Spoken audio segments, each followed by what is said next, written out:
Hello, everybody, and welcome to day number 2 of the NMAA 2023 Esports States Finals presented by RTI. I'm Dieter Elegant Cabbage Hambicki, your host for today.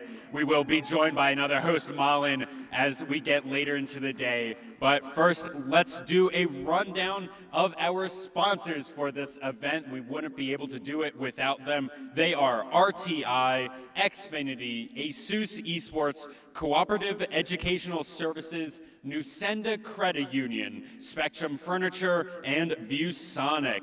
We'd also like to give a big shout out to UNM Esports for doing production, as well as UNM, NM State, NM Tech, and CABQ for providing computers for the event.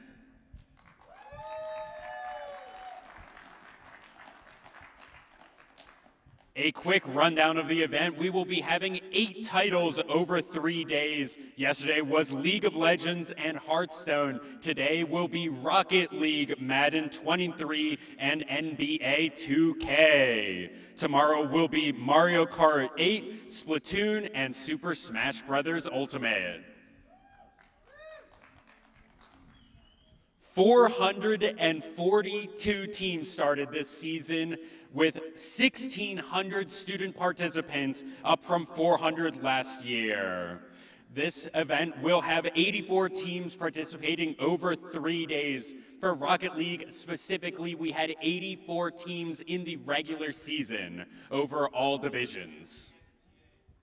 I believe it was the second largest esports division title at this event, only second to Super Smash Bros. But for Rocket League today, we are going to have the A2A finals, then 3A, 4A, and 5A. We will be doing all of these semifinals, and then we will be doing the finals in the same order that the semifinals are played. After that, we will be going into Madden A through 3A, and then 4A through 5A, and then 2K, which is an open division. So we are getting into Rocket League, our first matches of the day. We'll be having 2 semifinals playing concurrently, one on stream, one off stream. The on-stream team will be the Taos Academy Cybernetics Rocket League, playing against Chips, Arrowhead Park Early College High School.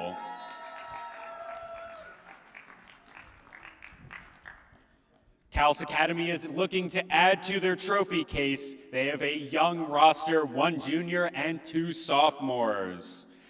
For the Arrowhead Park Early College High School, I believe this is the first time that that school has made it onto this stage, and they are looking to start a legacy. So without further ado, we will go to a quick commercial break, and then we'll get right into game number 1.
Hello, everybody, and welcome to game number 1 here for the A through 2A semifinals in Rocket League. I'm Dieter Elegant Cabbage Ambicki. Joined with me is Aiden Fiat here.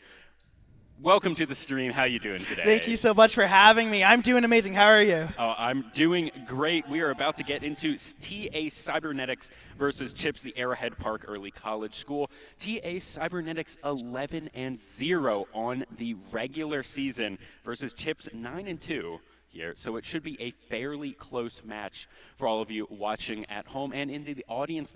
These are going to be best of 7 games in Rocket League. Every game is exactly 5 minutes long. The goal of the game, get ball into net. It's like soccer, but played with cars.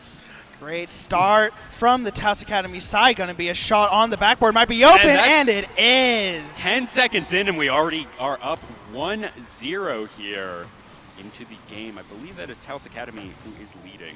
Great pass from Arrowhead. That was just a great thing off the backboard, then just an open net. Nothing could do to save that. Game 1 up, 4:50 left. That's just gonna another one. 2 seconds after the first one, 2-0 here for Taos Academy. Just not even missing the tip off there, and just straight in. You'd love to see it. Unfortunate, it happens to the best of us, but you just have to take it a stride and keep going. Taos Academy 2-0 in their first match. Both teams missed the tip-off right there. Looking for something as Wingless Bone. You're trying to find something as it is quite even overall. Here, what we would like to see is Arrowhead try and get some early goals, even this up at least a little bit. 2-1 here at about 4 minutes would be what you would want to see, and then you have a whole bunch of time to really even it up to get into a longer game. Absolutely, and a nice demo from them in the midfield is going to open up some space for Taos Academy, but now Kane up in the air trying to get a pass, but it's going to be Wingless Bone shutting it down. Now Curly trying to get it to the sidewall, but Wingless Bone is not letting them have any space. Now back to the sidewall. It's going to be a Kane trying to get it over. He gets it past one, but now it's going to be in the corner. Kind of dangerous for Taos Academy, but they're able to get a good clear. Now Kane not going to be able to shoot, but it's going to be Curly. Can he get a shot? Close shot! Right off the top of the board. They are not quite able to get that shot in the goal here. A little bit under 4 minutes. We are on to the side of Taos Academy right here, but it is going to be cleared. Let's see what the defense is going to be able to do. Taos Academy now back on defense. It's going to be Asher in his corner, but Curly with a good center. Wingless Bone able to bail out Taos Academy from peril. But now, Wingless Bone in the air, trying to get a 50 in the midfield, trying to open up some space. But Astro with a great clear, going to bounce weirdly for them, but not going to be able to be centered. Your Fish looking for something, but in that 1v3 won't be able to find much, as there's going to be cleared here once again. Back and forth, this ball has kept most of its time here on Taos Academy's side, but Arrowhead has just not been able to get the ball in the goal quite yet. Oh. That does not look good. MLG sets it up. Ooh, just misses its hop to the left, and there we go. Astral Michael scores once again. 3-0 here at 3 minutes in game number 1. Looks like one of the players was actually AFK. It got a bump, and it just left the net open. It's unfortunate when you have to be in one of those 2v3 situations. Very hard to play that, but Taos Academy able to get that open net for them. Yeah, Curly there just not quite able to get there fast enough, and a demo right off the bat. So That's no one had touched the balls. The kickoffs here in this game have been a little bit weird. That was a very odd kickoff. I've never seen something, and it looks like we're having a bit of lag, and MLG Lemon is still AFK right at the moment. They're having a 2-3-3, but does Arrowhead have the juice? A flip reset attempt coming out from McCain, but not able to put that on net. Absolutely here. 3-0, 2.5 minutes left in the game, halfway done. As we want to see this Taos Academy really put in more, make sure that their goal is insurmountable, as also Arrowhead trying to come back into this game. But we do have to remember, it is a best of 7. You have many more opportunities. Absolutely. You never want to get yourself down when you lose the first game or even get scored on. These best of 7s can go either way for any team. You never know. So you always have to be on your feet. But as I say that, a close goal almost coming in from Taos Academy. Now this might be center, but Kane able to clear it away. Back in the corner now. Curly trying to get it. Astro keeping this in alive. Might be a good pass for finish. Can he get a shot? No, he's not able to. It was a great setup, but no one there to actually dunk it in, unfortunately. See, everyone, good defense, trying to keep it on the side of Arrowhead, and there it's going to go in again. Fish picking that one up 4-0 here, 2 minutes left in the game. Taos Academy was just able to boost start the team all the way, and then Curly not able to get the 50, simply just did not have the height for that. Unfortunately, Curly there trying to get all these defenses, trying to be that lone defender, it looks like, but just not quite having he's been so close so many times, but just not quite enough. This might be a good center for them, but they're able to take it. And it looks like we have one player leaving, but it looks like Arrowhead still going strong. Okay, so we are being told that this will be a replayed match. One of the controllers of the player did die. I'm going to assume that was MGL Lemon, just based on the fact that he was the one that left. And that is going to be at least one score there from the 2v1 team. I don't know if we're going to be restarting now or if we will be restarting afterwards. Either way, Taos Academy with a strong start, sending a message that they are an aggressive team, ready to take risks, and ready to get those passing plays onto net. Absolutely. Here, 1 minute remains in this match. Oh, such a good defense right there from Curly Haired Kid, exactly where he needed to be. Hopefully that some of those maybe stage jitters were stopping him from getting all of these defenses, but that one was good. That was a nice shot. I am not even good at air dribbling, and I'm champ 3. And now Wingless Bone going to try to center this, but Kane able to get a good clear. Curly Head going to try to get that to the right side. Fish. Oh, his name is Fish. He's going to try to get that centered. Going to be an open another net. One just bounces right in. Wingless Bone picking that one up. 5-1 here in this scrim match, essentially, as we are 40 seconds back into this game. And just look at that. Really good match, even if this is going to end up essentially being nothing more than an on-stage warm-up. I mean, but still, it shows us what Taos Academy is made of. It shows us where Arrowhead may struggle in some of these games, or maybe it's just stage jitters. Maybe this match will be good for them. That was nasty, Astro. You cannot do that, especially on a 2v3. Able to get the dribble off the corner, fakes one, fakes the other, and then just an open net. Absolutely oh my perfect. Goodness. Didn't even let Wingless Bone touch that one to get the assist, I don't think. Absolutely. But if you're Arrowhead, this is a good way to analyze how Taos is going to be playing. You can see that they want passes to happen a lot often, and that might lead to an overcommit, especially on defense. So they should be able to capitalize upon that. Absolutely. Here, I'm super excited once we get into the actual matches here. It's going to be a good series, I have to imagine.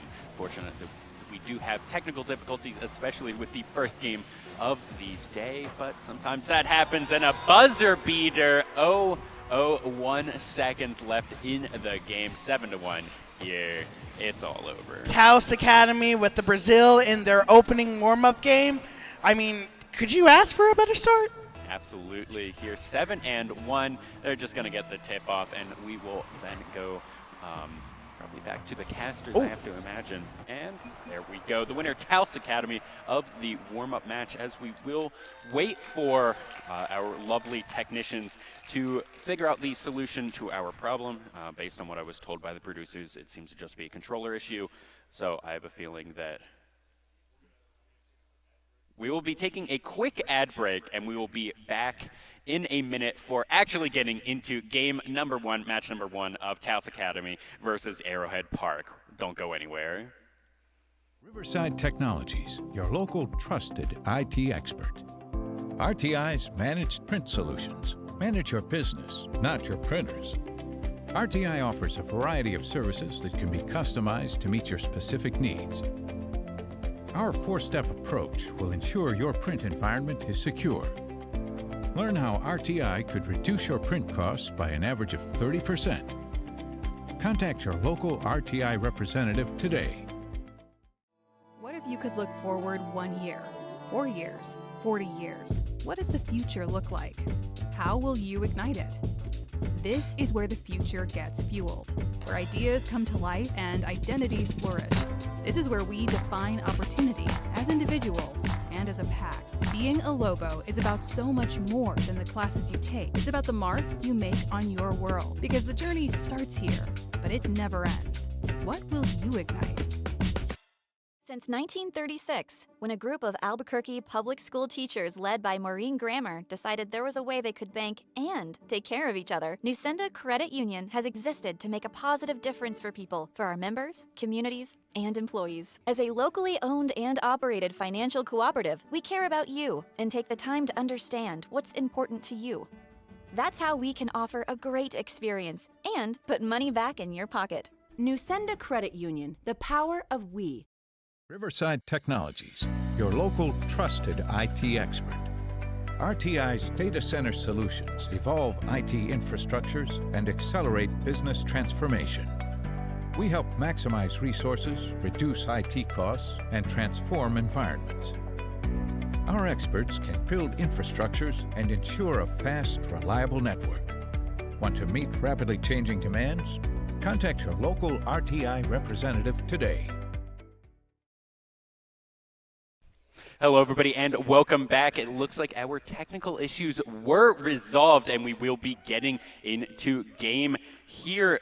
Once again, Taos Academy Cybernetics 11-0 on the regular season. They did have to beat, with how the playoff bracket works, they did need to beat one team. I did not look up who that was to get here. But that basically means that Taos Academy undefeated on the season. They did go 36-3, so they did drop a couple of games overall, but very, very strong. Absolutely, and that warm-up game, even though you can't really say anything for certain, Taos Academy looking mechanical, looking like a team, looking strong. Yeah, and I saw MDL Lemon there wiggling his tires, so it looks like everyone should be in right here, and we are into game number 1 of a best of 7. I'm super excited to see how this one goes. Absolutely. Now Fish trying to get in front. Curly Head not able to get a good 50. This should be free for Lemon, but Akane going to have to cut him off. Going to take this to his corner. Curly Hair able to put his corner, get out of danger. Absolutely here. Arrowhead already out to a better start than where they were in that warm-up game, as it is 0-0 here. 4 minutes and 30 seconds remaining. Ooh. Oh, a good defense off the side. Very close. You could already tell Taos Academy is feeling themselves. This shouldn't be it, but it might. And not able to put that on net. Good defense there, and also just a little bit missed by the offense. Here, as it is into the side of Taos Academy. Kane pushing him a bit too far. This might be centered, actually, but Fish able to get to the sidewall. Curly Hair not able to turn, but Fish is actually going to be 0 boost. Going to have to leave that for Astro. Astro in the air, trying to get a second touch. 2 wingless bone. Can he get the pass? No, Curly Hair's going to turn it down. That looked really good, but unfortunately the missed pass right there. But let's see, on the side of Taos Academy, good clear there. No one's on this side, so Curly should be able to clear it back. But Fish looking. Absolutely, this is going to be for Wingless Bone. Going to take this to the left side of Kane. Should be able to cut this off. Actually, going to be Curly Head trying to bang that outside. Now, Wingless Bone in the air. Doesn't get the best first touch. He might be able to get one more, but that's going to be it. Kane now in his corner. He shouldn't be feeling any pressure. This is the safest place for any ball, for any team in your corner, because the only way it can go out is forward on the opposite side of the goal. So when it's in the corner, you don't need to be worried. That one looked a little bit dangerous. No one over on the ball quite yet. Astro looking for something.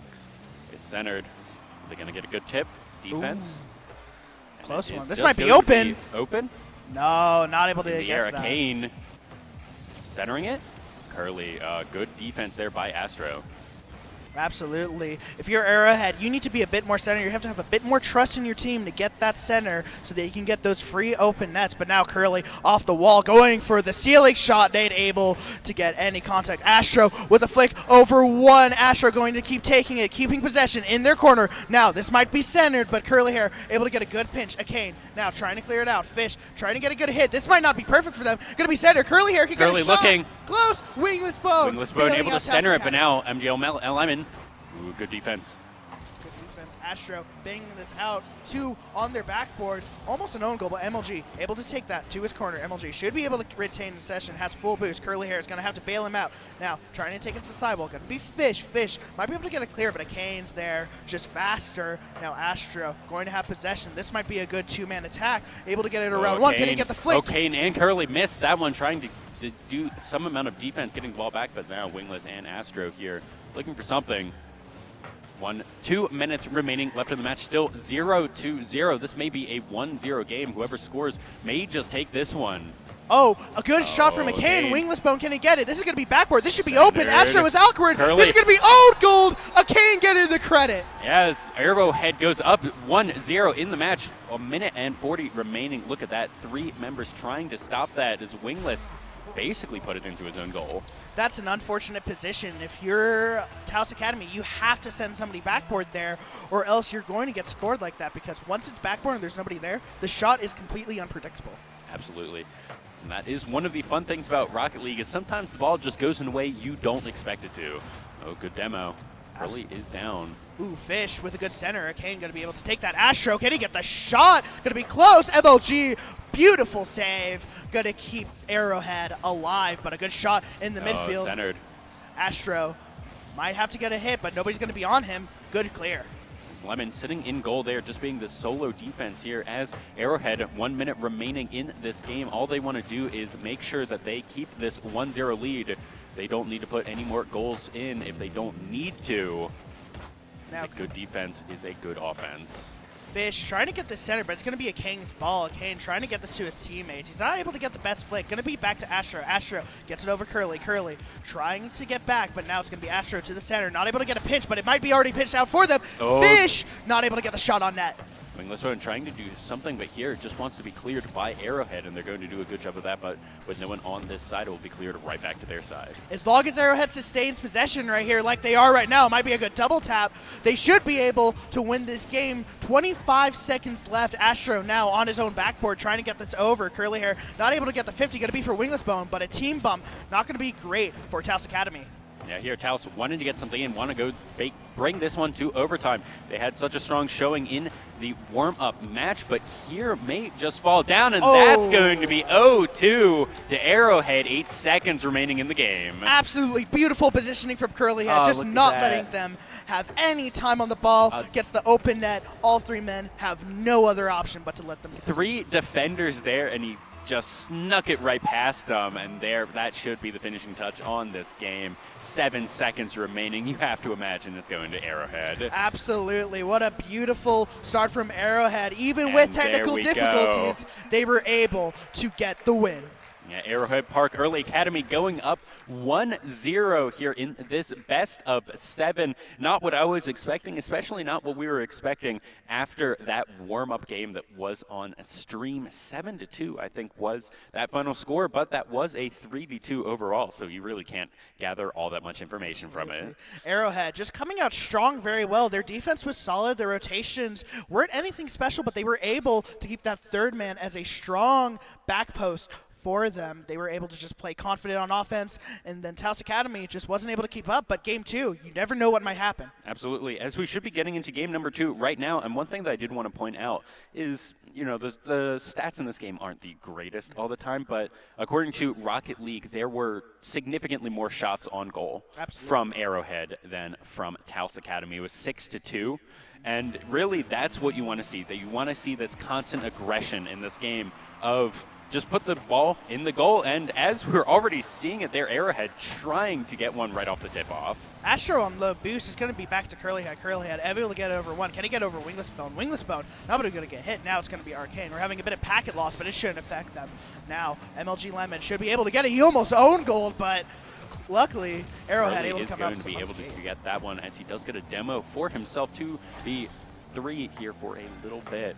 As 4 minutes and 30 seconds in, looks like everyone's already calming down a little bit from that first game on stream. Is that one going to be going in? Let's see. Taos Academy is not taking any of it. Now trying to get the center. A good bump from Wingless Bone. Going to try to get the center. Can Kane get a good hit? Yes, he can. Going to be Fish. Fish is jumping his third man. And a good Wingless clear. Bone is going to have to race back. Curly hair. See what he's going to be able to do here. Trying to get the boost. There's enough left over. Should just be 1v3 over here, as Wingless Bone is going to get the clear. Absolutely. Wingless Bone trying to take a shot and let Lemon able to get a good clear. Fish trying to up, but it's going to have to be for Astro. Astro now, can he jump for this? Might be a good shot for him. Oh, that one's just going to go in as Astro picks one up. 1-0, trying to even up this score overall in the series. 4 minutes still do remain in the game. An astronomical goal from Astro coming out. Beautiful shot. Nothing you can do as a defender. It looked like Akane actually was there in time, but I think just where the camera was, he was just millimeters short with that one as the ball goes in a little bit of a weird direction on that tip-off. Astro's up. Can he beat Curlyhead? No, he's not going to be able to, but Fish now going to have to race back to his own corner, but Wingless Bone able to bail him out. Now on the sidewall, he's 0 boost, but he's going to try to get this low 50. Curly Hair giving it back to Fish, but he's not able to get it. Akane able to get it center. Absolutely here. Curly trying to go into the 1v1 here by Astro, but Astro is just going to clear that one out. 3 minutes and 20 seconds left in this game. A lot of action that we've seen so far. Ooh, good 50. Clear. This is going to bounce down. If he can get the squishy, no. Actually, no, that was Wingless Bone on their side trying to get the squishy. That's an odd choice, but it works out for Tufts Academy. We'll have to see here. Just back and forth. Basically, this entire game clears back and forth. Everyone chasing after the ball. Astro now up in the air, gonna go for the flip reset. Can he get a double? Oh, gets it over 1, gets it over 2. Can they get a shot? MLG Limit caught out, but able to get out is Akane. Now trying to center that for Curly, but not able to have the trust. Now going to get Fish. Looking to center. Is there going to be someone? Astro not going to be there enough as Curly takes possession. Astro take it to the sidewall. Decent touch from Wingless Bone. Actually going to put pressure on them. Ooh, Great Lemon with save. a good. Lemon with a good save there, but it almost looked bad. This Curly trying. It is and he gets it in. Tie it up.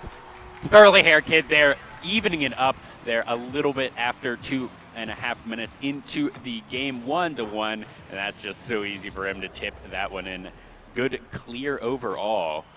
A very unfortunate miss coming out from Astro, but no worries, they're still tied. Now, on the blue side, Curly's going to try to get the center. Astro going for the boost. This might be a good shot opportunity. Akane able to get a shot on, but it's going to be a bit too high. Astro trying to keep possession. Trying to keep possession, looking to center it, trying to give his team an opportunity to score, but Lemon still in. Every time you look at the goal there for Arrowhead, Lemon is always in it. He's doing such a good job of defense. Absolutely. Akane with a good boost steal. Curly Hair now trying to get a flick over. He gets it to Wingless Bone. Wingless Bone going to clear this out. Lemon should have a free clear. Bangs it far. This might be a good possession for them, but nobody on the blue side. Astro going to have it free off the side wall. Yeah, and here it feels like Arrowhead is trying to go into a more defensive pattern like they were doing in game number 1, but they are tied. Oh! What an unfortunate bump. Going to give Taos Academy the lead. He was just panicking, and then unfortunately when he jumped, both of them bumped out into the way. That is so unfortunate there. 2-1 here. Taos Academy do lead the game, but as I was saying, it feels like Arrowhead was playing a super defensive game there, but they were tied in the standings. They weren't up 1 or anything like this, and now down 2-1. Let's see what Arrowhead is going to be able to do if they are going to be able to tie this one back up. Not a perfect hit, but now they're back on the offensive, trying to get a good flick, but not able to get anything. MLG Lemons still on the side or in the post now. Akane taking it to his sidewall, going to try to pass to Curly. Wingless Bone shutting it down, able to get it into the air. Astro now up. This might be center. A shot. Is anybody there? No. Wingless Bone gets bumped. Akane here having possession, looking to try and get, ooh, that was almost a shot on the goal. Another one, Akane trying to get possession. 1 minute remaining left in this goal. Arrowhead looking to get something, and that's going to be Akane going down, and that should be the end of that offensive.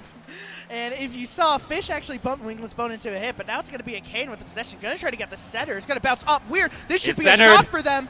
Are they able to put it in? And they get it in. Arrowhead tie up the series. Yeah, absolutely. We get to see that one again. Centered is going to be the most dangerous, and Akane there trying to get it in. Wingless Bone just not able to get that flick back where it's in time. 2-2, 43 seconds remaining in this game. It's still anyone's game. Absolutely tied game. Fish and Curly on the kickoff. This is going to be free for Asher off the sidewall, but an odd bounce. He's not able to get the boost. It looks like a bit of lag might have messed him up. But now Wingless Bone off the sidewall, trying to get the center. Can he get it a good air dribble? He doesn't have enough boost. Curly Hair going to be able to clear to his own corner. It was centered there for a minute, seeing if the rest of his team was there. 30 seconds remain before we go into overtime. Although I think it's just going to be, no matter what, whoever scores next is going to be this winner. It's centered. Wingless Bone trying. Fish now Astro. up, but Astro going to cut him off. Now there's no third man there. If Arrowhead can move fast, they might be able to get a shot. MLG Lemons taking the 50 now.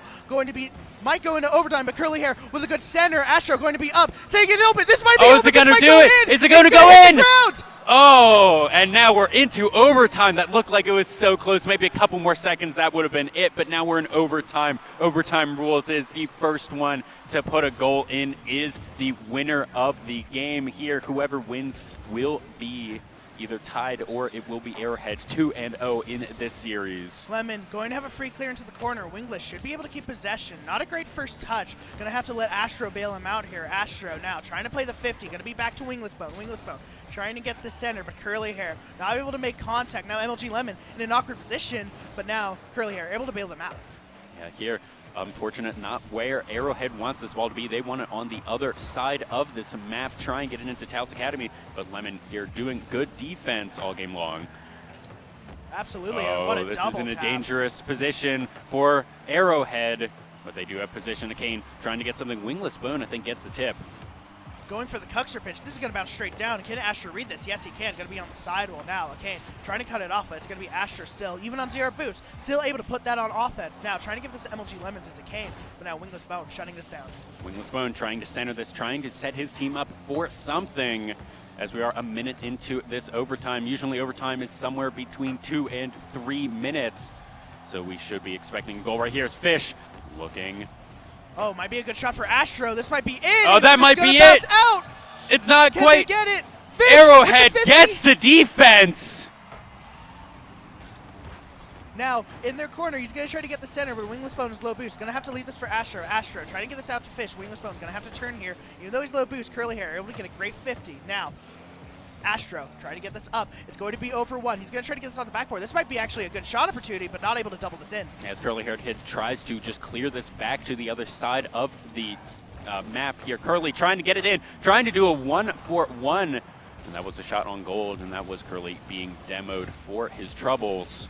Trying to get the pass back, but Astro going to shut this down. Curly Hair able to get 1 touch to the corner. Astro trying to keep this in, but 2 misses. 3, oh no, it's going to actually be a good shot. Oh, that was almost an own goal and centered now in a bad spot, and that's Astro Magical picking it up, putting it in for Taos Academy, tying up this series 1-1. 700 points for Astro on the game. This was just a beautiful play from him. He was just able to see that the challenge wasn't going to be able to come out and gets the open net.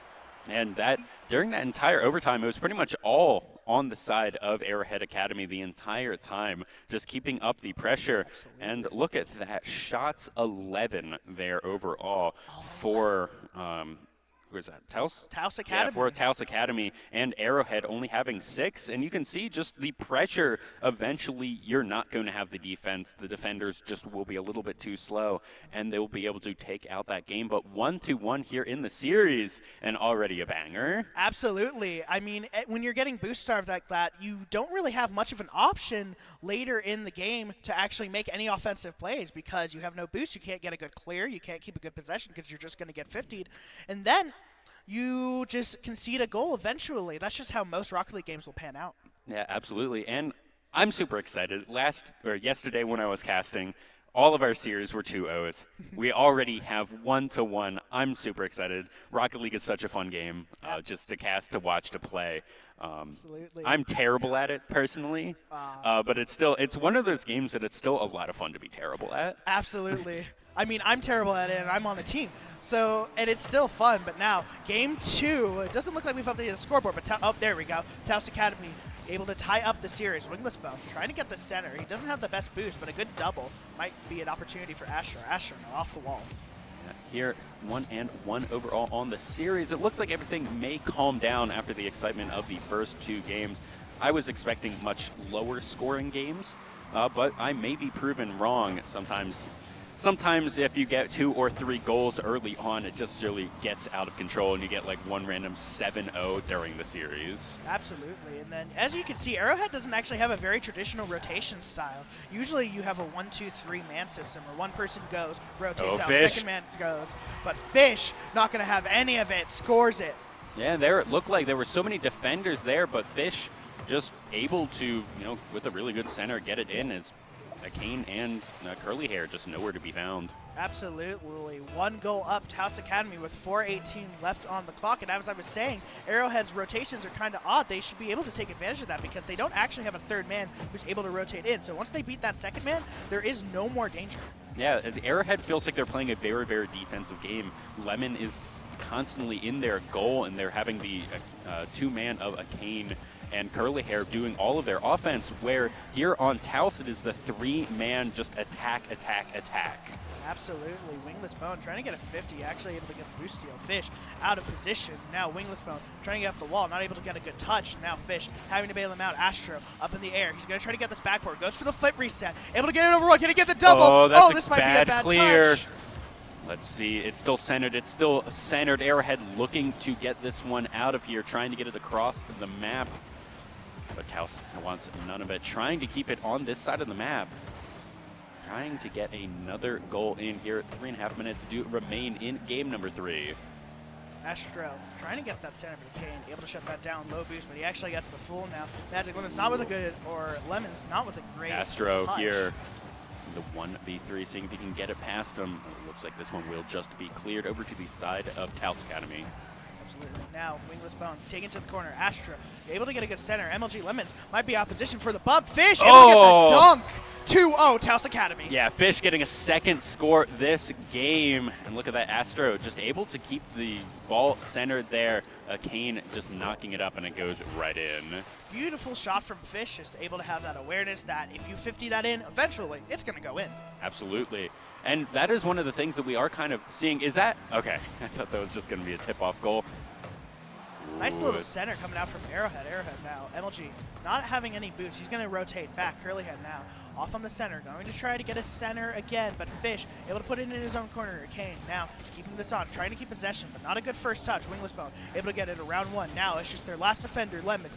He's going to try to get this center, but a little bit of lag might mean a bit of an issue for Wingless Bone. Oh, Curly Hair should have possession of this. Should be able to clear it over to the side of Taos Academy. No, as Astro just has this no one's in the goal. Here, all 3 members of Taos are trying to come to the ball, trying to clear it away. It's just going to be a 3v3 in this corner.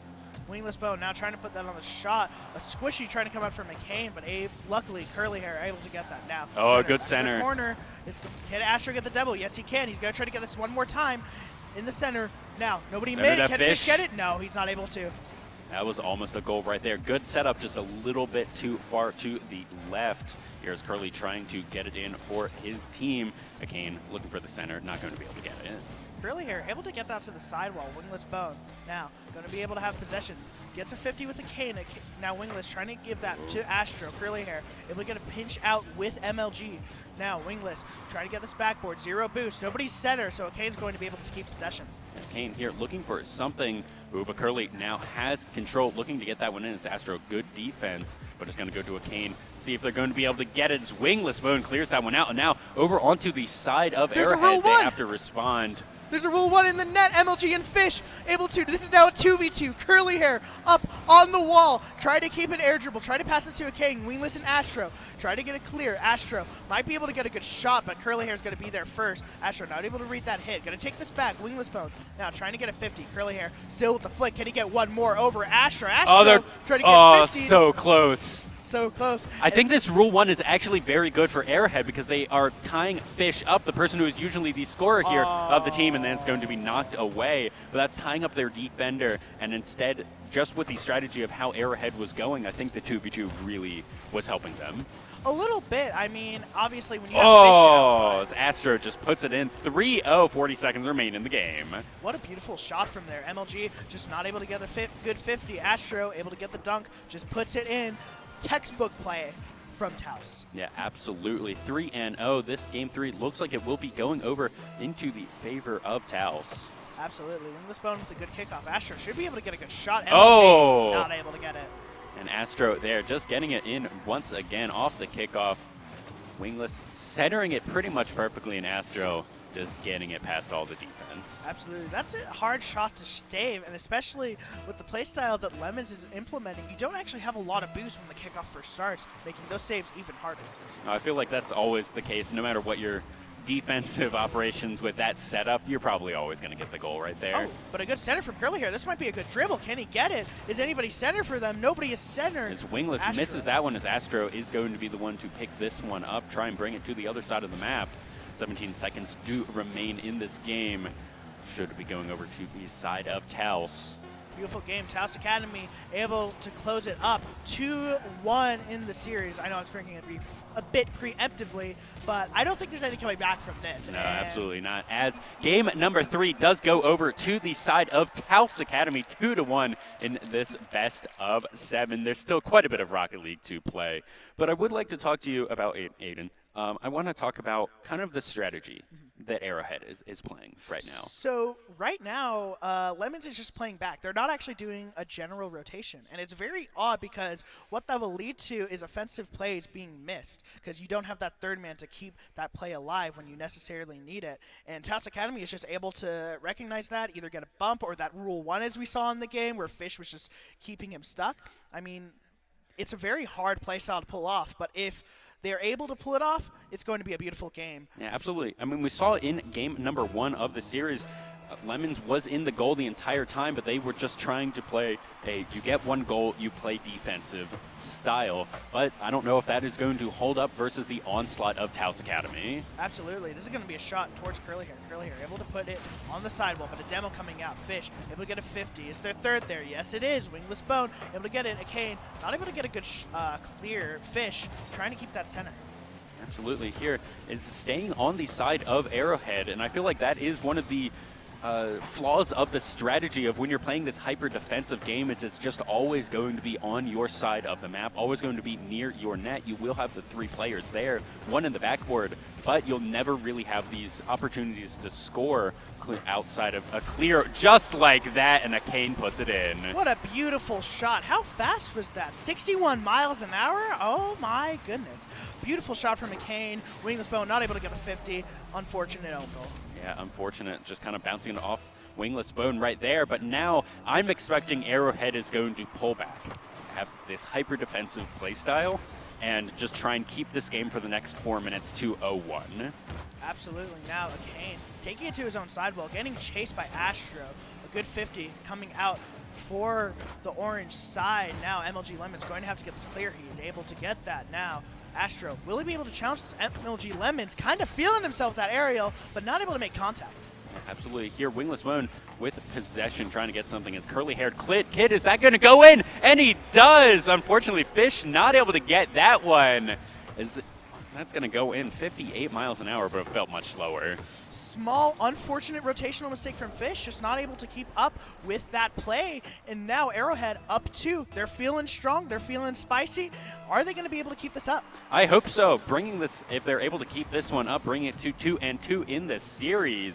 And I will be super excited for that, but still quite a bit of Rocket League left to play. 3.5 minutes, a little bit more than that on the timer. 2-0 here for Arrowhead. Absolutely. Astro now on his own backward, going to be able to get the air dribble, going to try to go for a flip reset, not actually going to have enough boost. Fish should have it free, but it's going to be Wingless going, cutting it off, taking it back to Astro. Astro getting the flip reset. Can he get in one more? Oh. No. Unable to get the pass. Lemon there with a good defense as with the Kane, and that looked a little bit dicey right there, but Arrowhead trying to keep this one defensive, but that's an open net. Lemon trying desperately to get back. Will he be able to get it? As Astro puts that one in for Taos Academy, 2-1. What an unfortunate duck, but Astro able to make it work now with the double tap. No way you're able to defend that one.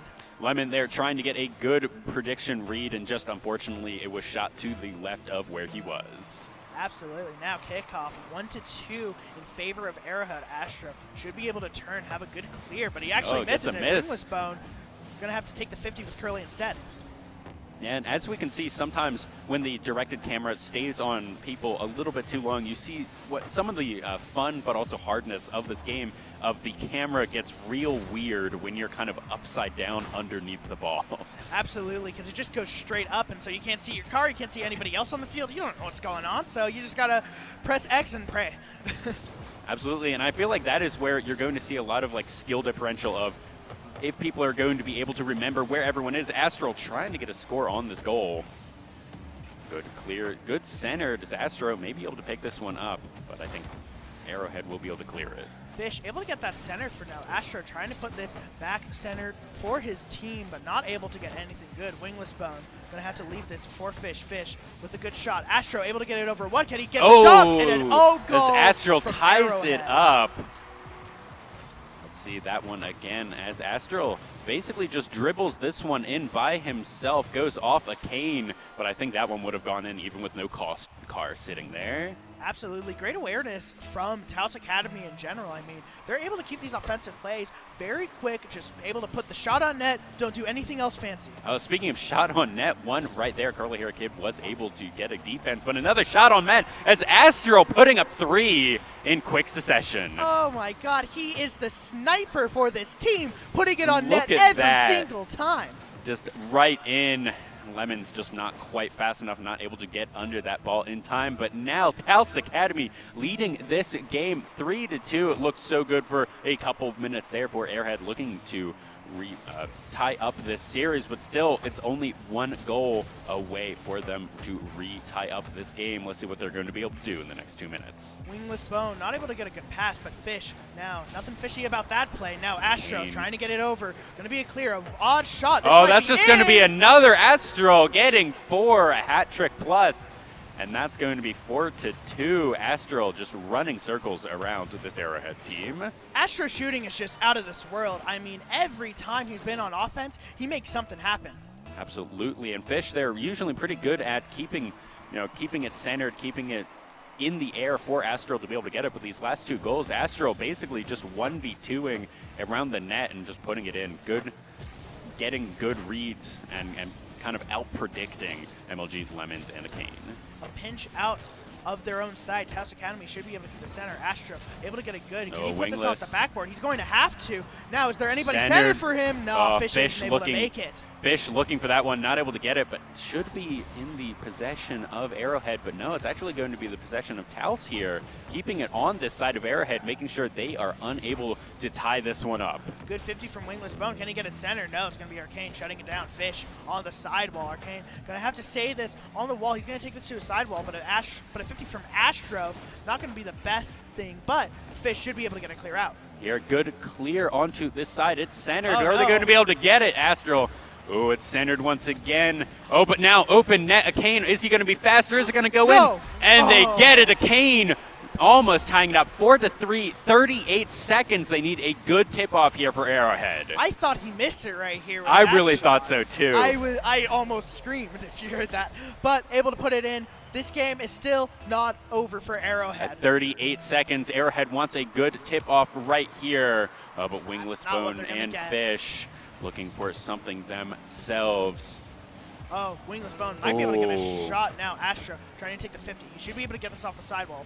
Now, trying to put the center. He's going to get a flip reset. He gets it over one. Curly Hair is going to have to get a good hit out, but it's going to be free for Fish. Fish, can this bounce straight down for a good shot? It can, but nobody's there. Astro looking for something, not going to be able to get it, but there's so many centers as Wingless Bone brings it to 5-3. You have to assume that will be the game, as everyone just doing such a good job. There were so many centers just in a row, and eventually someone was going to be able to get it in. Absolutely. Wingless Bone with the BBQ sauce on all of his shots, able to get a good 50, and then just puts it in. Now Arcane able to get this over. He's going to try to get this on a dribble, but Astro able to take this to his own sidewall. Now, flip reset, but Curly Hair is going to shut this down. Last shot opportunity for Arrowhead, but they're not going to be able to put it in. Taos, 3-1. Yeah, 3-1. Taos bringing it to match point. Arrowhead being very competitive in all of these games, but just barely coming up short here. What do you want them to improve on? What do you want to see in this game number 4 for them to get a pseudo reverse sweep? I mean, I've been saying it from the beginning. MLG Lemons needs to go on offense. You cannot, in 2023, have a rotational play where the third man is nowhere near the midfield. I mean, that's one of the things that's been holding them back. If they can sustain that offense and give confidence to Lemons, they can bring the series back. Absolutely. And we already saw them get one game here. This is not a full shutout, so we've seen them win. We've seen them have the juice to be able to get it, so we just need a little bit more here. Maybe that game 1 was stage jitters from Taos Academy, but match point here, 5 more minutes, and possibly Taos do bring it to finals. Now, Arrowhead going to try to get the center. It's going to be Fish. Fish trying to get it over Curlyhead. MLG Lemon now on the offensive. Exactly what you want to see. MLG with the amazing 50s. Going to keep this possession now over 1. Not a great 50, but it's going to be Curlyhead to bail him out. Yeah, I love this adaptation that we're seeing. Oh, but now we're maybe seeing the bad part of the adaptation is everyone was up front, no defense as Astro Michael just getting, this has to be like his 7th goal of this series.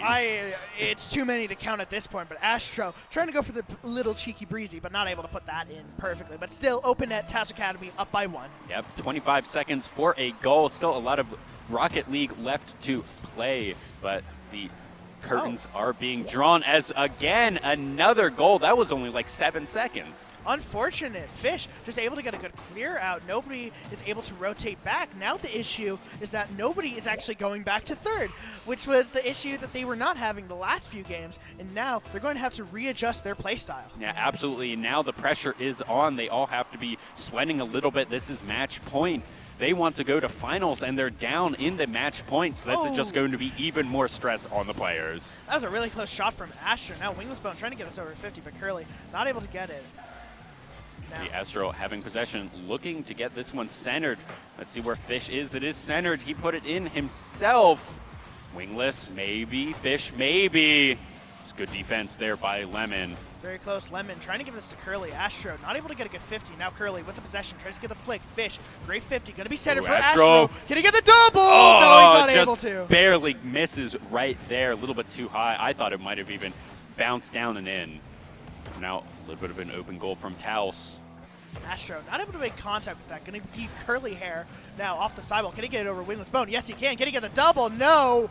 Astro, as his last play, able to clear it out. Yeah, Astro there getting demoed. He will respawn, but with no boost. So let's see what this play is going to be. He should be back out onto the field now with boost. Actually, a small correction. Whenever you are demoed, you spawn with 33 boost. 33? Yeah, except it is not the best amount of boost to actually go back straight onto the offensive. You usually want to get a few boost paths.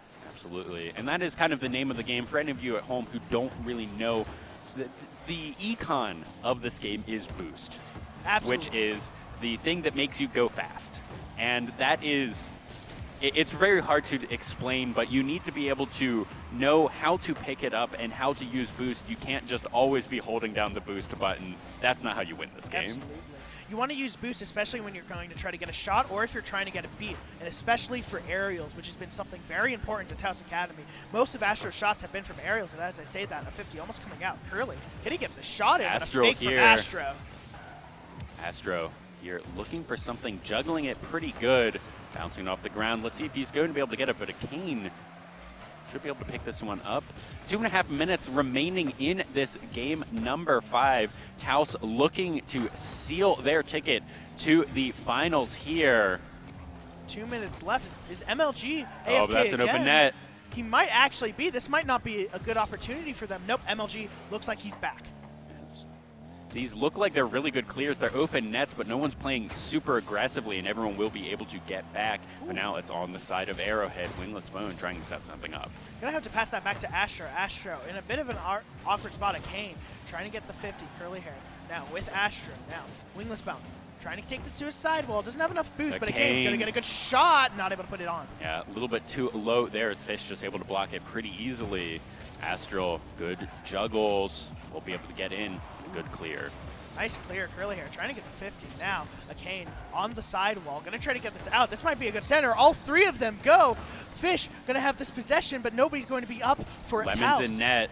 Oh, but Curly getting a good clear there, making sure that that was not a center for a goal. But Astro playing out of his mind this series, just always where he needs to be, as Kane is getting demoed right there. Ooh, and a good shot out for this. And I just have to mention, I love Fish's car. It's a beauty. I might honestly rock that this series. I need to get that preset.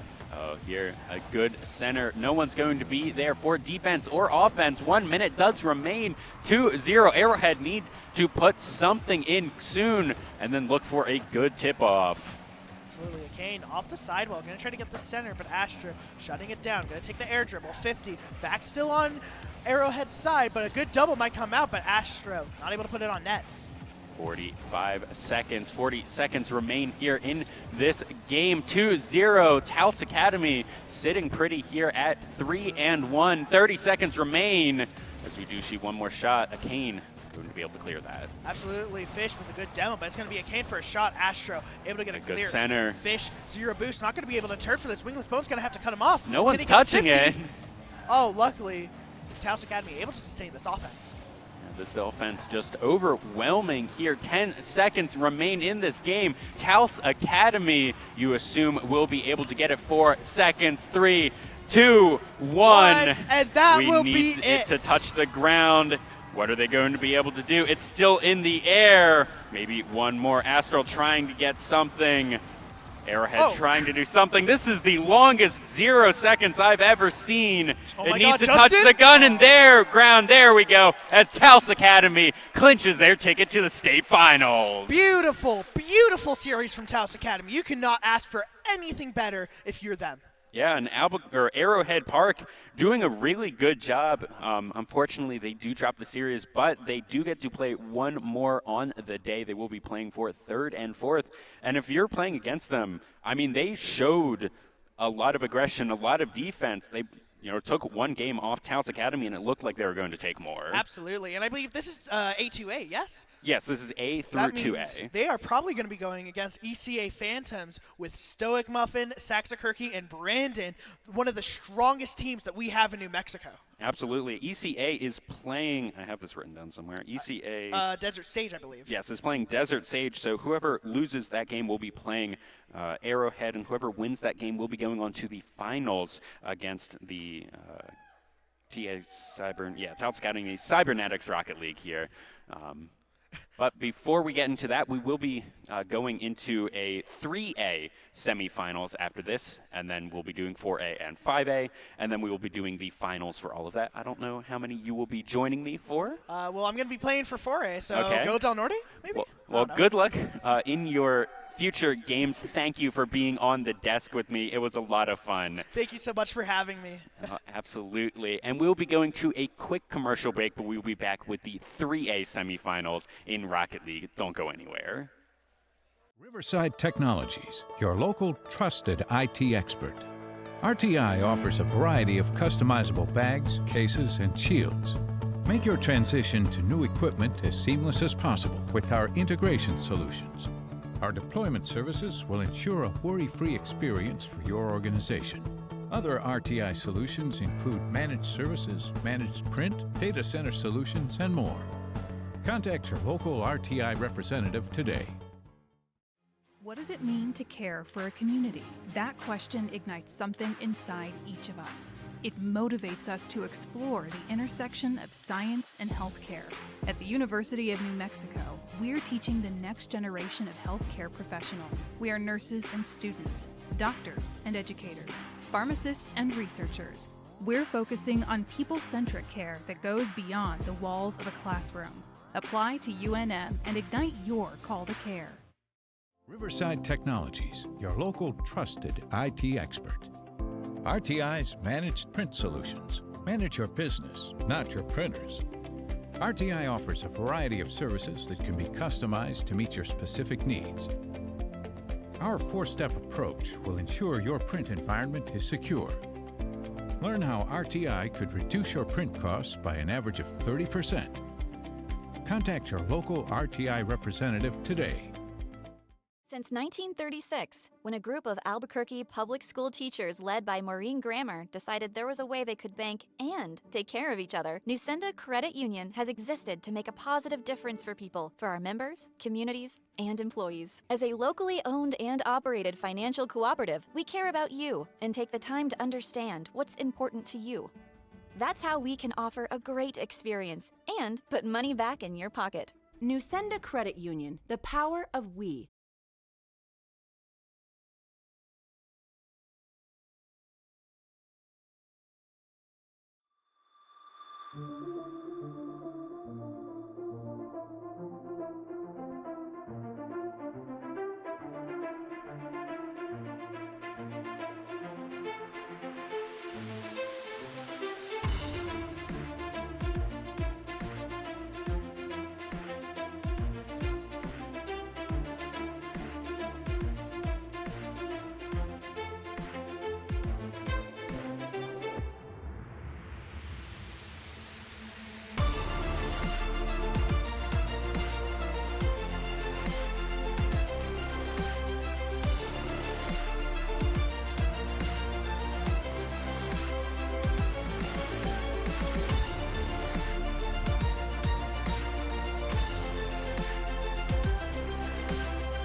Riverside Technologies, your local trusted IT expert.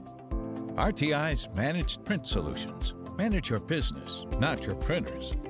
RTI offers a variety of services that can be customized to meet your specific needs. Our four-step approach will ensure your print environment is secure. Learn how RTI could reduce your print costs by an average of 30%. Contact your local RTI representative today. What if you could look forward 1 year, 4 years, 40 years? What does the future look like? How will you ignite it? This is where the future gets fueled, where ideas come to light and identities flourish. This is where we define opportunity as individuals and as a pack. Being a Lobo is about so much more than the classes you take. It's about the mark you make on your world, because the journey starts here, but it never ends. What will you ignite? Since 1936, when a group of Albuquerque public school teachers led by Maureen Grammer decided there was a way they could bank and take care of each other, Nusenda Credit Union has existed to make a positive difference for people, for our members, communities, and employees. As a locally owned and operated financial cooperative, we care about you and take the time to understand what's important to you. That's how we can offer a great experience and put money back in your pocket. Nusenda Credit Union, the power of we. Riverside Technologies, your local trusted IT expert. RTI's data center solutions evolve IT infrastructures and accelerate business transformation. We help maximize resources, reduce IT costs, and transform environments. Our experts can build infrastructures and ensure a fast, reliable network. Want to meet rapidly changing demands? Contact your local RTI representative today.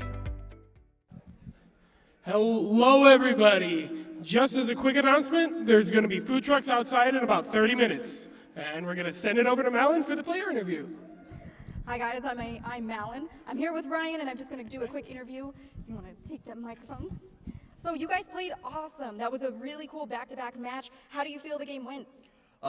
It went really good. Like towards the end, we were finding our groove. Like we got here early, so we were all a little tired. I was definitely tired, but we figured things out, and it went well. That's what it seems like.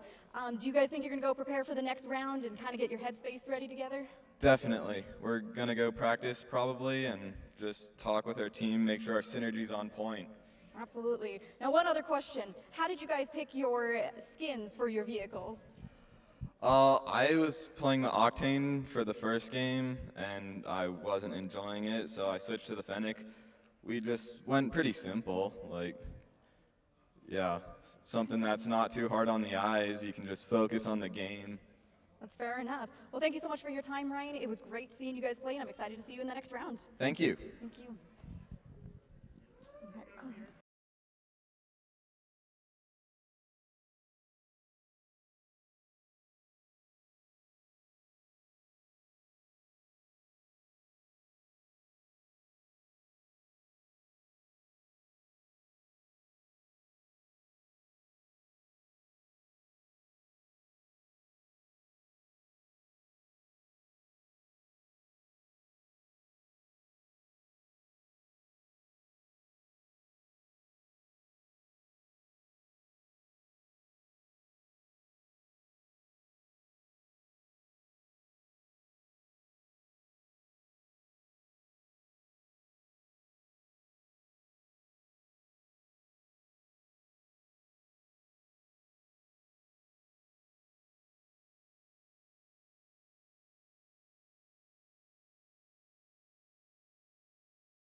All right, hello and welcome back to the NMAA State Finals. We are back with some Rocket League with East Mountain High versus Dexter High.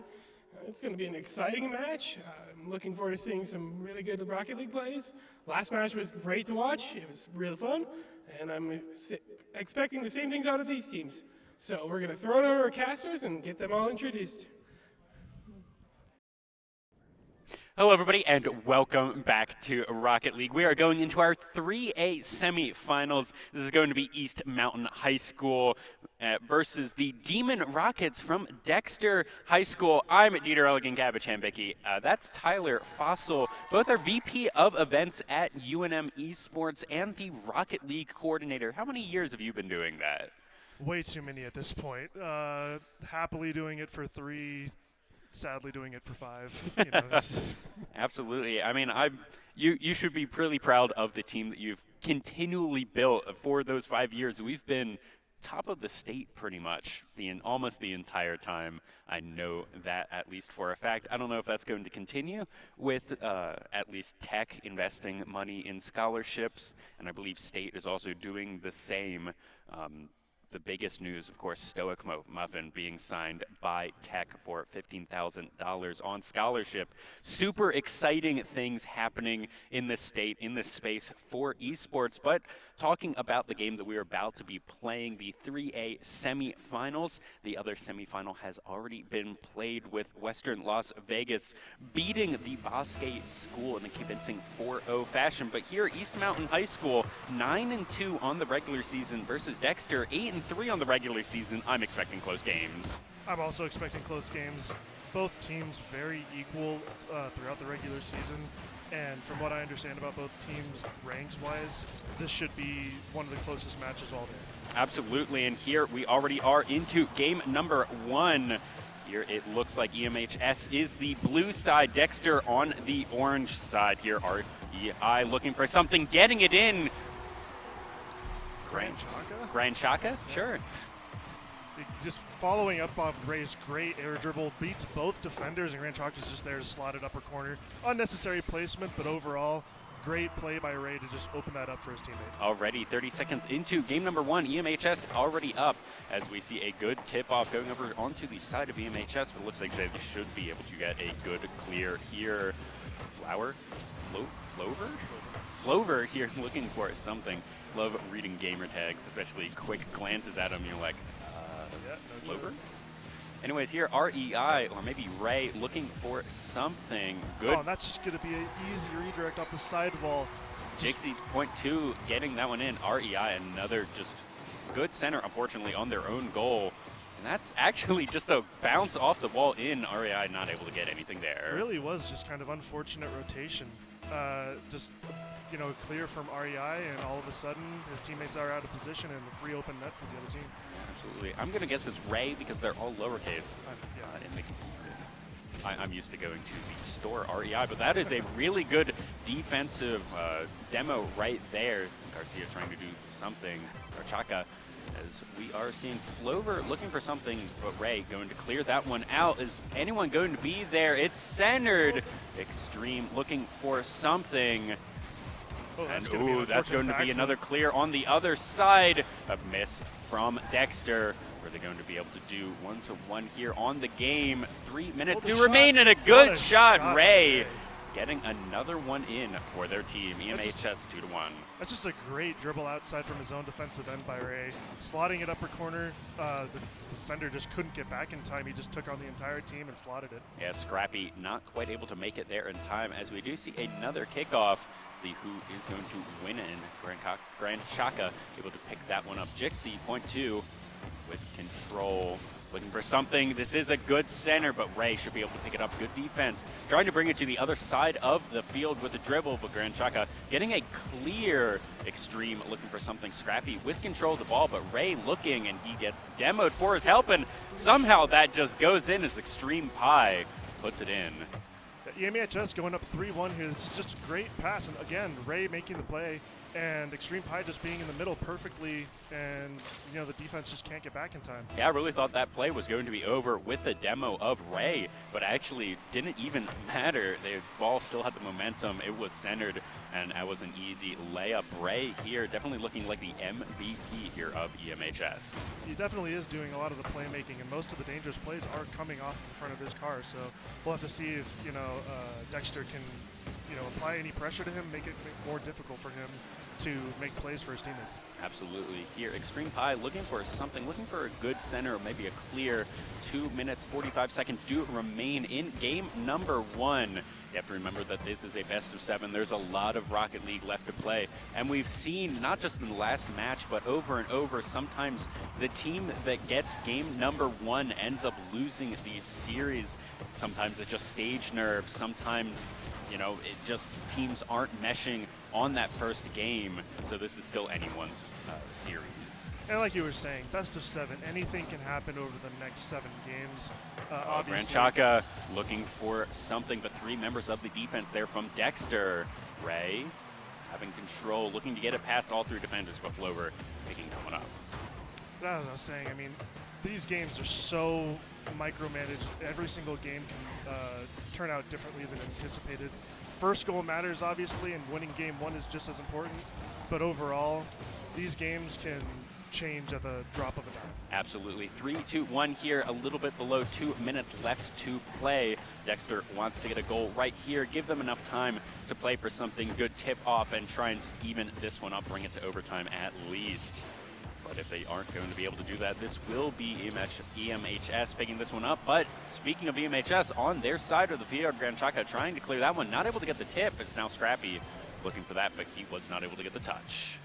Scrappy looking for that. Flover looking to center this one for Jixie. 0.2, but not quite able to get that. And it's just a lot of midfield play right now. No one really looks like they have dangerous control, but this is a shot on target, and that's going to be Flover picking that one up. The defense just not quite there enough. We see the tip off, and we see the defense here. Extreme Pie trying to stop it, but just not enough car in not enough time. In 1 minute and 3 seconds, Dexter should be able to even this one up. We should be able to get to overtime. Yeah, it's looking like these games in the midfield are just lending itself for both teams to kind of just have these long boom clears. Just like this, Ray centering it. Flover there with a good defense, but this is trying to be centered here. What's Extreme Pie going to be able to do? And it doesn't look like anything. He has control of the ball, but they're going to get demoed for their troubles as now Granchaka has control. Flover trying to get it centered, and that's going to be 3-man defense for the side of EMHS. Yeah, you're gonna have to watch out for that on EMHS' side. You don't want to be triple committing all the time because 1 or 2 people miss, and all of a sudden your net's wide open. Absolutely. Here, 3-2, 25 seconds remain. Dexter wants to get something in here in the next 20 seconds, even it up, go to overtime, and then it's anyone's game. But here looks like the curtains are closing on game number 1. 10 seconds remain. Is it on the right side of the map? It is. Flover trying to get it. Jixie maybe 4 seconds. Are we going to get it? Looks like it's just going to time out. Ooh, but it's in the air. Is it going to touch? Is it going to hit the ground? We have an exciting couple of seconds right here, but Ray with control. They're going to hit the ground, and that's going to be EMHS going up 1-0 in this best of 7. Ray doing a whole lot of the playmaking in that game. We saw it over and over again, just finding his teammates, opening up the net. It was real fun to watch, honestly. Absolutely. Looking at the stats, 1 goal for every member of EMHS, but looking at Ray, 1 goal, 2 assists, 2 saves, 5 shots. That's the same amount of shots as the entire combination of Dexter themselves. And so, Extreme Pie and Granchaka helping out there. Really just a team game. Yeah, as we were saying, Ray putting on all those shots really is putting the pressure on Dexter to have to make those defensive stops. And when they don't, it's going to be free for his teammates just to kind of tap the ball into the net, as we saw. Absolutely, but that still was a super competitive game number 1, what we were expecting. Even if this is going to become a 4-0, we were kind of expecting a close 4-0, as oxymoronic as that does sound. These 2 teams, East Mountain 29-7 on the regular season versus 25-10. that's a very, very close score line. Oh, 100%. And like we were saying earlier, you know, the amount Oh, of but matches. here, okay, no, that's a good just defense. It didn't get tipped in. Yeah, as we were saying, I mean, the overall season score really does show how competitively equal these two teams are going to be. So I'm totally expecting 6 or even 7 matches for the series. Absolutely. I hope we get the full 7. I want to bring it to 7 at least once today, and hopefully early on in the day while I'm still fresh and before it turns into like oh my god, we just need to get these done. Either way, I'm super excited to continue casting Rocket League for pretty much the entire day. 4 minutes and 20 seconds remaining in this game, as that's just going to bounce right in. Scrappy picks that one up, an open goal. Everyone was on the exact opposite side of the map. He touched it once, and it just bounced off the wall. Oh no, that was an own goal somehow. Unfortunate touch. Unfortunately, Scrappy was chasing after that one, but it just went in, and that's 1 goal here for Dexter, looking to tie this series up. There was 3 touches by the defense on that play after they got the first offensive touch, and the defense ended up clearing it all the way to their own side. That is absolutely insane. Yeah, super unfortunate, but sometimes that happens in this game where the ball just goes in unexpected places, and you are like, huh, well, it just went in our own goal. That's well, that sucks. But here we are, a little bit under 4 minutes into the game. It is on the side of Dexter. Here EMHS trying to put it in, but that one's just going to be Jixie. 2.2 scoring on that one. It was a pretty open net. Yeah, this midfield possession by Dexter is really paying off. All they're having to do is put, you know, a little bit of pressure on EMHS. EMHS counters and over commits, and all of a sudden their net is wide open for these boom clear toward their net. And I think there's actually something really impressive of the boom clears that are going in the net. You see them so often go to the side, go high, go to the left. But these boom clears kind of 2 times in a row. The first one was a little accidental, but that second one, those half-court shots, if you're able to make them, that will win you games more often than not. Oh, you're totally correct. You know, and it is, you know, consistency in putting the ball in dangerous areas. Here's another dangerous Extreme area. Pie looking for something. Grand Shaka now control of the ball, but Jixie clearing it to the other side is Ray on defense here. 2v2 Clover trying to look for something, but now it's dangerously on the other side of the map as Scrappy trying to clear it. You know, we were seeing Ray do all this playmaking in the first game, and so far, the 2 minutes into this game, we really haven't seen too much pressure. Oh no, Extreme Pie looking for a shot on the goal. It is centered. Ray is here. They're going to be able to tip it. It's going to be another good center. Who has it? Extreme Pie, maybe Grand Shaka trying to get something. Ray with a demo. But he doesn't have the boost to capitalize. No boost, but it is still maybe going to go in as Jixie does stop that. It's really interesting now, as soon as, of course, cast occurs. But as I was saying, you know, EMHS really didn't have that much control, but for the last minute. Oh, and it's just going to go in. Yep. Ray bumping it in from a good center from his own team. We see, I think that was Grand Shaka, just a good pass.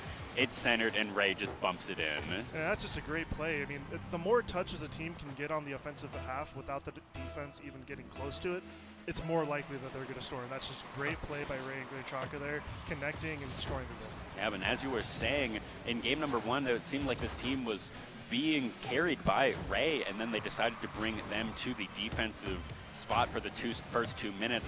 Lost 2 goals, and now they're back on the offense and already putting 1 up. Yeah, I mean, you know, we still obviously have EHMS down 1 here, you know, with just over 2 minutes to go here. But, you know, they do seem like the more dangerous team at this point. It does seem like Dexter is kind of sitting back, letting EMHS do what they want in the midfield and just, you know, fighting for these double commits. But here's Jixie going up. Trying to get at aerials. No one's really going to be able to get that one. It is somewhat centered. Let's see if anyone's able to get the boom clear. And it's just going to go over onto the side of EMHS, but everyone is here for the defense. There's Flover. Grand Shaka getting control here in the corner, but this control in the corner is really the least dangerous place the ball could be on the field, so they're going to try to move it out here as soon as they can. Yeah, absolutely. If you are Dexter, you want it in those corners. You want to burn the next 90 seconds of this game. Keep your 1-0 lead. Tie up this series. and be able to go into game 3 with less mental stress as if you were down 2-0. Oh, 100%. If I'm Dexter here, I am just burning the clock as often as I can. Super high touches away from the enemy team, making sure I steal boost, that sort of thing. Oh, Grand Shaka trying to get something. Ray looking to center it for his team, but I don't know if anyone is there. 3-man defense from Dexter, trying to burn a little bit of time while they're doing it, maybe a little dangerously. But it looks like they have full control of the ball. 1 minute does remain. Ray with a good save right there. Ray is really just trying to keep his team in this game here. Obviously still a 1-goal deficit, but if that went in, this game might have been as good as done. Absolutely. Here, Flover looking for something. This is just going to be a lot of mid-game play. Definitely different from the first series from what we were watching. This is a very different play style. Oh, 100%. Oh, but that's a good clear, and everyone missed it! 3-man commit on that defense, and EMHS is going to tie up this game 2-2 with 30 seconds remaining. And Dexter just getting all in their own way. We got one guy committing, another guy bumping his other teammate, and all of a sudden your net's wide open.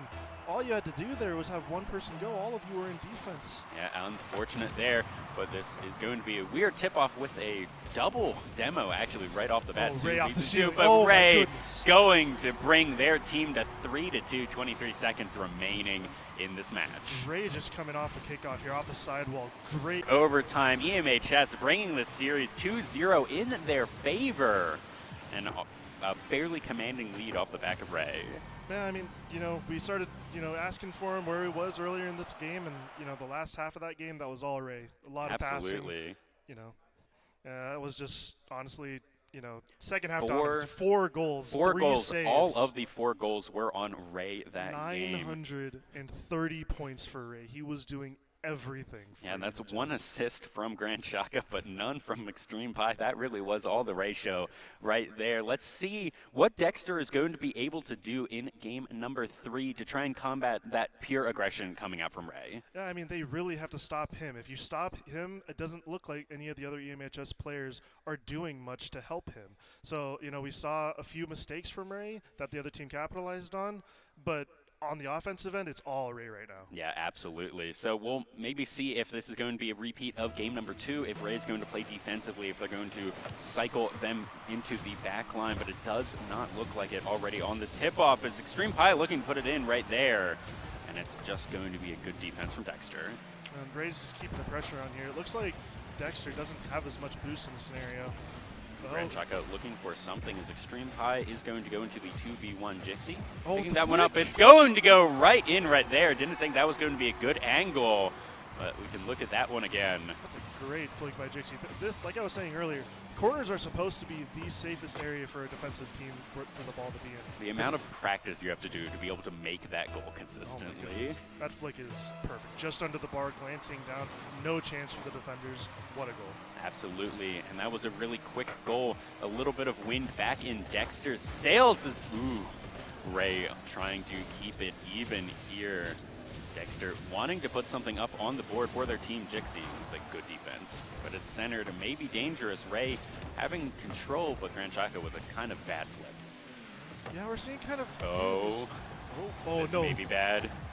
Oh, it's centered. It's centered. Okay, it's going to be cleared. Okay. Oh, but now it's cleared to the other side. We are seeing Dexter 2-man in the goal. This should be a good defense, but Ray having control of the ball. Let's see what they're going to be able to do as it's getting cleared towards the midfield. And we are seeing a lot of these defensive mishaps, which is leading to all the goals that we've seen. Obviously only one so far this game, 1 minute in.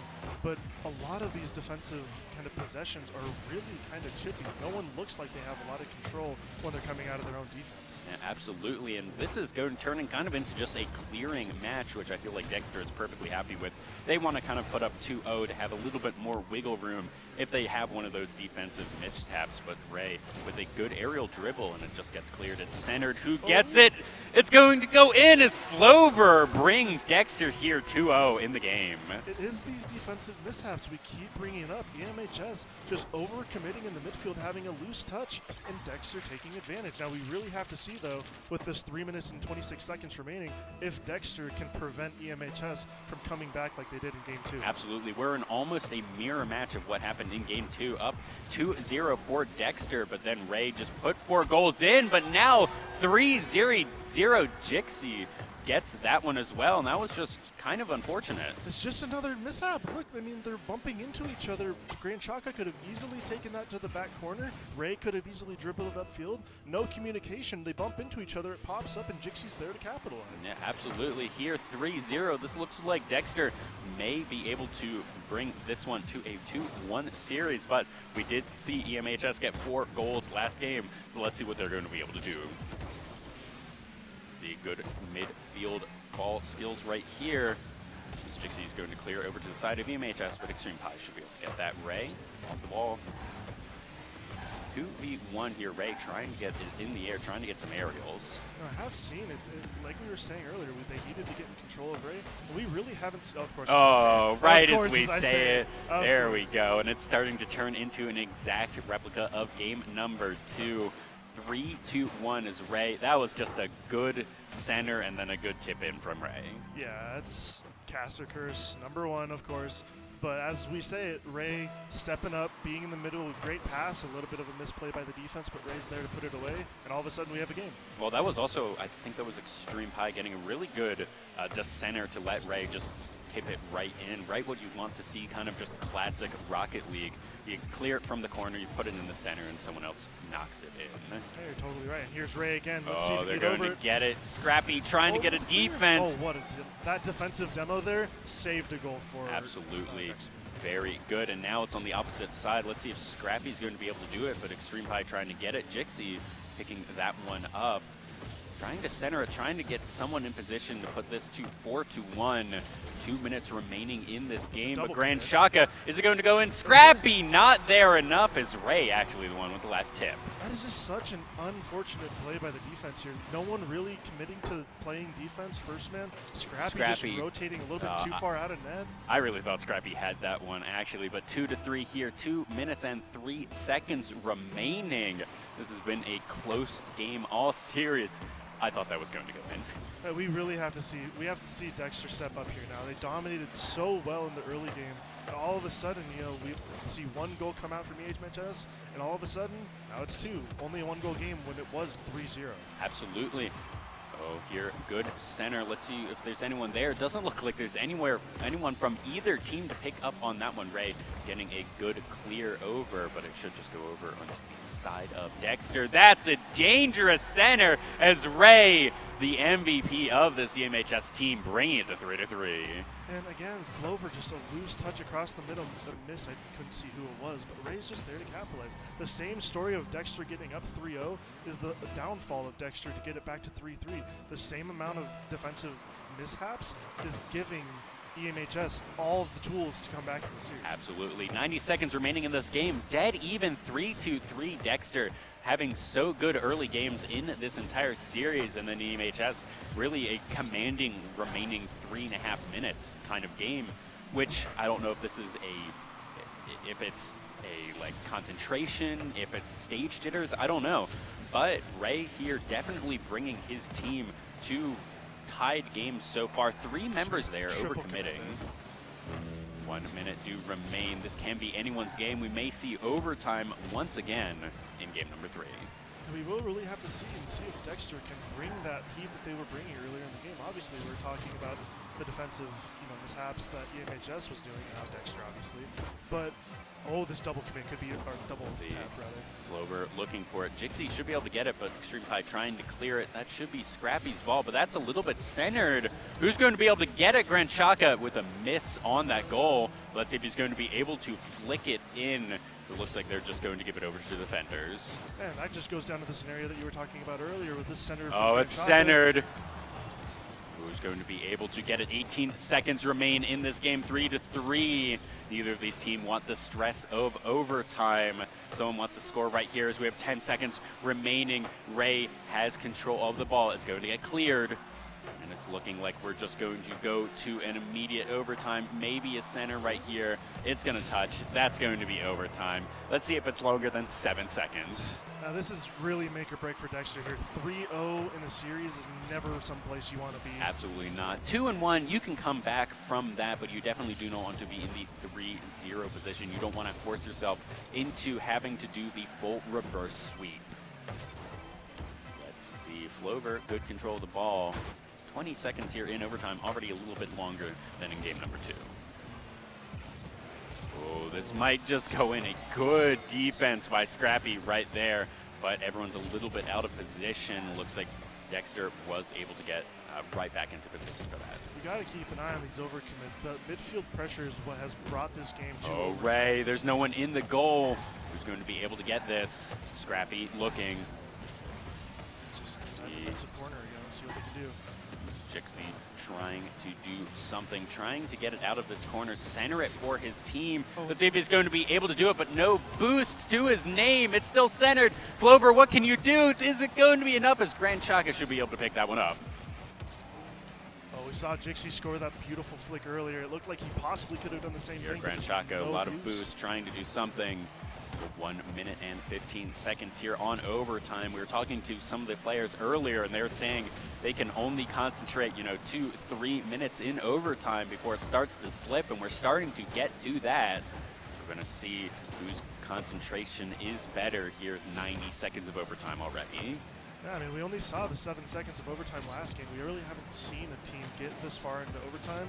I don't really know how to react just for both teams, because earlier on in the game, Dexter had all that pressure, and then, the end of the game, EMHS, so you would kind of think EMHS has the momentum here, but Dexter seems to be the one with all the pressure. Absolutely here. And also, I feel like you play slightly differently in... Oh, but that's just going to be Ray putting it in. 4-3 for the second game in a row as EMHS brings it to 3. And I saw that again. I mean, when the scoreboard comes here up at the end, Ray, 9 shots and 4 goals.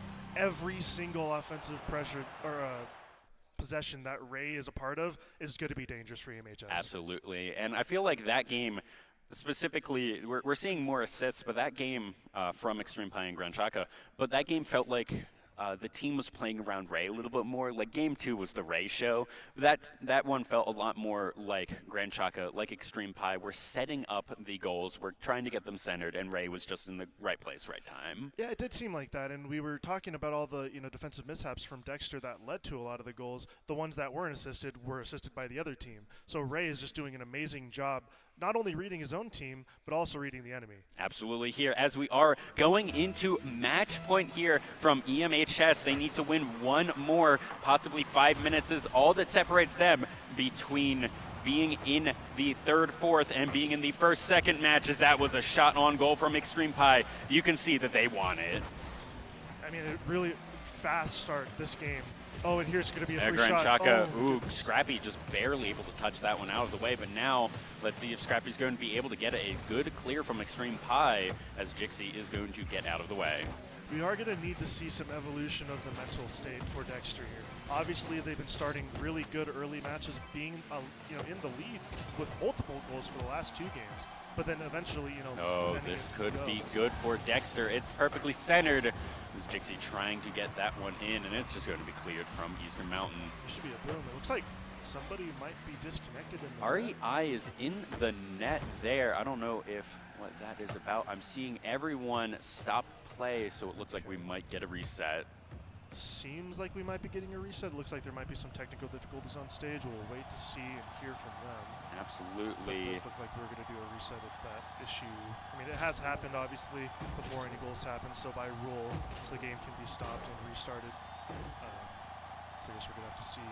Now we see our referee going up there, making sure all the technical issues, what is going on over there. But we will keep you up to date with the solution. The good news is that, yes, it is 0-0. We don't need to have any sort of restarting, no competitive advantage lost or gained from anyone. So out of all the places that this could happen, this was by far the best. Oh, 100%. It would have been really unfortunate if a goal had gone in, then someone team, disconnect or 100%. something like that. But this, at least relatively easy to, reset game number 4. This also, I feel like this might be good for Dexter, because this is a good time for them to, they're all piling on each other in the game, as we can see. But this is a good time for Dexter to, all right, take a breath. Especially with the Rocket League, where you go game to game to game. There's really no downtime for you to get, your coach to come over and for them to say, take a breath, reset the mental. And here, I feel like this might be good for Dexter to say, okay, We'll be fine. Maybe we've been in this position. I have no idea, but we got this. We got the reverse sweep. Keep that mental up. Oh, Whereas, you're totally right. But what I just noticed is that it was Ray with the controller issue. So the person that we've been talking about being the MVP for EMHS this entire time is possibly going to have a little bit of a mental gap now, seeing that it was his computer or controller that was causing the issue. Absolutely. Maybe being a little bit frazzled there. See if it'll be an opportunity for Dexter to get something done here. We have not gotten any updates, but we will let you know when we do have anything to report. A little unfortunate that this is happening. I do like the meta appears to be when there is a disconnect, you just pile on each other. It is that is about the most common thing.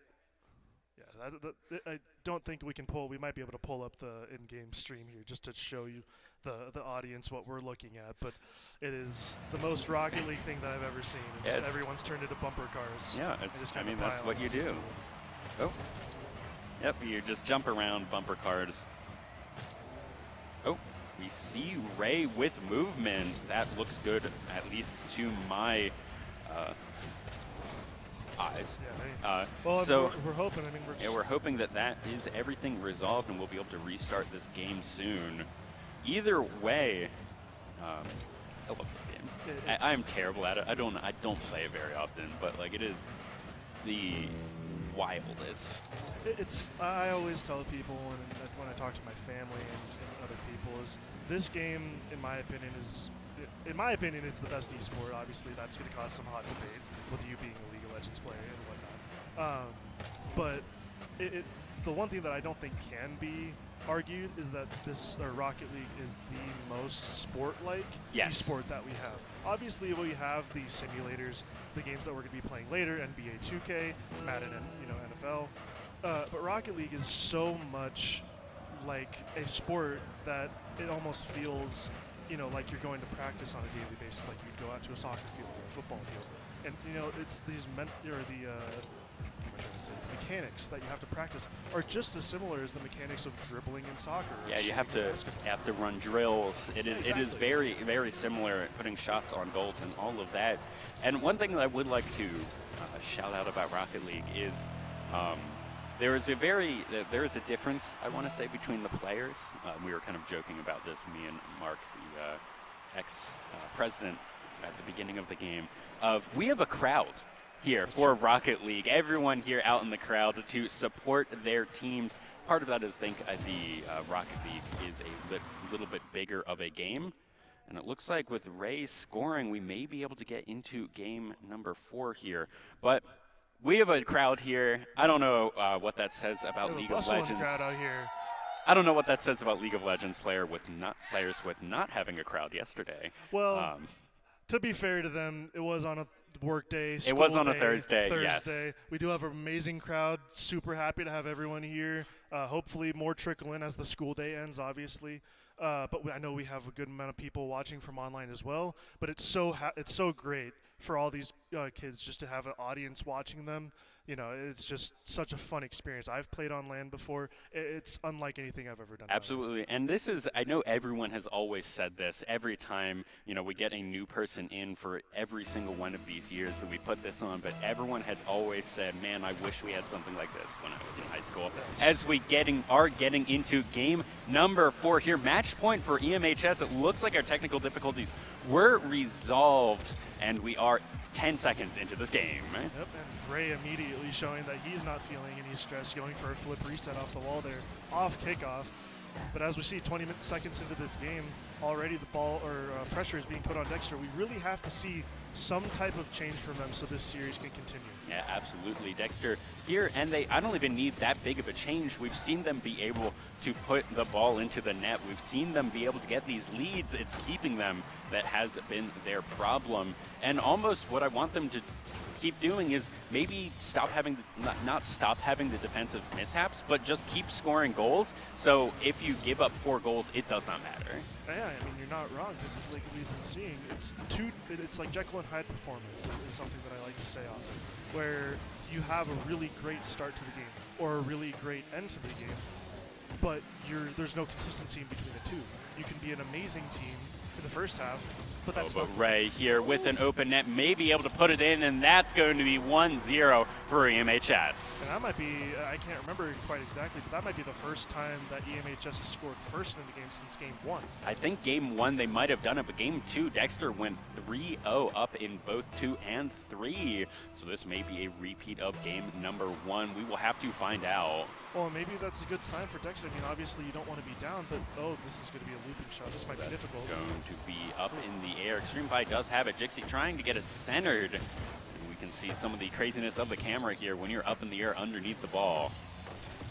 But as I was saying, I mean, maybe with this, getting scored on first will wake Dexter up. They have to play from behind now. They can't get comfortable in that, a 3-0 lead that they had.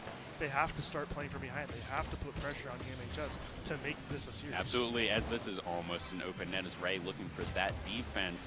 Flover looking for something. 3 minutes and 15 seconds remaining in this game. Dexter wanting to at least put one up in this series. Don't make it a full sweep as Extreme Pie missing that aerial. Oh, Flover maybe going in. No, just off the side. Are they going to be able to get a good center, a good tip in? Flover trying something scrappy is here, but that's Ray taking control of the ball, trying to get it back. Good aerial out from someone from Dexter. Didn't see who, as Extreme Pie does have control of this ball. And I mean, like we've been saying all series, if I am Dexter, I am freaking out whenever Ray has the ball. I'm putting pressure on good him. Centered, but who is it going to be a good center for, as Ray does have control of the ball. All 3 members of the EMHS are here. 3-member defense as well, 6v6 around the net, as Dexter wants to clear this. Yeah, I mean, Dexter's doing a decent job whenever they're on defense, but there's no offensive pressure. That little dribble there by Scrappy was all that we really seen from them on the offensive end. Yeah, you're 2 minutes into this, or remaining into this game, 3 minutes into it, and we are seeing 1-0. This is definitely a much slower game than the other 3. We're having 7 points in both game 2 and game 3, and only 1 so far in game number 4. Yeah, I mean, honestly, if I'm EMHS, putting pressure like that's is going to be great, but I'm up 1-0, and Dexter has not really shown me anything that I should be scared of. Yeah, here EMHS almost putting a shot onto that goal with a good defense, overcommitting, I think, with 3 members there from Dexter. They need to try and do something. 96 seconds remaining in this game. Trying to put one in, maybe getting to overtime, maybe hoping for a good tip-off in overtime. Anything that keeps your series dreams alive, anything that keeps your state finals dreams alive, maybe for the reverse sweep, but so far we haven't seen anything from them this game. Yeah, I mean, honestly, oh my god. Oh, that's a good center. Oh, that's going to go in. That's 2-0 EMHS. Yeah, I mean, it's just as simple as that. Extreme Pie just keeping the pressure, putting it off the backboard, and Grand Chaka. The shot's really not that strong, but with all of Dexter kind of panicking on the goal line, all he had to do was put it on target with a little bit of height, and all of a sudden it's up 2-0. Absolutely. Here's 72 seconds after this tip-off for Dexter to put 2 in, bring us to overtime, try and keep their series alive. Let's see what they're going to be able to do. Jixie with a clear towards the mid lane, but in the 1v3, he has to really outplay 3 other players. Flover trying to get something centered. Jixie, no boost to speak of, trying to get control of this, but there's going to be no shot on goal. Now we really need to see something for Dexter here soon. 45 seconds remaining in game number 4. This is looking so good for EMHS. Destruction there. Ray going to go down, but still out of that immediately, and that's going to be a 3rd goal. 37 seconds remain. 3-0 here for EMHS. It looks like they're trying to put the finishing touches on this series. It was a little close in a couple of games, but they want to be able to say, we swept them. Sure, was it close? Were we down twice? Yeah, but no one will remember that as we go into finals. And I mean, if we look at the scoreline, 3-0 for EMHS. This is just almost as bad as it could be for Dexter, just because and a 4th. But as I was saying, they've scored 4 goals in back-to-back games. The other ones requiring overtime simply because Dexter had scored those 3 in the early part of the game. Yeah, but EMHS absolutely. has proved that their offense isn't the problem. So I'm thinking for whomever EMHS is going to need to play later on today, be scared because they know how to score. Absolutely, and that will be Western Las Vegas High School that they will be playing after this, assuming 4 goals are not going to come through for Dexter in the next 15 seconds. And here it looks like EMHS, Eastern Mountain High School, are going to be your finalists here for 3A. We have 5 seconds left in this game number 4 as they're looking to clinch this full sweep. Ray looking to maybe put one more in. It touches the ground, and that's the series win for Eastern Mountain High School. And that was just sheer domination, it seemed like, for at least the second half of the game. Obviously, we saw Dexter really doing well early on in the games, but they just couldn't hold on to it. And EMHS just being consistent, putting away the goals when they needed to, coming back in the games that they were down, and showing up in overtime. Absolutely. Yeah, I think part of that is, as you said, that was 2 different overtime wins that EMHS went, that if they went the other way, sure, that 1 7-second one, that was just kind of a poor tip-off. Goals or that goals. happens, right, to all of us. But the other one, that was almost 2 minutes in overtime. That could have been anyone's game. Maybe that brings them to a game 5 or a game 6. Your mental isn't as you're not as worried because you can say, okay, we won one. Even if every time they're scoring these goals, we can win it in overtime. But instead, that was a fairly dominating performance there from Eastern Mountain High School, who will be going on to play Western Las Vegas in the finals for 3A. And it looks like we are almost all set on the stage for a player interview. So we're going to send it over to them.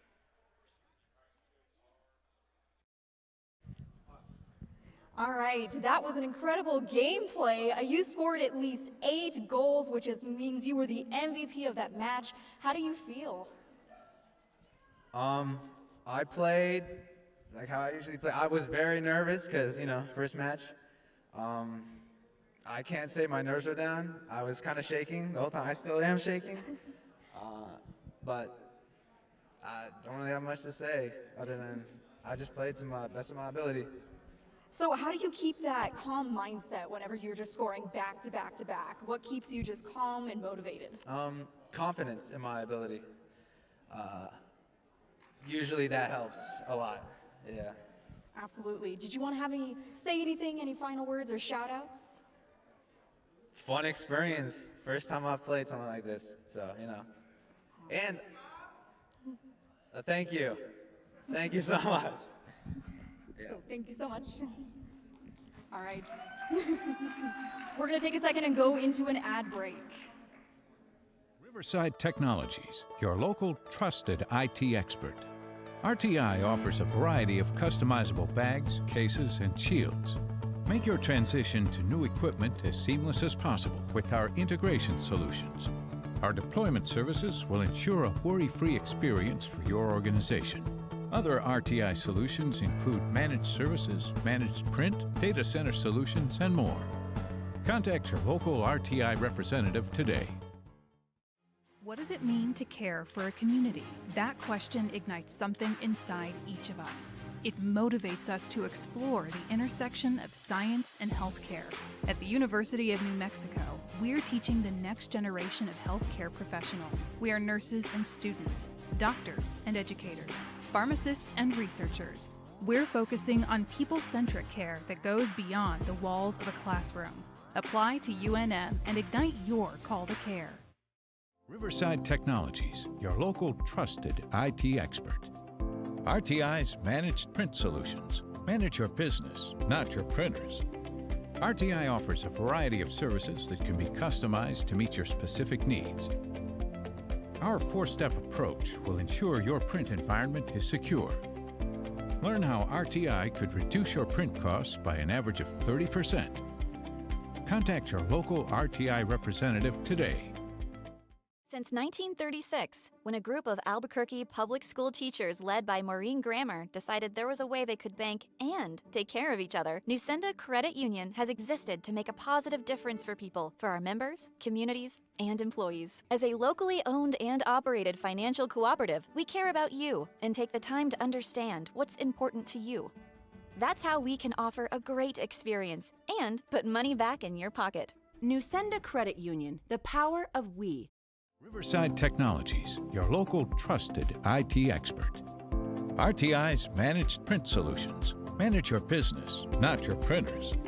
RTI offers a variety of services that can be customized to meet your specific needs. Our four-step approach will ensure your print environment is secure. Learn how RTI could reduce your print costs by an average of 30%. Contact your local RTI representative today. What if you could look forward 1 year, 4 years, 40 years? What does the future look like? How will you ignite it? This is where the future gets fueled, where ideas come to light and identities flourish. This is where we define opportunity as individuals and as a pack. Being a Lobo is about so much more than the classes you take. It's about the mark you make on your world, because the journey starts here, but it never ends. What will you ignite? Since 1936, when a group of Albuquerque public school teachers led by Maureen Grammer decided there was a way they could bank and take care of each other, Nusenda Credit Union has existed to make a positive difference for people, for our members, communities, and employees. As a locally owned and operated financial cooperative, we care about you and take the time to understand what's important to you. That's how we can offer a great experience and put money back in your pocket. Nusenda Credit Union, the power of we. Riverside Technologies, your local trusted IT expert. RTI's data center solutions evolve IT infrastructures and accelerate business transformation. We help maximize resources, reduce IT costs, and transform environments. Our experts can build infrastructures and ensure a fast, reliable network. Want to meet rapidly changing demands? Contact your local RTI representative today.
Hello and welcome back to the NMAA State Finals. We are back with some Rocket League with Del Norte versus Chaparral High School. It's going to be a great match. Del Norte, I know, is a pretty good school, and I've heard good things about Chaparral as well. So we're going to throw it over to Dieter and Tyler for our casting. Hello, everybody, and welcome back to Rocket League. This is our 4A match, Del Norte versus Chaparral. I can't seem to actually find, oh, it's literally what I'm holding is the stats page. Sometimes, you know, it's hard to read, but Del Norte 10-1 on the season. Yeah, I mean, we know what they're capable of. We also know that they're very good at casting, at least with Fiat. But yeah, they are going to be the favorites going into, I think, this entire division. Absolutely. And yeah, I'm going to be rooting for them personally. Absolutely. They're also the, I think, most local team, especially to this facility. They are, what, like 3-4 blocks away, essentially? It's a 2-minute drive. Yeah, 2-minute drive. So definitely hometown favorites for them. They should have a cheering section is what I'm going to say. But the Chaparral High School, they were 5-6 on a losing record in the regular season, still made it to states. You know, it's about it's about getting where you can get with what you got, and sometimes you got a bad start of the season and something changes mid-season and you go undefeated for the rest of the season. Now, I don't know exactly the lineup of how they got here, but they deserve to be here. They deserve to be here, and they're going to put up a fight for it against Del Norte. Absolutely, and I know they did beat, I believe it was Albuquerque Academy, who were 9-3, somewhere around there, on this season. So they definitely deserve to be here. They definitely got here in a convincing fashion. So I'm super excited for that because generally in these events we don't see anyone who would really be considered an underdog. It's always 9-2 versus 10-1, 11-0 versus 7-4, maybe something like that.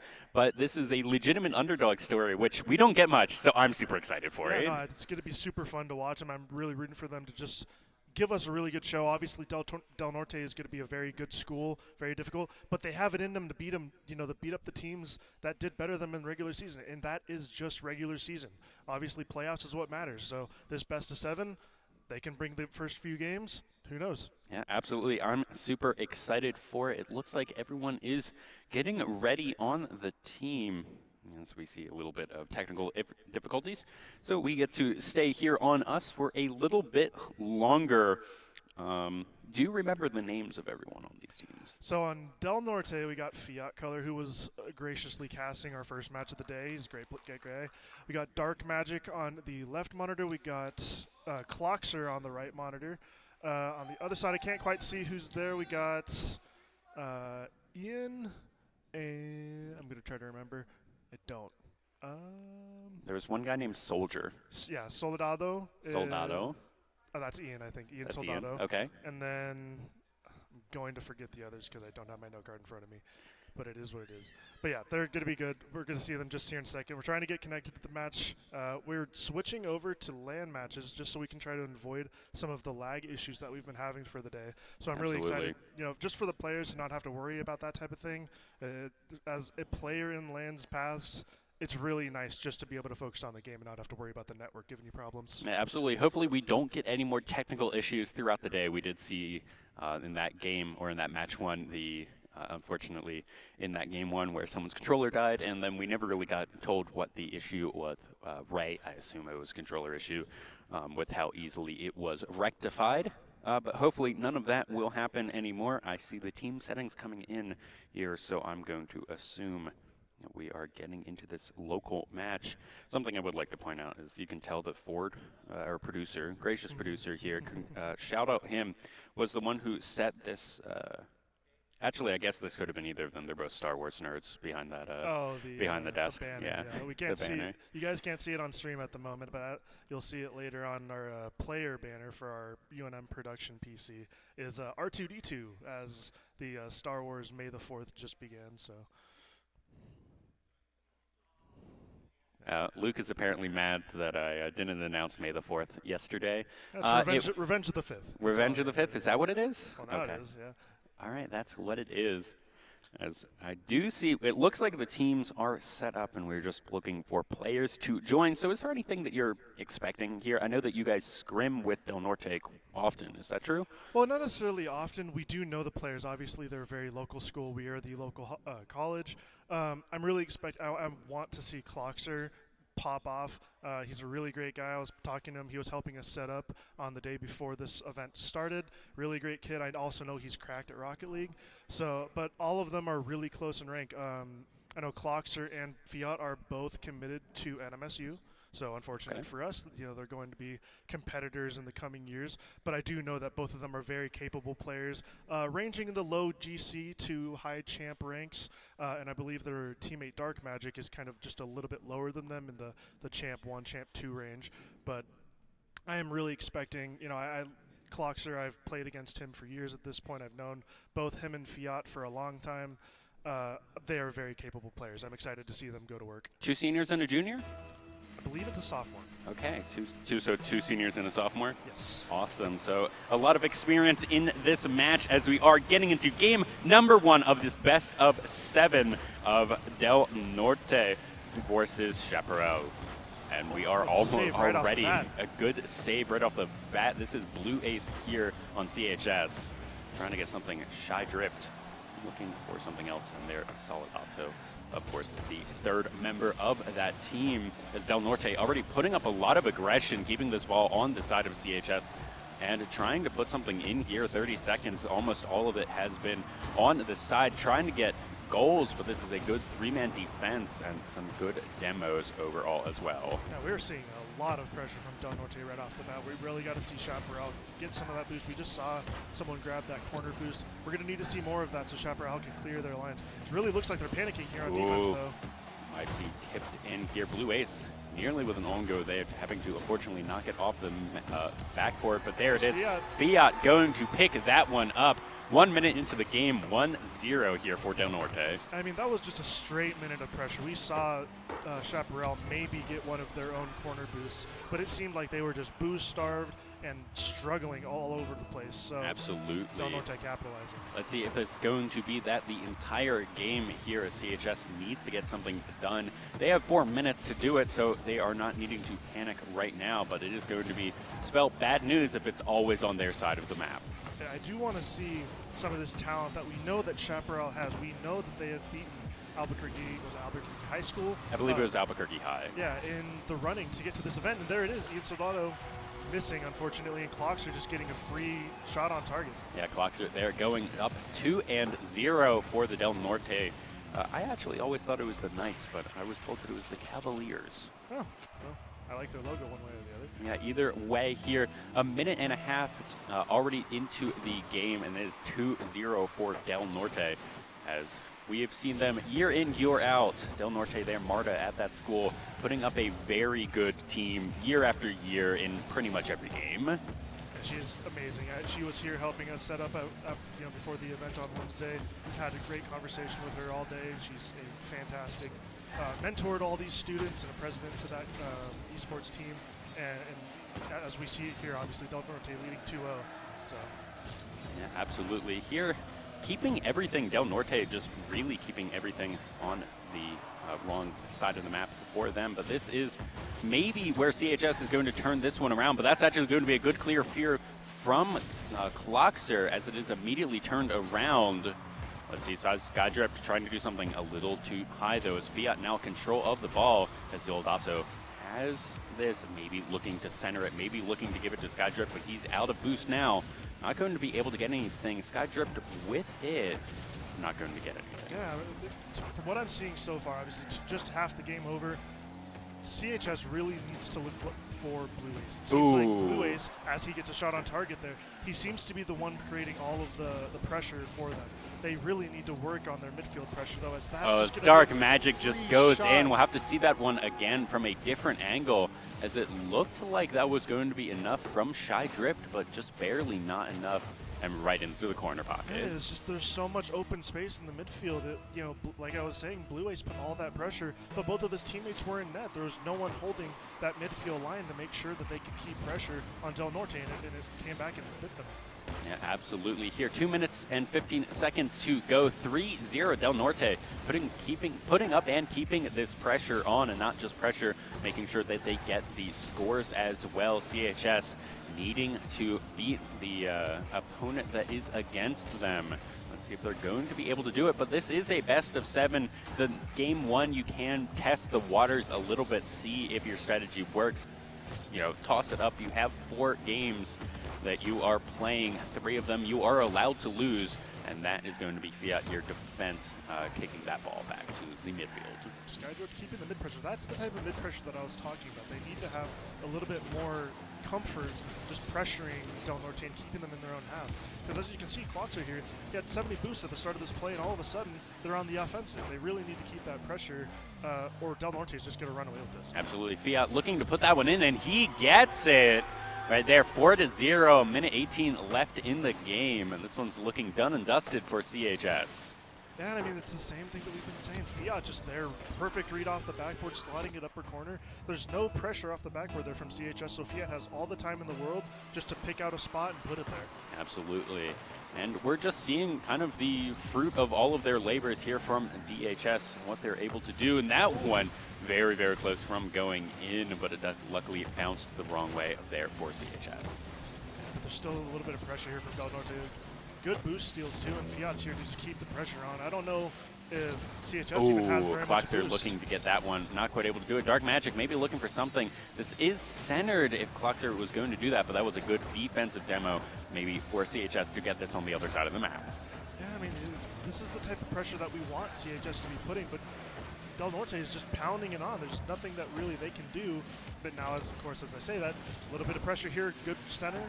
Let's see, Fiat trying to do something. 30 seconds remaining. Clockser looking for a good open net, but Blue Ace just barely able to tip that one out. It's going to go in, though, as Dark Magic gets it with another flick. 5-0 here in game number 1 with 26 seconds remaining. This is a crazy shot right here. Okay. It's so unfortunate. Yeah, that is a little bit crazy, especially he did a shot on goal, came back around and knocked it the opposite direction. Absolutely insane, just micro and macro knowledge right there. With 25 seconds remaining here, 5-0. You have to imagine Del Norte is going to have this. It only takes about 3 seconds if you get lucky to get a goal off kickoff. But Absolutely. Yeah, that's a great save, honestly. Nearly own goaling it there, but knowing exactly where to put the car to make sure the ball hits the upper ring and then jump down. 2 seconds remaining as Del Norte goes up 1-0 in this best of 7. Yeah, and I mean, it was sheer dominance. There was very little pressure there from Chaparral throughout the game. It was, unfortunate, but honestly, Del Norte deserved that game. There was really nothing that they struggled to do. They controlled the boost. They controlled the midfield. Everything that they were doing was how they needed to play. That. 12 shots versus 4 overall between the 2 different teams. 2 goals apiece were Dark Magic, and I believe that was Fiat, and 1 for Clockser. And that was just a really clean match from Del Norte, exactly what they want to be showing here at the state championships. As we are getting into game number 2, Del Norte wanting to keep up that pressure. They want the full 20 minutes of pressure the whole time. Don't even want to give up a goal. That's what they want to be known for. But here, as Chaparral wants to try and tie this one up, let's see what they are able to come back with in game number 2. And a receipt kickoff. I mean, we're really going to need Chaparral step up. We need some of that midfield pressure, and we really need just to show, them to show that they can compete. We need, they need to show Del Norte that they're here to play, and that Del Norte can't just sit back and expect to win the games without trying very hard. Absolutely. And apparently, and also with CHS, what they really want to do is they want to show that they are able to beat the best teams right here, right? They want to be able to show that they didn't get here off of a fluke, off of maybe a bad day from Albuquerque High, and that is just barely not. I thought that was going to get knocked out, barely went in. Going to have to watch the replay of that one. Dark Magic. And this was Dark Magic. Tips it in. He's just making his own luck. Ball comes to him. He cuts it really nice and puts a shot on target. And once that ball gets into that, the dark stage where it's just crossing the line, it's so difficult, and you're panicking on defense. And I kind of feel for Chaparral, as that's just so difficult to deal with. Yeah, it looked like Shydrip there was trying to do something, trying to get behind it, but just wasn't able to get the momentum of their car in the correct direction. But here, 45 seconds in, already 1-0. DHS not leaving, or DNS not leaving any of that pressure up. And I mean, as we see here already, Del Norte really is already just keeping that pressure in their field. You barely see the ball linger in their half. More than a few seconds. That's just going to be another one. Cloxer puts it in 2-0. And it's just the same thing again. We're only a minute into this game, but I don't think I've seen the ball touch Del Norte's side of the field more than just a handful of times. No, and that was what we were seeing in game number 1 as well. This is looking like a complete domination here from Del Norte. Hopefully we can see something. I want to see at least a goal from Chaparral here in hopefully this game here, but it's not looking great. It's already, that's Dark Magic putting a third in, a minute 15 in. I don't know where CHS was. You got one commit there was a double commit on the near post, I see. All right, and the net was just wide open. Dark Magic capitalizing again.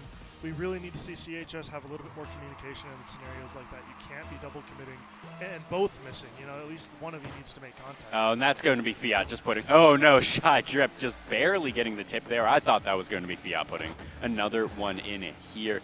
3.5 minutes to go. Already 3-0 here. Del Norte, a complete shutout so far.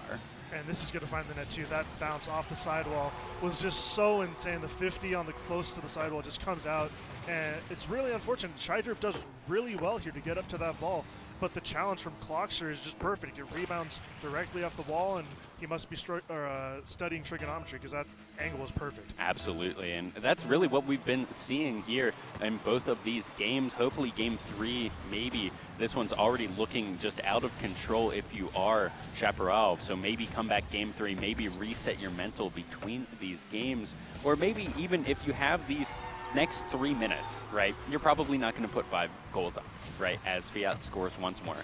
Use the next 3 minutes to talk about what you want to do coming into game number 3. Because this game, I don't want to say it's over, but it's 5-0 at 3 minutes. Yeah, you're totally correct. They really need to use this next 3 minutes. Play the game. Don't get absolutely destroyed. Because there is a limit. You can't just be beat 15-0 and not feel the repercussions from that mentally. But, at least let yourself breathe. Yes. You still have 2 more games. It is a best of 7. Going down 2-0, not the end of the world. You can come back from that. What you really don't want to do is go down 3-0. 2-0, you can say, okay, they were flukes, we weren't feeling it, something like that. But what I really want to see here from CHS, reset their mental, really talk about how they want to play this game, make sure that they're not overcommitting, not double committing for things that they don't need to do, and try and get some of this pressure relieved. I don't know if that's getting, as we're seeing Shydrip dribbling it across the field, and now that was Blue Ace trying for a shot on the goal, and that was the first shot on goal we've seen from Chaparral in a while.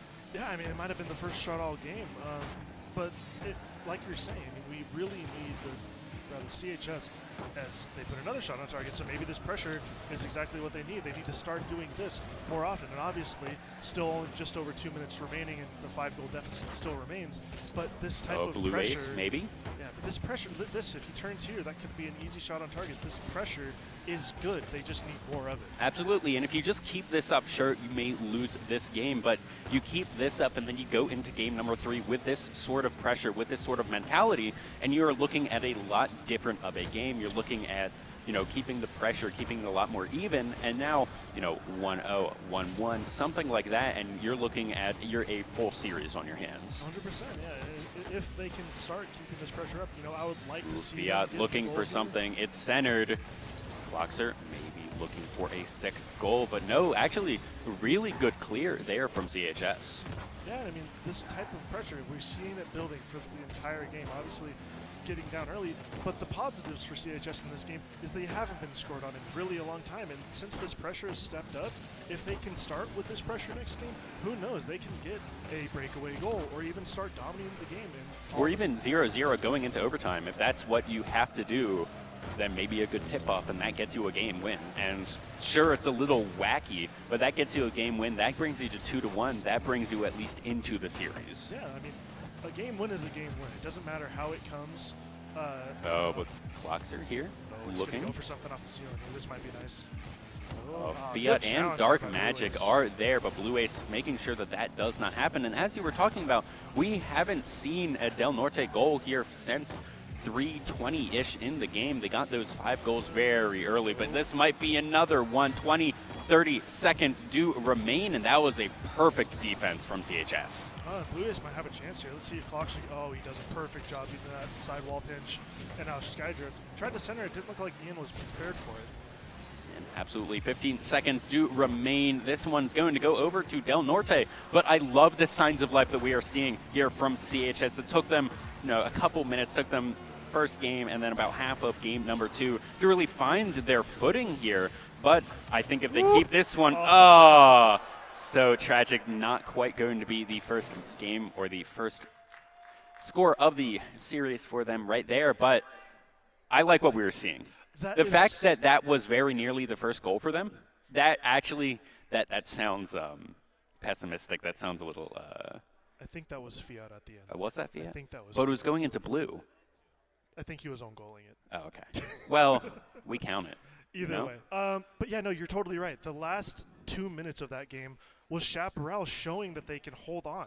That was 0 goals scored in that last minute. Obviously, they didn't score, but that pressure leads to drama on the defensive end. Absolutely. And if they can show Del Norte that they can, keep them back in their net, keep them, traps, all of a sudden, goals might start finding the net. Yeah, absolutely. And you only need one little mess up from Fiat or someone like that, own goaling it, and now it's a 1-0 game. If you're playing as defensively as you were in game number 2, towards that second half, playing as offensively, making sure that it isn't going into your own goal. If Fiat messes up, if I'm just using him because he was casting, giving him a little bit here. Fiat looking for something. That's a demo. Clocks are looking to get this one cleared. But Skydrift should have full control of this one as Fiat's looking for something, a good just hit back. Yeah, I mean, that was already good pressure. If this is what we're going to get this entire game, I bet this could be the game of the series so far. Yeah, absolutely. But unfortunately, Skydrift there with a really good defense.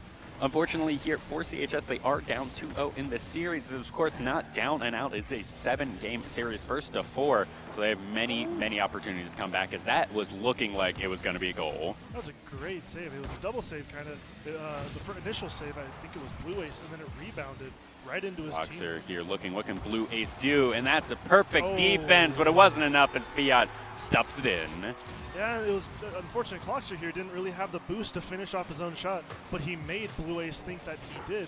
Therefore, and then the 50 comes out, and Fiat just absolutely demolishes that 50, goes straight into the net, and here we are, 1-0, just a minute and 15 off the clock. But already we're seeing Del Norte being slowed down. At this point, it was, 3-0 in game number 2, 1-0. That is a perfectly comebackable score line. You can work with this. It isn't the completely morale demolishing 3-0 here. So I am actually really excited to see what we can see from CHS here. We get a lot of action around their goal. And Blue Ace is everywhere right now for Chaparral. I've seen him on defense. He's leading their offense. Here he was getting another 50 after 50, and here we are. This might be over. Oh, that might be it. But Shy dropped, trying to get it center, trying to give something to someone. But Clockser is going to get a good clear, maybe getting it in. It's still somewhat centered.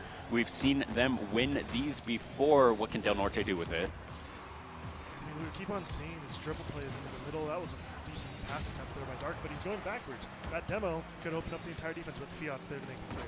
Absolutely. Here, Blue Ace once again touching all over, trying to get something on defense and offense done here, as Blue Ace is going to be the leader of this team. It looks like that was a good save, but it's still centered. What can Fiat do with it? And it's going to try to be cleared by Skydrift as they get this out of there. That miss might lead to Blue Ace. Oh, he just couldn't get it under control. Let's see if he can get flick. Oh, as Clockser takes full control of that, and that's going to be an almost open net. Skydrift here trying to get it. Fiat missing with that one, going into the back of the net. Skydrift here trying to put up a good defense, trying to contest basically everything in this. I thought that was going to go in.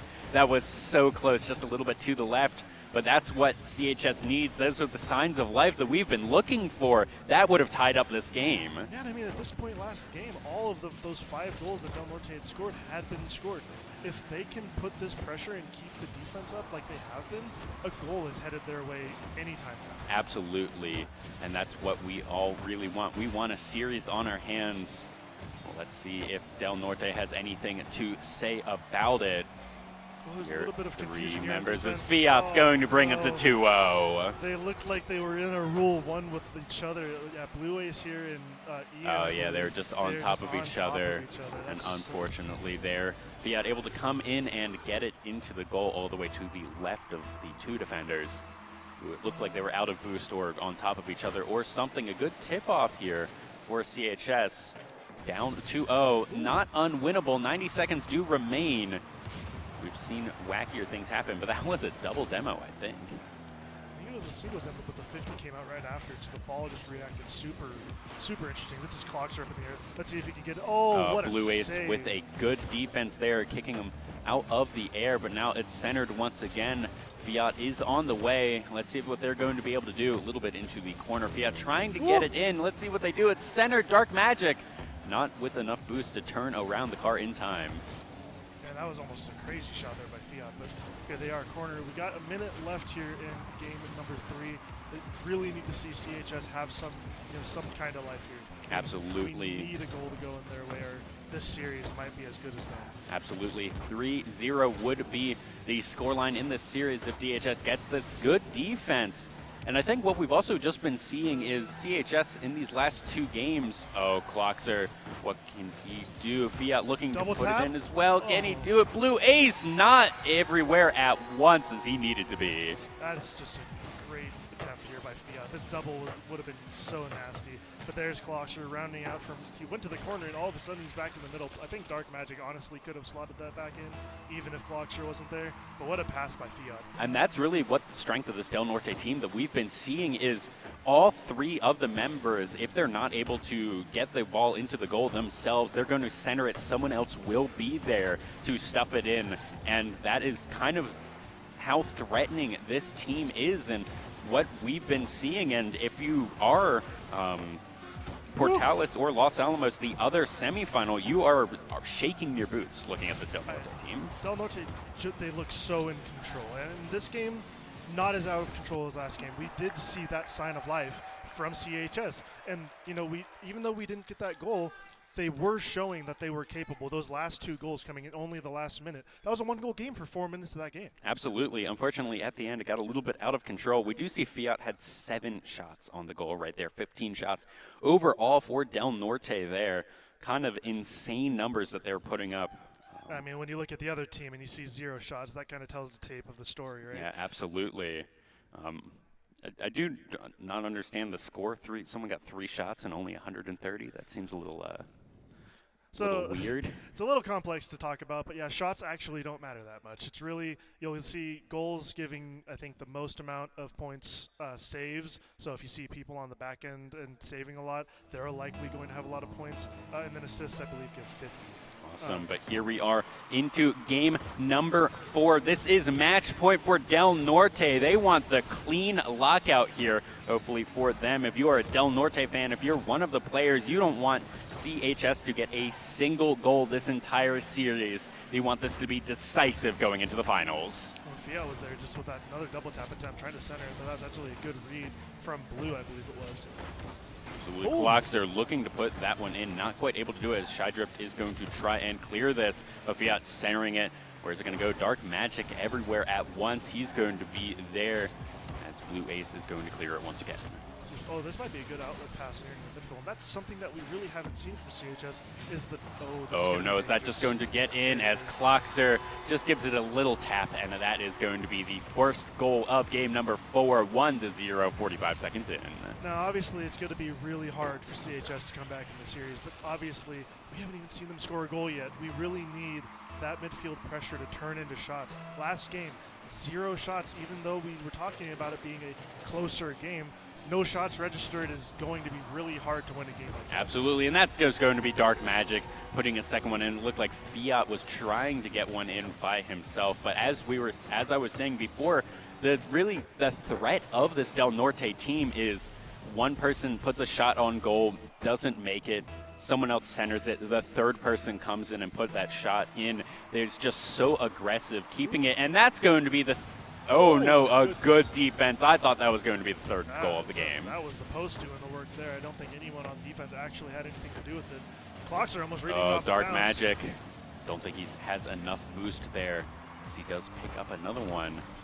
See if he's going to be able to do anything here. Shy Drip, that's Fiat color, going to be able to make it. It's Dark Magic. Oh, the fake coming up from Fiat. You'll see it here just in a second.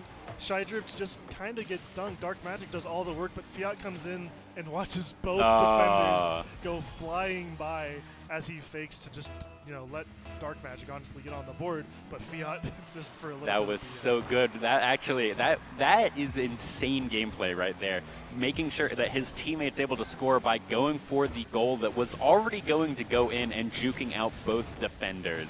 Just a little bit of, I wouldn't call it toxicity, just a little bit of fun. Dark Magic getting another 4-0 here in game number 4.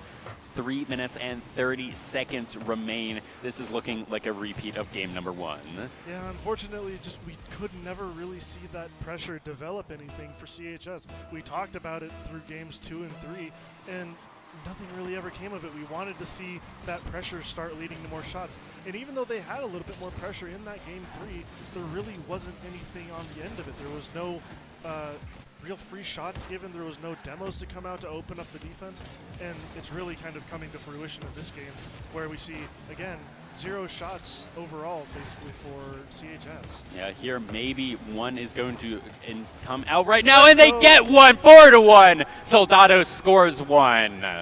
Well done. Honestly, great. That's just a great pass there by Blue, putting the defense in a difficult scenario, and Dark just not getting any piece of it. That's Ian slotting the first goal, not making this series a perfect sweep and a best of 7. Absolutely, and sure, it's only one goal, but at least you can say that you got the one in. A 4-1 here in the series. Signs of life from CHS. Let's see if they're going to complete the reverse sweep as the true reverse sweep as down in game number 4. I'll say it now, if this game gets turned around, CHS comes back, brings it all the way to 7, that might be the best thing I've ever seen in Rocket. Absolutely, I'm hoping for it. That would be amazing. I'm rooting for them now. I really want to see that happen. See, as we are on the CHS turf right now, Blue Ace getting a good defense there as Fiat and Dark Magic on the ground trying to get something. Dark deciding to try and knock it back, but this is a center. There's no one in the goal! Blue Ace brings it 4-2. Now this might be Del Norte just kind of screwing around a little bit, but don't look now. There's still half this game remaining, and 2 goals is so easy to get in that amount of time. Yeah, absolutely. This game is not over. 2:30 remaining, or 2:23 remaining in this game. 4-2 as Shy Drip gets a little bit better of that tip-off, but it goes all the way into Dark Magic's hands. But he gives it away. This is more good pressure here by Blue. Now Blue Ace trying to put something up for his team, trying to get a win on the board for CHS, making sure that it isn't the full sweep. Let's see if they're going to be able to complete the task. 4-2. Off the ceiling. Your Blue Ace has a Shy Drip there, looking to be the attention of the centering. Let's see if they're going to be able to do it. Ian looking for something, trying to get the backflip, but that's Clockser now onto the center, and no one's here to defend. Blue Ace trying to get it. It's going to go wide. Shy Drip is here. Dark Magic trying to get it in. Is Shy Drip desperately trying to get it out of the corner, trying to get it cleared, and it looks like that is going to be the end of that drive. Clockser here passing it out to Fiat. This is great infield pass control, but the touch Blue doesn't Ace, come through. 1v3, are they going to be able to make it as Fiat gets the defense on that? And there's just no boost for him to use there to try to make that shot happen. He did just steal their corner boost. That's something that we really haven't seen from them all series. They've really been letting Del Norte run the boost however they wanted to, but that boost steal in the corner there by Blue Ace is something that really could change the tide of the series if they can get these next 2 goals. Yeah, absolutely. Here, a good clear there from Del Norte. 1 minute remaining here in this match. 4-2. We want to see something, and we don't want it to be a goal from Del Norte. If you are a CHS fan, let's see if they're able to clear it. Let's see if Fiat's able to get this in. Clocks are stopped in his tracks, but it's centers. Everyone is here. 3v3 action. It's getting cleared. It's getting centered again as Blue Ace has it. Are they going to be able to make it? Dark Magic trying to get there desperately, as I think Del Norte has the defense. That was, is that 50? Oh, maybe Blue Ace here. Oh, Clockser now. He's the only one on that side. Ian trying desperately to make it into his goal, trying to get this defense. 30 seconds do remain in this game. Number 4, 2 goals need to be scored from CHS. Try to get it. Fiat with an excellent defense. That would have been one. 17 seconds. Can CHS do it? It looks like a goal and a good defense by Blue Ace. 10 seconds. It looks like Del Norte is going to take this series. They're going to take it in a 4-0, and they're going to clinch their tickets to the state finals. What a series, honestly, by Del Norte. Honestly, great effort. Just at the very last second, 5-2, Dark Magic getting it into the goal, and in a convincing fashion, Del Norte wins it. I mean, that's just the tip of the iceberg and the cap for a really dominant series all over, for Del Norte. That's the 4-0. You can't really get much more dominant than that. And honestly, it was almost a perfect sweep. When they don't allow a goal the entire series, perfect sweep. But good for CHS. They did get those 2 goals at the end, even though they were a little bit more than consolation. Yeah, absolutely. They at least were able to show some signs of life.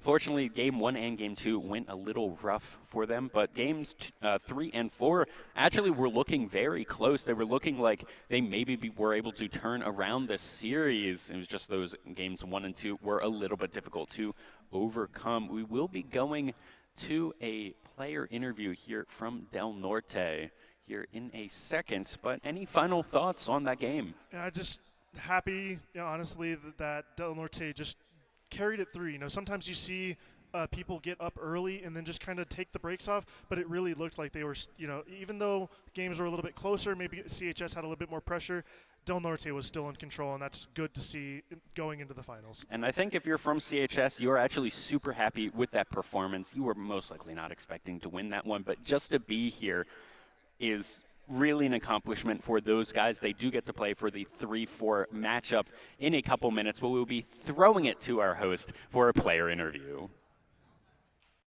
Thank you so much, and I am here. Congratulations on your win. You and your team played wonderfully, scoring multiple times. That last game was a little close, and then you came in clutch and got the win. How do you feel about how you guys played? I feel great. It was fun. Me and my team has communicated really well, usually better than we usually do, like when we're in a lab. So it's also really cool to be in this environment. So we're like changing our game style, and yeah, we've been training a lot together.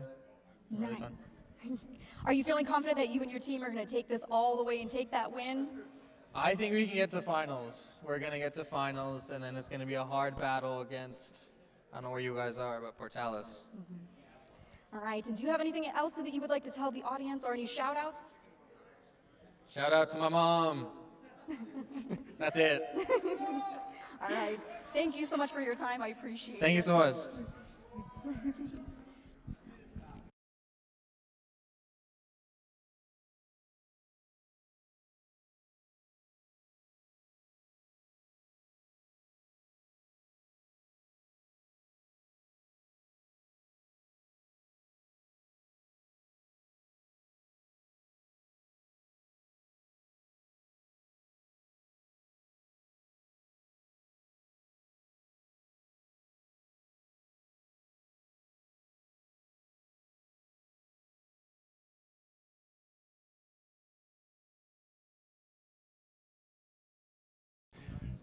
If there's any player missing their hoodie, we have it up here on stage.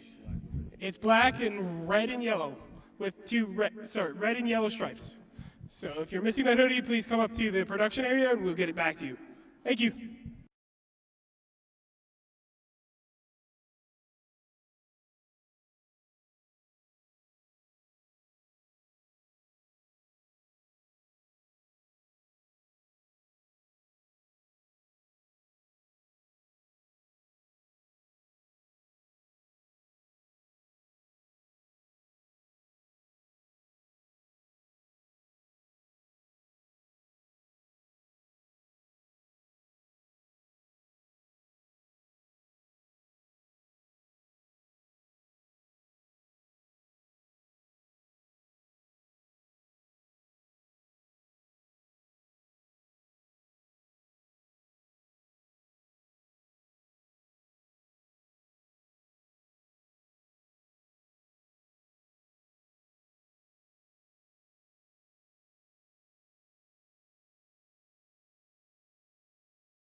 Hello and welcome back to the NMAA State Finals. We are starting back up into Rocket League, and this is the last match until we hit the finals, because we are still in the semifinals. It's going to be Oregon Mountain versus Hobbs High, and this is going to be a tough battle.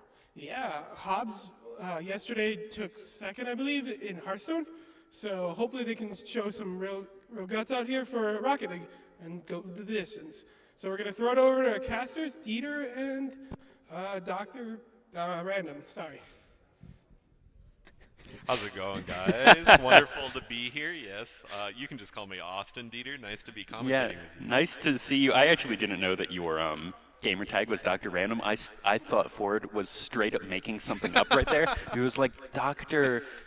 Random. That's a good name. But okay, good. He was actually referring to you as your gamer tag. But as they were saying, this is OMHS versus Hobbs. OMHS 9-2 on the regular season. Hobbs 8-3, 27-6 versus 24-11. So this should be a very close match. It's going to be a great set. And I'm out here repping Oregon Mountain and excited to see my boys play.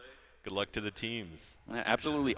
As we are getting into game number 1 of the 7-game series here, as Hobbs is on the orange side, Oregon Mountain on the blue side. We're not really seeing all that much come up, but actually, I have to eat my words right there, as OMHS having to go on the defense immediately. Going to be a fast-paced game. We see the first drive here at the kickoff, lasting about a minute into the round. We got blue driving it in. Okay, Here, what's the Oregon defense looking here? for that, and Classy just going to put it in. Looked like the defense was going to come out right there, but we can see that one again. He just goes on top of his own team member, and Happy trying to get the defense, but just not close enough. 25 seconds into the game, already 1-0. Let's see who gets the tip off here. We're both going to be gunning for it. Okay, looks like it's going to hang around midfield. Alex being patient. Yeah, fairly neutral of a tip-off right there. No one really taking any command of that ball too much when it was centered. Here we have Abstract's POV. They're going to be trying to get some space. Classy avoiding the tip to get it across to his goal. Here's the con man positioning. Man, barely missed that shot. Look at that coverage. Great clear by Hobbs. Yeah, that was teamwork. That was really good defense there from Hobbs. I was certain that was going to go in, but at the last second, two men swooped in and stopped that goal. Here we go on the corners. Teams are going to be trying to get it centered for scoring opportunities. Abstracts has a drive here, playing a little bit back. The goalie, Fabi. Okay, positioning, Conman trying to drive it in, and a good angle from Abstract. Abstract just getting it in right there with a fairly classic, we haven't really talked about this, but that classic just dragon coming out from the goal on that. I feel like that's what everyone has default. Beautiful animations here in the game, putting on a show with that clean angle. Absolutely. Okay, another really neutral tip right there, or at least no one has been going particularly that badly, but that's going to be a tip. That's almost going to be a goal, centered once again. The scrambles out here, Classy's going to have control of the ball. Every time Oregon Mountain's had a drive, they've been able to convert. Let's see if Hobbs can adapt, position a little bit better, and prevent future scoring. Absolutely. Prevent this gap from widening. 2-0 already, but with 3.5 minutes left to go, Hobbs has plenty of time to work with, especially if this is the first time that any of these students are on the stage. You know, first game, you play it, maybe you're playing it a little bit looser, you have a little bit of stage jitters. We've kind of seen that a little bit. As that one might just roll in right there as Classy with a good defense. The synergy, the positioning, you can tell that these guys have played a lot together. We like to see people working their craft. Hobbs is going to have a chance at a clear here, though. Here's Fappy with the drive, contesting Aaron, bobbing it back up. Let's see. Good clear by Conman, right into the hands of Classy and Aaron. Absolutely. Classy here looking for something. Looking for the centering, trying to set up the goal. Good clear by Fabi. Classy was wide open there. All right, let's see what the setup is. Here, Looks Alex wide trying open. to tip it in, but Classy there with full control, looking for some aerials, driving into the ground as Abstract picks that one up. Centered, but it is going to be taken out by Alex. Now up in the air, who's going to get it? Fappy, it is. Ooh, and just barely not in. No, never mind. Fappy gets that one. Yeah, that was just a bad angle from Oregon Mountain there. Let's see it on the replay. So close from Classy and Aaron, but wasn't quite able to get the right angle to clear it free from the goal. Something that I think what's a little bit interesting here is car selection. I think everyone except for Fappy is playing the standard car.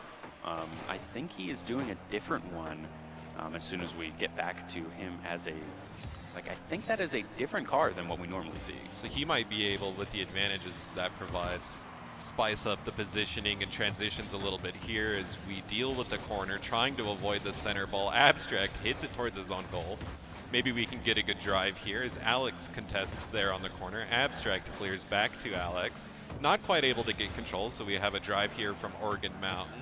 Let's see whether or not Hobbs can clear. Aaron again with the side shot. Classy barely missing that clean goal. Abstract maintaining control of the ball. Here we have it again on the corner.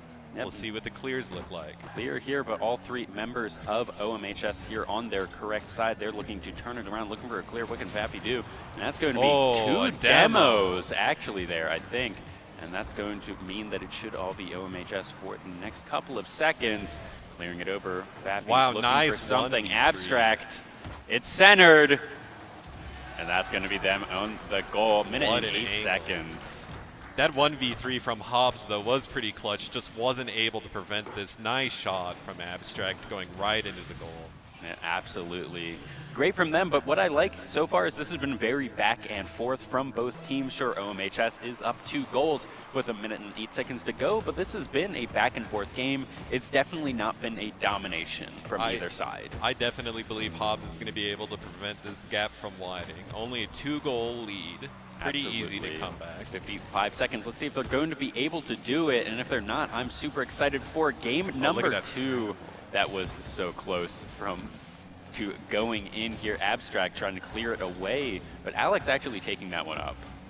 And here we go. More and more movement around the center, going to try to clear it out to the corner so it's more difficult to goal. Conman with control. Fappy with the setup, but not quite the right angle to get it into the goal. Let's see whether or not Oregon Mountain could clear this pressure, or if Hobbs can close this gap up. We got 20 seconds left, so they really need to score now. Yeah, centered here. Aaron may be the one picking this one up, but now it's going to be Happy with a bit of a tip. But now Aaron looking for it. Centered, cleared. Who's going to get it? Abstract trying to get it on the opposite side of the map here. OMHS just wants to keep it on the ground, wants to take game number 1 for themselves, and it's looking like that's how it's going to do.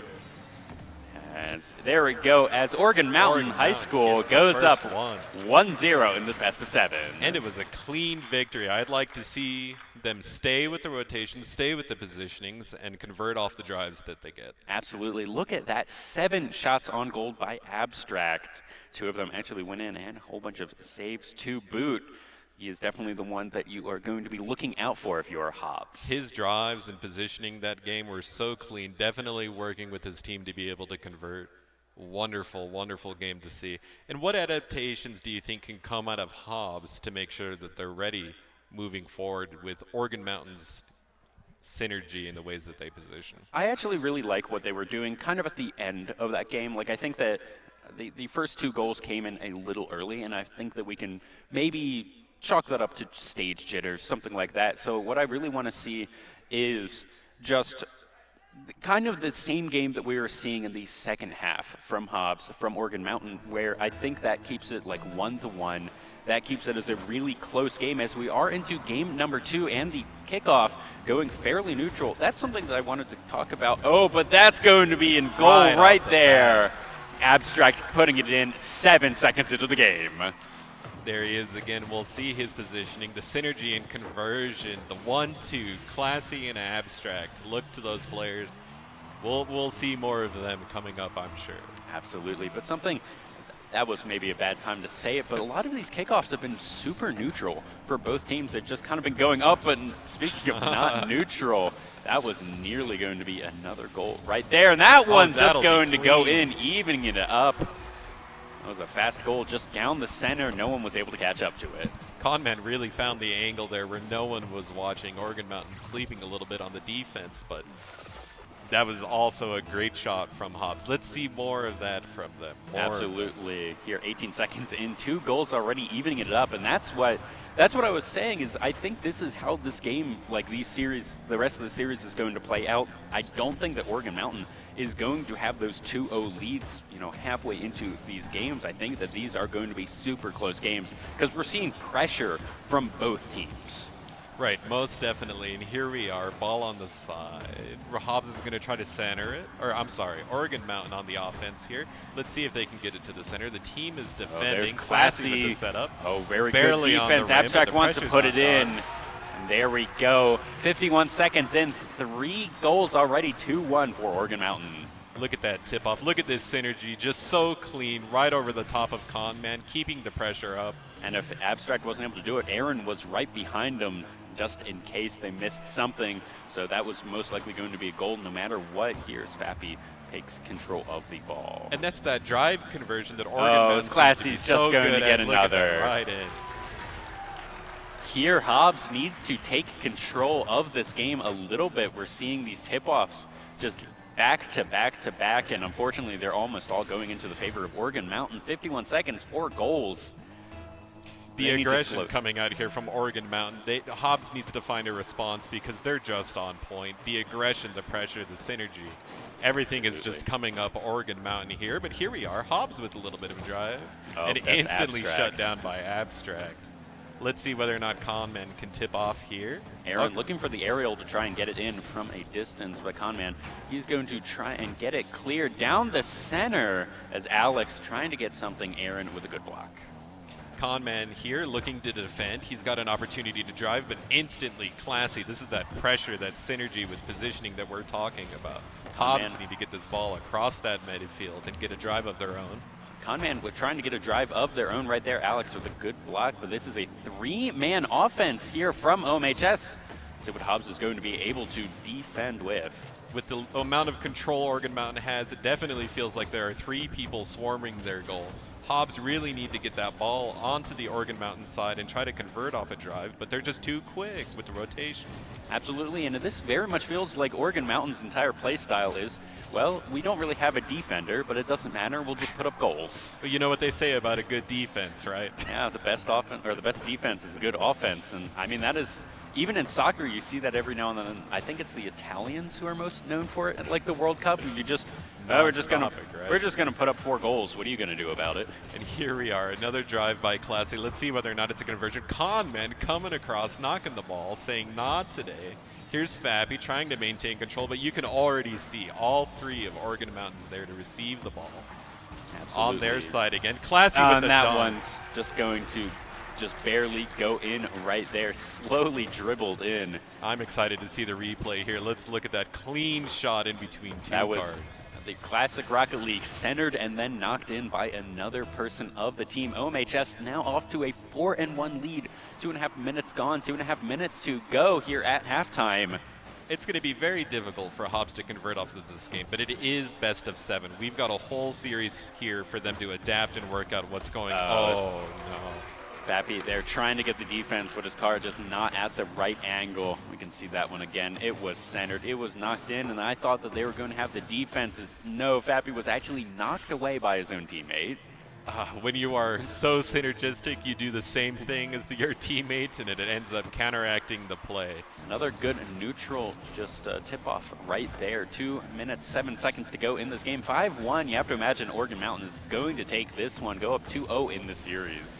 And we just see another clean drive. Fappy needs to clear it away, but there's no one there to receive the ball. It's right back into the arms of Oregon Mountain. Let's see, do we get a conversion? Barely, but just by inches missing that goal.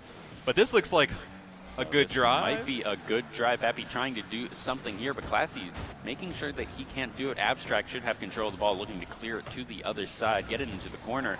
That's going to be Alex taking control of it himself. And here we are. We saw that when Hobbs gets the drive, there seems to be no one deep in the enemy territory to be able to convert off of it. Maybe they need to find a response with the positioning, but Oregon Mountain's play style might just be too much to deal with here.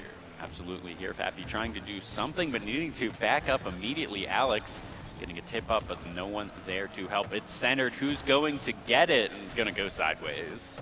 There's just so much space that Oregon Mountain's play style buys them. But here we can see Hobbs is putting up a good fight. This is about the longest streak this game without anybody scoring. Let's see if Hobbs can keep the storm to a minimum. And there's a score by Conman. Yeah, As we were saying there, the longest streak without a goal, 5-2, 56 seconds remaining.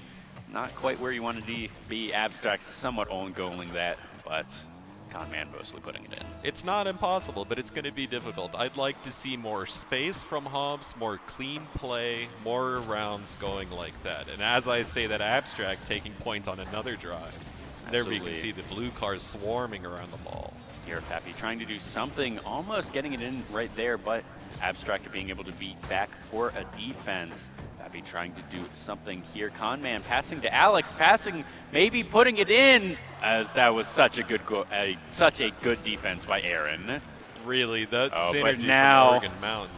Fappy with a good defense themselves, trying to get something. That one's going to go in as Abstract puts up another. That one's probably going to have it signed and sealed. 22 seconds left on the clock. You're going to have to score 4 goals against Oregon Mountain. But I will say, Hobbs' adaptation seemed to be coming into play. So as we move into the half point of the series, I'm excited to see Hobbs give us a show here. Absolutely. As we are probably just going to go into game 3, I can't imagine we're going to get overtime. 14 seconds do remain here. 6-2, Oregon Mountain just looking to clean this one up and go to 2-0 in this series, get one more, bring it to match point, and they'll be in the finals.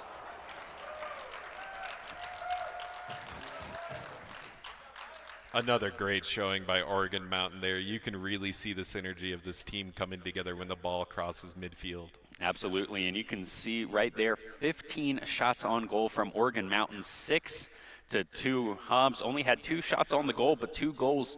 So, I mean, that to me reads that Hobbs, they don't get control all that much, but when they do, they get it in. So maybe they just need to focus on defense a little bit more, because clearly when they have these offensive shots, they're making them. But how can you focus on defense when Oregon Mountain just swarms you? I mean, it seems like every time that ball's in front of their goal, there are 3 cars instead of 2. Oregon Mountain has 3 forwards, no goalies. I mean, what can you do against that type of pressure? Hobbs needs to figure it out, and soon. Maybe Hobbs just fights fire with fire completely, 3v3s all on aggression. I would love to see that, a real fireworks show. Yes. We'll see what choices they make in the upcoming games as we move on to the next. That was very nearly what we were seeing at the very beginning of game number 2 of, what was 4 tip-offs with 4 points, I think, like that in the first minute. Oh, seriously, yeah. And as we get back into the action here. That's going to be an goal. Opening for Hobbs. All right. Right, the con man putting one in 5 seconds into the game, 1-0, and maybe they have learned from what we want them to do, just all-out aggression, put up 6-6, you know, get this to overtime.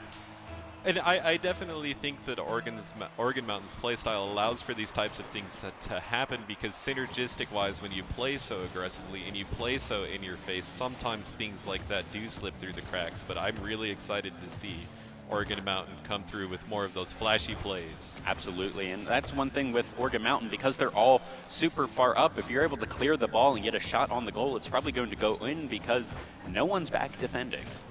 Most definitely, but on the inverse of that, the second that ball crosses the half point here, I'm sure we'll see many blue cars here on the ball, passing it to Classy. Classy Centered already as well. there, and that's going to be them evening it up. Oregon going 1-1 here, 4 minutes and 22 seconds remaining. And just look at that pass, look at that synergy. Put a bow on it. Man, that was beautiful. And something I want to point out is Classy was basically on that side of the map the entire time. He was waiting in the wings for that to be centered for him. And, I mean, it was working out there for Oregon Mountain here. Hobbs looking for a shot in goal. Going for the side score, good clear, and that's that synergy that I was talking about. These teammates trust each other to be in the right spot at the right time. And let's see if they can keep the conversions going. Absolutely. There we go. A shot on the goal by Abstract, but cleared away by Alex, right into the hands of Classy. We'll see if he can get a drive off this. Classy here. Aaron right behind him trying to get something. That's centered. That might go in. That's so close. Abstract trying to convert, but not quite. Classy here now in the 1v1 versus Alex. It does look like everyone has made it back to their own goal from Oregon Mountain. That's cleared. Conman, are you going to be able to do it? And that's a good save. Abstract looking for another shot, and he makes it. And it's not just the first one that you have to stop, it's the second, and then the third. And this is Oregon Mountain's aggressive and synergistic play style really coming into action. Yeah, especially if you're stopping like that, you really want to clear it more than just a little bit in the middle, and that's just a good center for someone else to try another shot on the goal. It's neutral tip-offs the entire time. That was going to almost be a goal, but it was stopped in time. Classy looking for something. Aaron, maybe the one to put it in. And here we see the 3 blue cars swarming the ball once it gets past that midfield line. Classy here with another drive. Let's see what happens. Conman, good defense there, trying to clear it here. Hobbs wanting to get it onto the other side of the map, trying to keep it away from their goal, wanting to even this one up. 3 minutes do remain in this game, trying to bring it to 2-2. Here's Classy with another drive. Good control, being contested by Conman, but winning the fight in the midfield. And let's see if they can convert off of this here. Conman positioning for another side clear. Abstract trying to center. Here comes Fappy. Ooh, that one to Aaron. Just going to be nothing but net right there off the corner. One of the more difficult things to hit. And look at that shot by Aaron. Just beautiful, right? Conman almost had that clear, but it was just a little bit too high for him there. Absolutely. Almost a little bit before halftime here in game number 3. OMHS looking to make this a clean 4-0, nearly bringing this to match point here, but there's still a lot of Rocket League left to play. Abstract riding with the ball on top of him. Let's see if Classy has the setup here. Ooh, Abstract. and he missed it. There were Aaron. 3 shots there that they could have bounced off of each other, but that's all right. Still driving on their side. Fappy going for the clear, and it looks like he'll have control of the ball for now, unless Abstract takes it away. Classy here on the side. We're going to go for the center. That looks clean, but Fappy blocking the centered strike. Yeah, Fappy with a good defense there, also clearing the ball at the same time. Oh, but that is going to be him being demoed, I believe, as another demo is coming out. Does Fappy have the 1v3? Now Classy here looking for something. It's getting centered. Abstract centering it better. Let's see if Aaron's able to get it, but Fappy disrupting that synergy.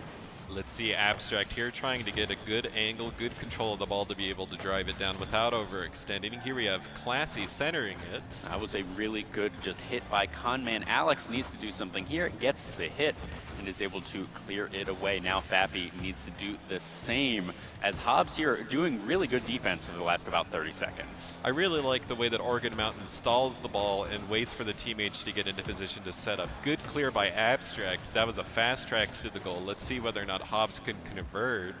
Here we have Abstract here on a drive, but Fappy taking it away. Trying to clear it. That looked like it might have gone in. Let's see, can Conman steal it back, put it in the center?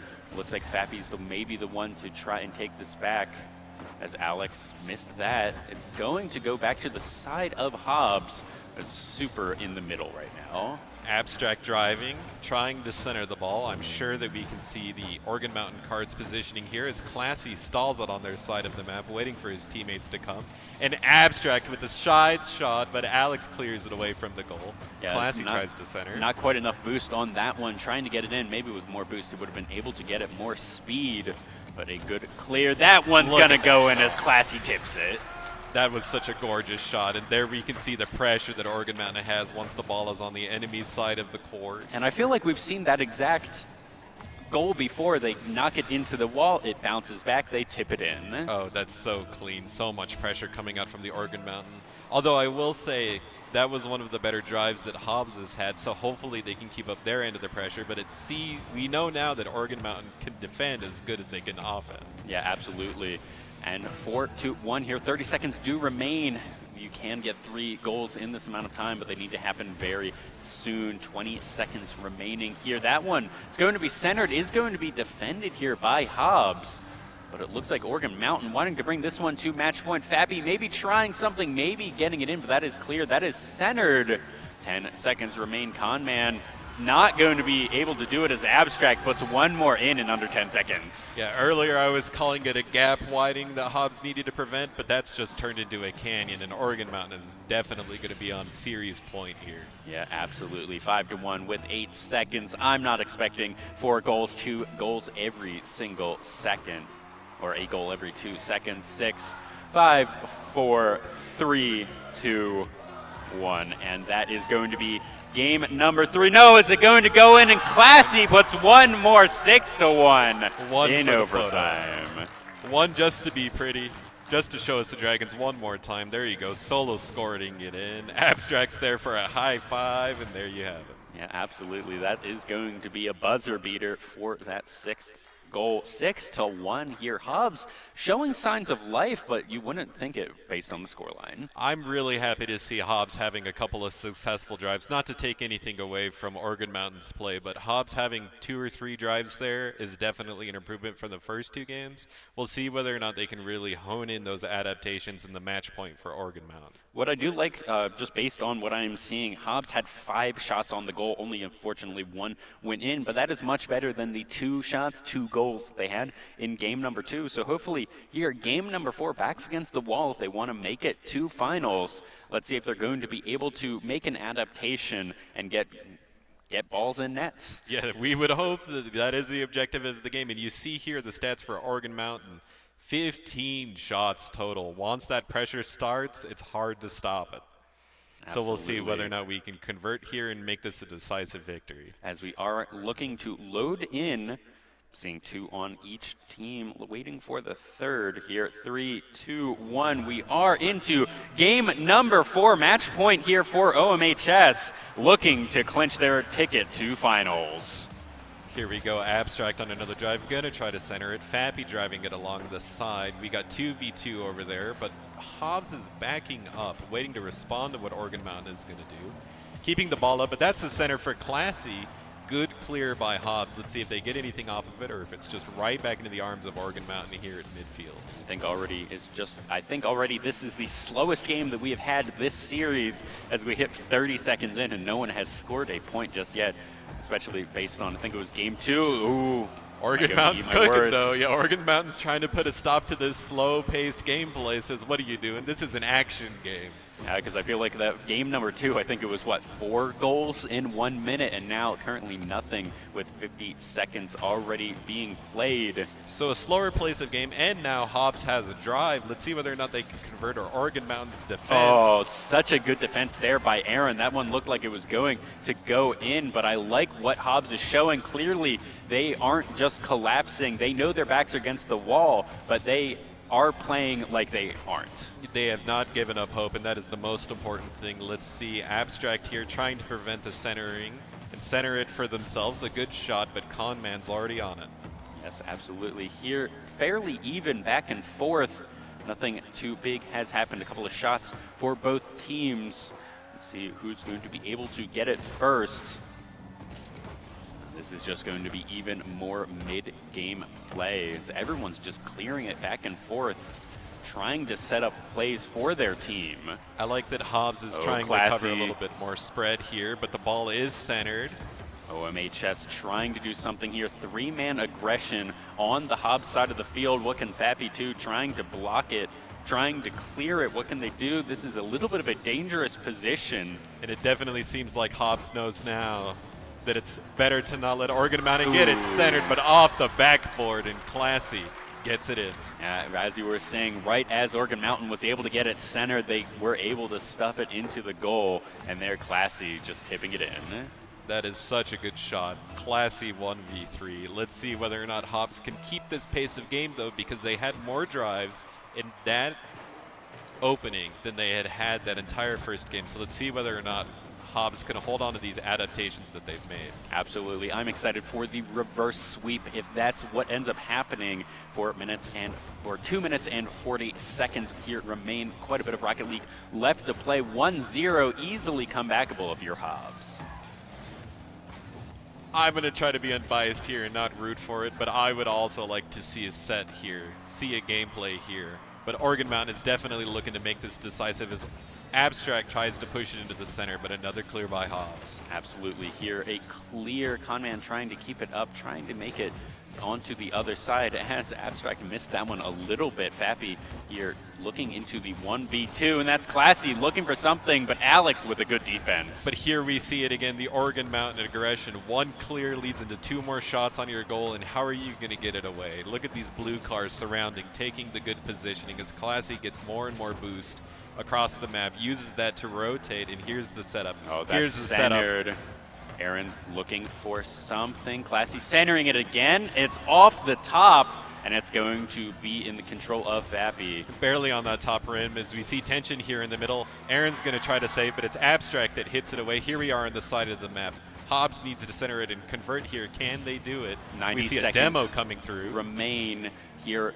Hobbs wants to put one in, wants to bring it to overtime at least, because then something weird might happen on the tip-off here. Minute and 15 seconds remain. And this game is definitely tense now as Hobbs is showing signs of life. Oh, Alex going to try to convert, but Classy clearing away to the side. Abstract centering. Let's see if there's a conversion, but no. Fappy says, I'm putting up a fight. I'm making my stand.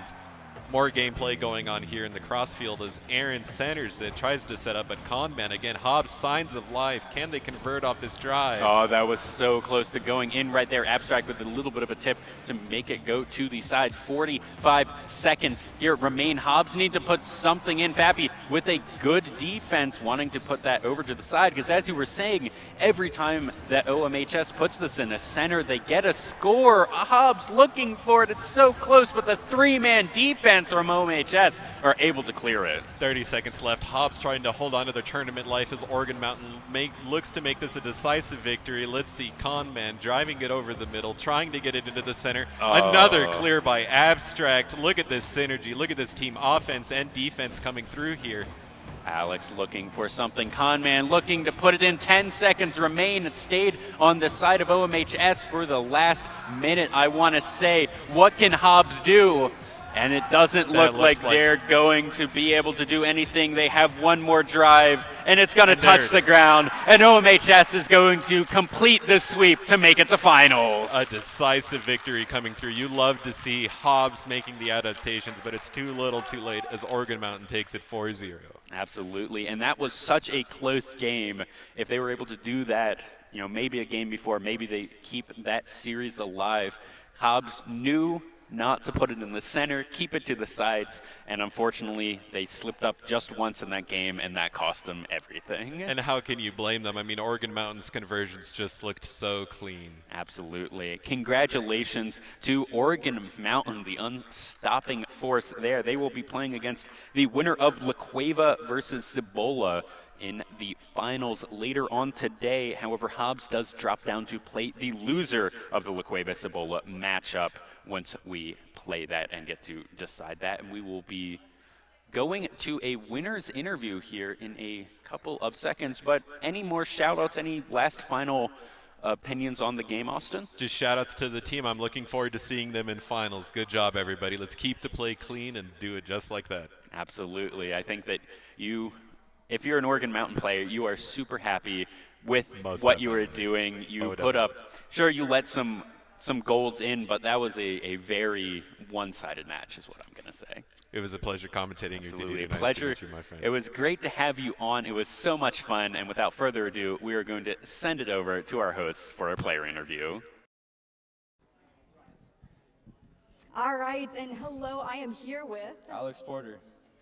You were Abstract inside the game, correct? Yes, I was. I have to say, you played absolutely insane. And not only did you score many goals, you defended so many coming at your own goal, and that was incredible. How do you feel like you played? Honestly, I feel like I played really well, but I honestly couldn't do it without my team over there. Absolutely. I was going to say, you and your team members played extremely well together. It seemed like if one person was up, someone was back defending. Do you have any strategies that you believe gives you an advantage over the other team? Honestly, I feel like it could just be our communication with each other. It's just really close outside of school and all that too. Absolutely. Do you have any last words or shout-outs that you would like to say? Go OMHS. All right. Thank you so much. I appreciate that. Thank you. And congratulations, of course. Thank you. Thanks. All right, and we're going to be going to a quick break. Riverside Technologies, your local trusted IT expert. RTI's Managed Print Solutions. Manage your business, not your printers. RTI offers a variety of services that can be customized to meet your specific needs. Our four-step approach will ensure your print environment is secure. Learn how RTI could reduce your print costs by an average of 30%. Contact your local RTI representative today. What if you could look forward 1 year, 4 years, 40 years? What does the future look like? How will you ignite it? This is where the future gets fueled, where ideas come to life and identities flourish. This is where we define opportunity as individuals and as a pack. Being a Lobo is about so much more than the classes you take. It's about the mark you make on your world, because the journey starts here, but it never ends. What will you ignite? Since 1936, when a group of Albuquerque public school teachers led by Maureen Grammer decided there was a way they could bank and take care of each other, Nusenda Credit Union has existed to make a positive difference for people, for our members, communities, and employees. As a locally owned and operated financial cooperative, we care about you and take the time to understand what's important to you. That's how we can offer a great experience and put money back in your pocket. Nusenda Credit Union, the power of we. Riverside Technologies, your local trusted IT expert. RTI's data center solutions evolve IT infrastructures and accelerate business transformation.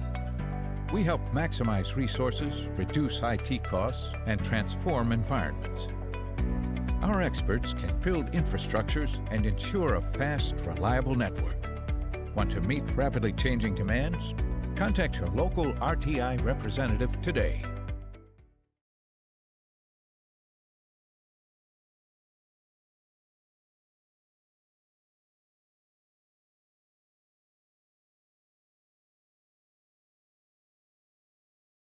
Riverside Technologies, your local trusted IT expert. RTI offers a variety of customizable bags, cases, and shields. Make your transition to new equipment as seamless as possible with our integration solutions. Our deployment services will ensure a worry-free experience for your organization. Other RTI solutions include managed services, managed print, data center solutions, and more. Contact your local RTI representative today.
Hello and welcome back to the NMAA State Finals. We are starting back up into Rocket League with ECA versus Taos Academy. This is the fight for first and second place for the A through the 2A division. So it's going to be a close fight. Yeah, I've seen ECA play a bunch, and Taos Academy looked really strong in every game they played so far. So they're going to put up a great fight. So we're going to throw it over to Dieter and Tyler and get right into it. Hello, everybody, and welcome back. I'm Dieter. That's Tyler. We're going to get into game here. ECA, I believe they are the returning champs. Yes. In Rocket League, at least for the A through 2A division. I think they might have just been in 2A last year. I don't remember. I think there was 5 divisions. I could be wrong, but I think there was 5 as well. But either way, returning champs for them, or at least I know they were up here first and second, so they're looking to make it a repeat as we already are into game number 1 here at Taos Academy over on the blue side, ECA on the orange. Yeah, it's going to be really great here. I mean, we've seen both of these teams, obviously ECA playing off stream, but Taos looked really good. And, I mean, I'm just looking forward to it. We have some really great players across the board. I know a few of them just over the years. That's going to go in Brandon? Brandinho. Brandon. Brandon. There we go. Sure. We'll just call him Brandon. Putting that one in 0-1, 20 seconds going in. ECA already up 1-0. That's kind of what we were all expecting. This is definitely, I feel like, the heavy favorites for ECA to pick this one up. I mean, when you have a player as good as Stoic Muffin is, we didn't get to see him in the semifinal. They were playing in the backstage rooms. But, I mean, we know how good Stoic can be. He has earned the scholarship that he earned, which is $15,000 going to New Mexico Tech. So that's one of the biggest, if not the biggest ever, like New Mexico-based scholarship that's ever been given. So absolutely, and there another one as Brandon puts that one in 2-0. And not only Stoic Muffin, but everyone around him is also very good at this game. It is not just the Stoic show. Sax, we've of course known for quite a while here in New Mexico. If you've been following New Mexico esports at all, you know these two names, Sax Akirky and Stoic Muffin. Of course, I don't actually know all that much about the third player on the ECA team. Yeah, Fish, I mean, he's a good player. He's just, when you have two very popular teammates, it's hard to show yourself. So maybe this series will be his coming out party, and, we'll see so much more from him than, maybe we're anticipating. As absolutely. I say that. Sax, or Stoic putting one up, but also, I mean, we have already seen that the 2 goals before this one for ECA were by that third member of the squad. The rest of the squad really setting them up for success here. 3-0, only 1 minute and 7 seconds into game number 1. Here, let's see what Taos is going to be able to do to stop this aggression. We saw them with the fancy plays a couple of hours ago. Astro Michael, they're going to be the star player of this team. Let's see what he's going to be able to do. Yeah, we do really need to see Astro step up. We saw him earlier in the series really dominating on the offensive end. We really need him to see him step up. We need maybe some demos, maybe a little bit more aerial play. We just really need to see ECA getting uncomfortable from the pressure that Taos can apply. Absolutely. Here, Fish looking for something. Sax maybe looking for that as well. As Wingless Bone, let's see what he's going to go into. The 1v1 Stoic Muffin going into the aerial. Super comfortable with that as Brand looking for something. He plays it to the outside. Astro actually gets a demo here. This could keep the pressure on. Yeah, absolutely. Cleared towards the side of Taos Academy, and that one's going to go in. Sax, the last one to tip that. I'm not sure how he got this angle on the defensive end. This is going to go down as an own goal, and I really have. Oh my God! It was a self-inflicted dunk. It seemed like. Yeah, absolutely. Knocking off of your teammate to just angle it right in. Unfortunate ball control right there. 4-0. 2 minutes into this game. 3 remain. There's still quite a bit of Rocket League left to play. So let's see if Taos is going to be able to bring this one back, or if we'll have to wait for game number 2. It's going to be an open net here right for Astro, so that's going to bring him right back into the game. There's still 2 minutes and 45 seconds left. Astro just catching ECA out here. Yeah, right there. Astro, just really good aerial right there, as everyone on ECA was very far forward looking to try and tip it in themselves, and Astral just said, well, you're all out of the goal, we'll try and dunk it in right here, and he got it. Tip off going fairly neutral. And I mean, even on that last kickoff, we saw Astro actually had a really open net opportunity. Unfortunately, he couldn't tip it in, but that entire pressure from the last kind of Taos kind of pressure, it really just kind of led them to scoring. So maybe we can see a turn in this game for the last half of the game. Yeah, absolutely. Wingless Bone here looking for something. Everything is on Taos Academy's side. Stoic looking to set something up as Fish is looking to clear it. It's now on ECA, super mid-game focused. Astral looking for something tipped. It's centered. Will Wingless get it? Fish trying to tip it. Astral maybe going to get it, but not quite as it is cleared away. We are seeing ECA a little bit more on the back foot here. I know we see now Stoic driving, and this might be a goal here. Ooh, off the center. It is centered. Who's going to get it? Wingless Bone trying for a drive here. Astral is maybe in position. Sax going to get a tip over into the corner. Who's going to be the winner of this fake. Astro? Oh, that's such an unfortunate. Astro just got a really great fake, and his teammate just unfortunately took it off of his hands. And Astro with a good defense right there, tipping it out, making sure it doesn't just get in with a diagonal. Stoic here looking for something, looking to receive this ball, keep it up in the air, and go send it back to Taos Academy's side. Yeah, I mean, honestly, we haven't really seen much offensively from ECA since they got all these goals. Kind of what we saw earlier, but Taos, you know, they're at least keeping pressure now. This could be a really good sign, even though this game might be just a little bit out of reach. Taos might be here for this series. Yeah, absolutely. Especially, we saw those 4 goals really come out quickly from ECA, but it was stopped pretty immediately, and one was returned by Taos, so maybe they've downloaded ECA. They have kind of this strategy to go into game 2 and keep it a lot closer, try and keep it a 1-goal game, get that goal in, and tie up the series. And we are in a 2v2 right here. I don't know if you can see it on the far end, but Stoic and it looks like Fish are locked in a 1v1. Oh, as Brand puts that one in. Oh, no, Fish? Yeah. Who even got that? Astro put it in. Fish was locked in that 1v1, or Rule 1 rather, with Stoic. So maybe that's Taos' plan going forward, try to take Stoic out of the game, whether it be a Rule 1 or even demos. So we'll have to see. Absolutely. That was just, I was a little confused because it's also Brand's really dribbling that, and then it went into his own goal. Oh, yeah, that's true. Let's see what's going to happen here. 30 seconds do remain. 2 goals left to score for Taos to bring it to overtime. 15 seconds a goal. I don't see it happening, but I do like that the aggression we've seen from Taos. I do think that they'll be able to take a series here, as that's now going to be 2-5. Well, as the game kind of comes to a close here, ECA locking it down up now 5-2-2. But, I mean, we did see so much good pressure from Taos in the second half of this game. So, you know, as they pushed forward toward the end trying to get those goals, they got caught out a little bit on defense, which ECA capitalized on. But they did get those 2 goals back to bring it back to a 2-goal game. So if they can lock down their defense early on in this next game, who knows? Taos might be able to steal game 2. Absolutely, and I'm super excited for it. I'd love for this to be a close series, as we already are not seeing a dominating victory. ECA, it was very back and forth between them and Taos. I think if you're Taos, there's signs of life.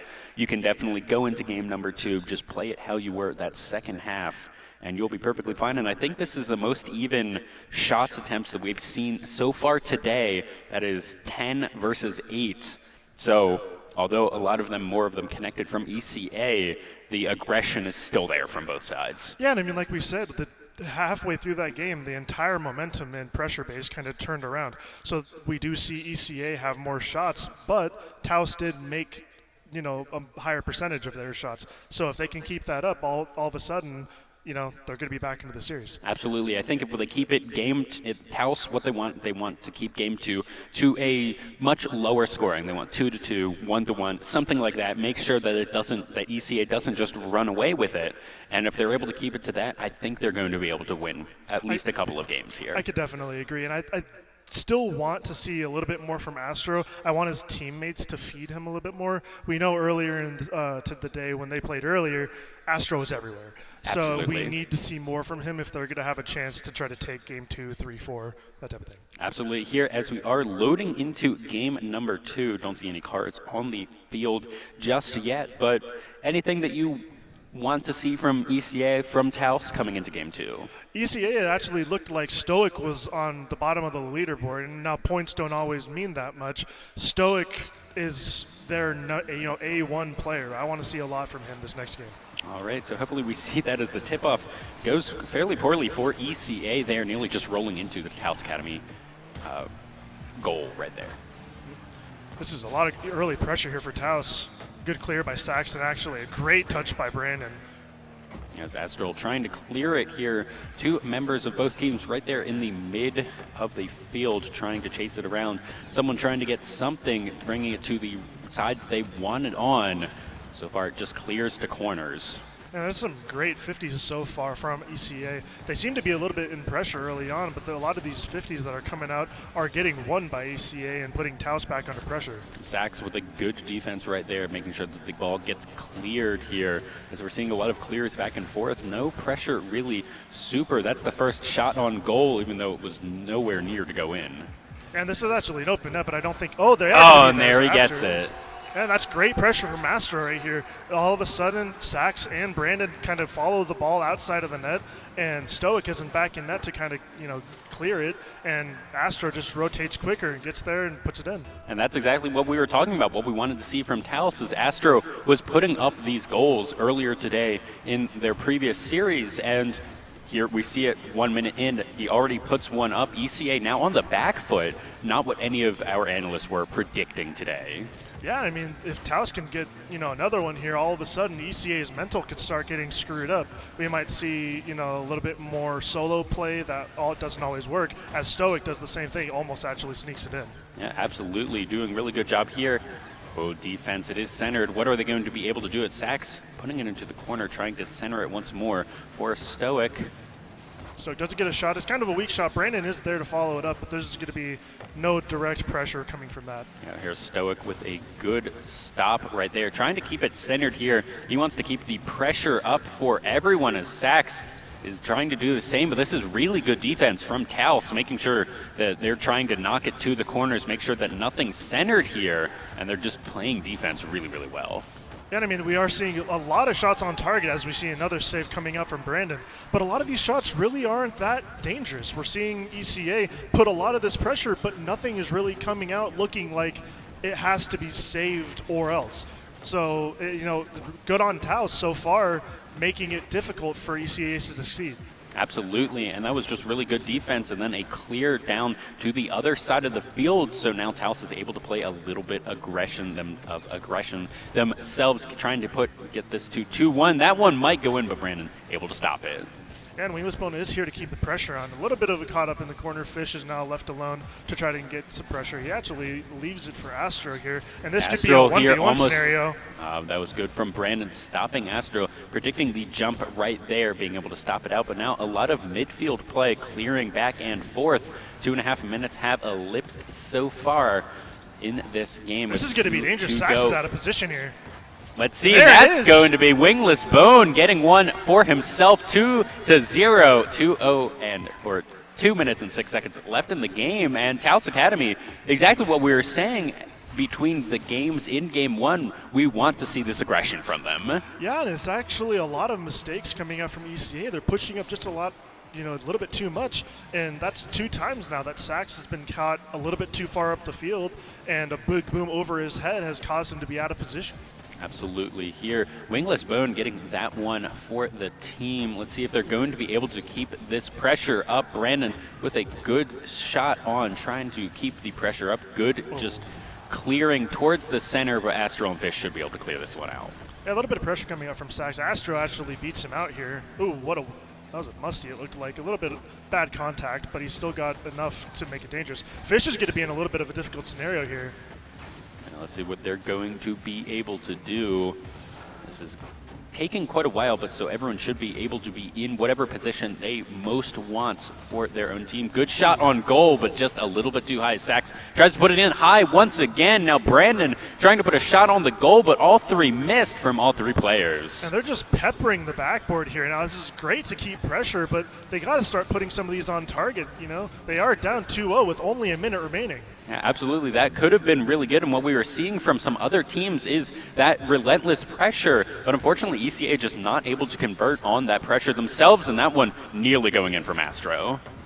And as we get back into the midfield, this is really big. Oh, that's going to be a good shot by Stoic. Ooh, as Brandon puts one in finally for his team, trying to tie this one up 2-1 with 46 seconds remaining. Yeah, and Stoic just does a really good job putting that on target, and that's what I was saying. You know, they need to start putting these on, because if you're just peppering the backboard and the sidewalls, the defense doesn't have to do anything. But as soon as you start putting them on target, saves have to come out, and saves can always be messed up, just like we just saw there. And that's usually where you see the goals happening, is the goalie just not able to get behind the ball in time or not in a good enough angle. But if you're not putting it in the goal, you don't need to worry about your angles. Yeah. I mean, now he's just 30 seconds remaining. It's going to be an open net opportunity. Open net, but Astro able to get there in time. Stoic now trying to dribble around. It was going to go up, but Fish with a good clear. 18 seconds remaining here in game number 2. Taos looking to tie this series up 1-1. 10 seconds remain, but that's going to be a good shot. Fish playing defense. What are they going to be able to do? Sachs looking to keep this game alive. Stoic trying to do something, but with 1 second remaining, I think this is going to touch the ground. I think this is going to be 1-1 for Taos Academy, keeping their series plays alive. Yeah, and I mean, that's exactly what we wanted out of Taos. Taos, Yeah. thank you. And that's honestly everything that we wanted from them. They did. They locked down ECA. They were stopping Stoic before he could even get going, and they were just putting the pressure on. They were not letting ECA get comfortable. Absolutely, and that was just really good play from Taos. Towards the end, ECA kind of realized what was going on. They were trying to put out that pressure, but the shots just weren't there. Maybe if one of them was, that would have been an even game. It would have gone over into their side and maybe gone 2-0. But so far, 1-1 in this series for the A through 2A championship in Rocket League. And I'm super excited because this is a series that we have on our hands. This is going to be a great series. Let's just hope that Taos can keep up the pressure that they are, and maybe let's see if ECA can adapt to the pressure that Taos is providing. Yeah, absolutely. I think this is going to be a really fun give and take from both teams. Tip-off not going in either team's favors. Never mind. Sachs puts it in 13 seconds in. There was just no defense. Fish had a really great read, but I think Astro wasn't expecting him to make contact, and his commit just leaves the net wide open, and Sachs is there to take advantage. Yeah, boneless wing, unfortunately missing the tip right there. Otherwise, would have been able to pick that one up. Sorry, Yeah. wingless bone. Not boneless wing. Those are different. There it is. Stoke was off the wall there. I was actually looking forward. I was hoping that he could get something going there. But alas, here we are, Brandon trying to take it to the wall, and this is really just a lot of midfield play, a lot of 50s coming out. Yeah, here just backs and forths. That one was a little bit dangerous. Stoic looking for that, but a good two-man defense, but another shot on the goal, hitting the backboard right there. Brandon here looking to set up. Is Stoic going to get a center? And he is, but who's going to be able to get it in? And no one, neither Sachs nor Stoic was able to get there in time, as Astral trying to clear this one out. Yeah, they're not really being successful in that clear. Just, of course, as I say that, they boom clear. Astral! Put that on. But Stoic was there just in time to clear that one out. But that was a good shot on a good goal as Stoic puts it in. That is a fantastic play. This is all on Sachs here. He reads this bounce off the backboard, puts it just close enough to make the near post defender commit, and Stoic is there just to finish it off. Yeah, absolutely, and here, this is, I feel like, what we were all expecting from ECA. Much more team play, everyone setting up for Stoic. Sachs making sure that his teammate is able to really thrive in these games, and it looks like Taos doesn't really have a response to that. Yeah, and I mean, we actually are seeing some good pressure. We did see that shot earlier from Astro, but there's just not enough of it right now. They're letting ECA be comfortable on defense. We need to see them pressure just like this, lobbing it to the backboard and making them commit, because that's going to waste boost. That's going to make ECA really use everything that they have and also get them out of position, so there might be an easier shot available. Yeah, absolutely. Fish looking for a weak shot on the goal, and I thought that one was going to be tipped in there by Brandon. Not quite going to be enough, but now open goal. Brandon trying to put it in, but a three-man commit there. Maybe over-committing. Let's see if ECA is going to take advantage.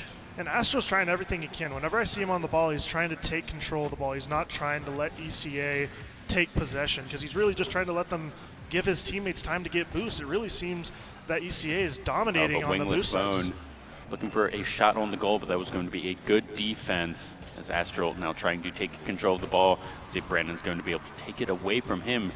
Clearing over to Stoic Muffin up in the air, trying to get it centered. Not going to be enough, but now Brandon looking for an own goal, or looking for his own goal, but not going to be getting anything. That's great control here by Stoic. This is going to be a 1v1. He's just going to piece him apart. That's so good from Stoic. Yeah, absolutely. Let's watch that one again here. He just has full control. Astral trying to get the read, trying to get it, and you can see he almost gets in the way, but just there was too much momentum on it. That was the matchup that we want to watch this entire series. That's Astro versus Stoic, 1v1 scenario. Sax wins the tip-off. But a little bit to the right there. Wingless Bone trying to take control. Fish looking to clear, but that's center. This could be dangerous. Sax coming in from the back side trying to get something done.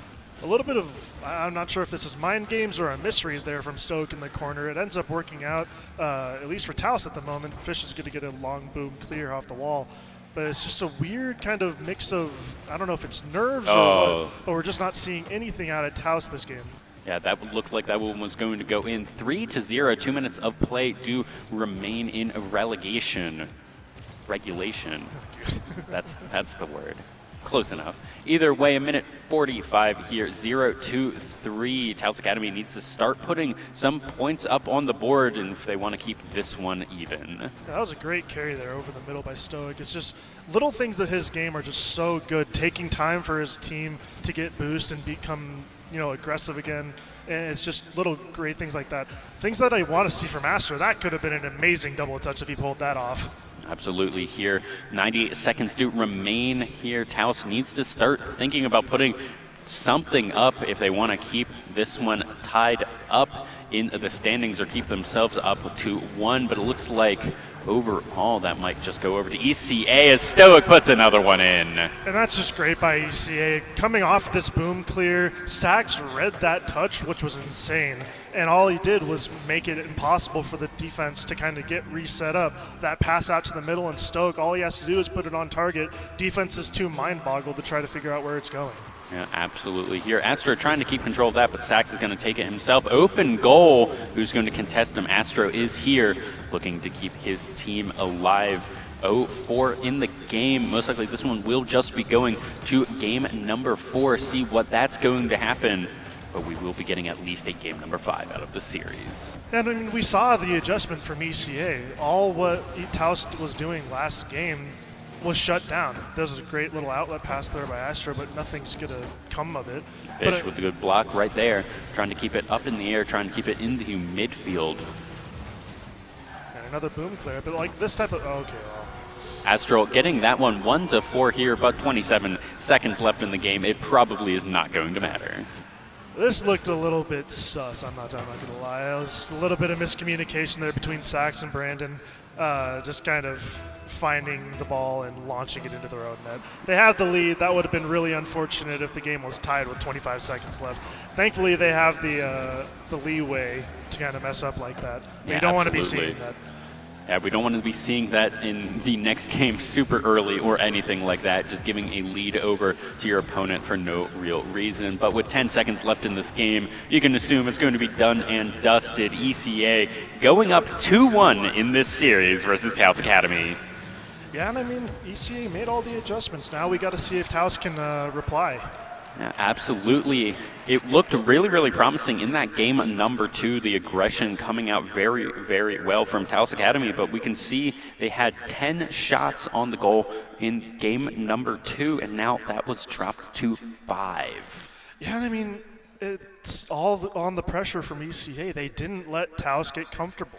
And it's just as simple as that. When you can't get comfortable, you can't get boost, can't take control of the ball, and you can't do what you want to the enemy team to try and let yourself score. Absolutely. So here we're going to see if there's going to be even more things happening, more talk between the players. I think they're able to talk to their coaches in between the game, and it looks like that is what's happening. So hopefully some adaptation will come in. Taos come out swinging, try to even up this match so that ECA does not go to match point. Yeah, I mean, this is going to be a massive game for the series no matter what. Obviously, every game matters, but getting to match point first is always important. Absolutely. ECA can take a little bit of a breath. Even if they lose the next game, they would still have, be on match point. So. Absolutely. Here, as we are loading into this next game, I see cars spawn in on this field, so it will be only a couple of seconds before we get into that game. And here we go. I mean, it's got to see if Taos can respond. Game number 4 of this best of 7 here.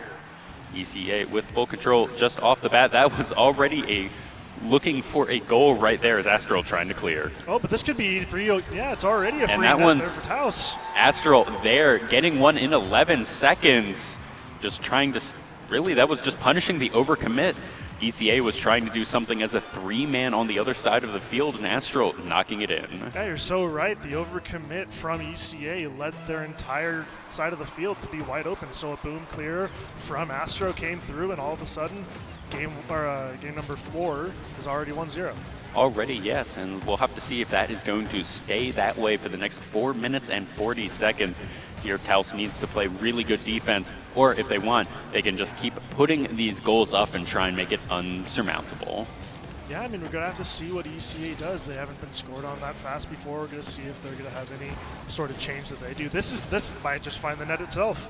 Ooh, no, just going to be barely off as Brandon scores right there. 1-1, evening it up with 4 minutes and 17 seconds left to play. This was the same thing that happened in the first goal.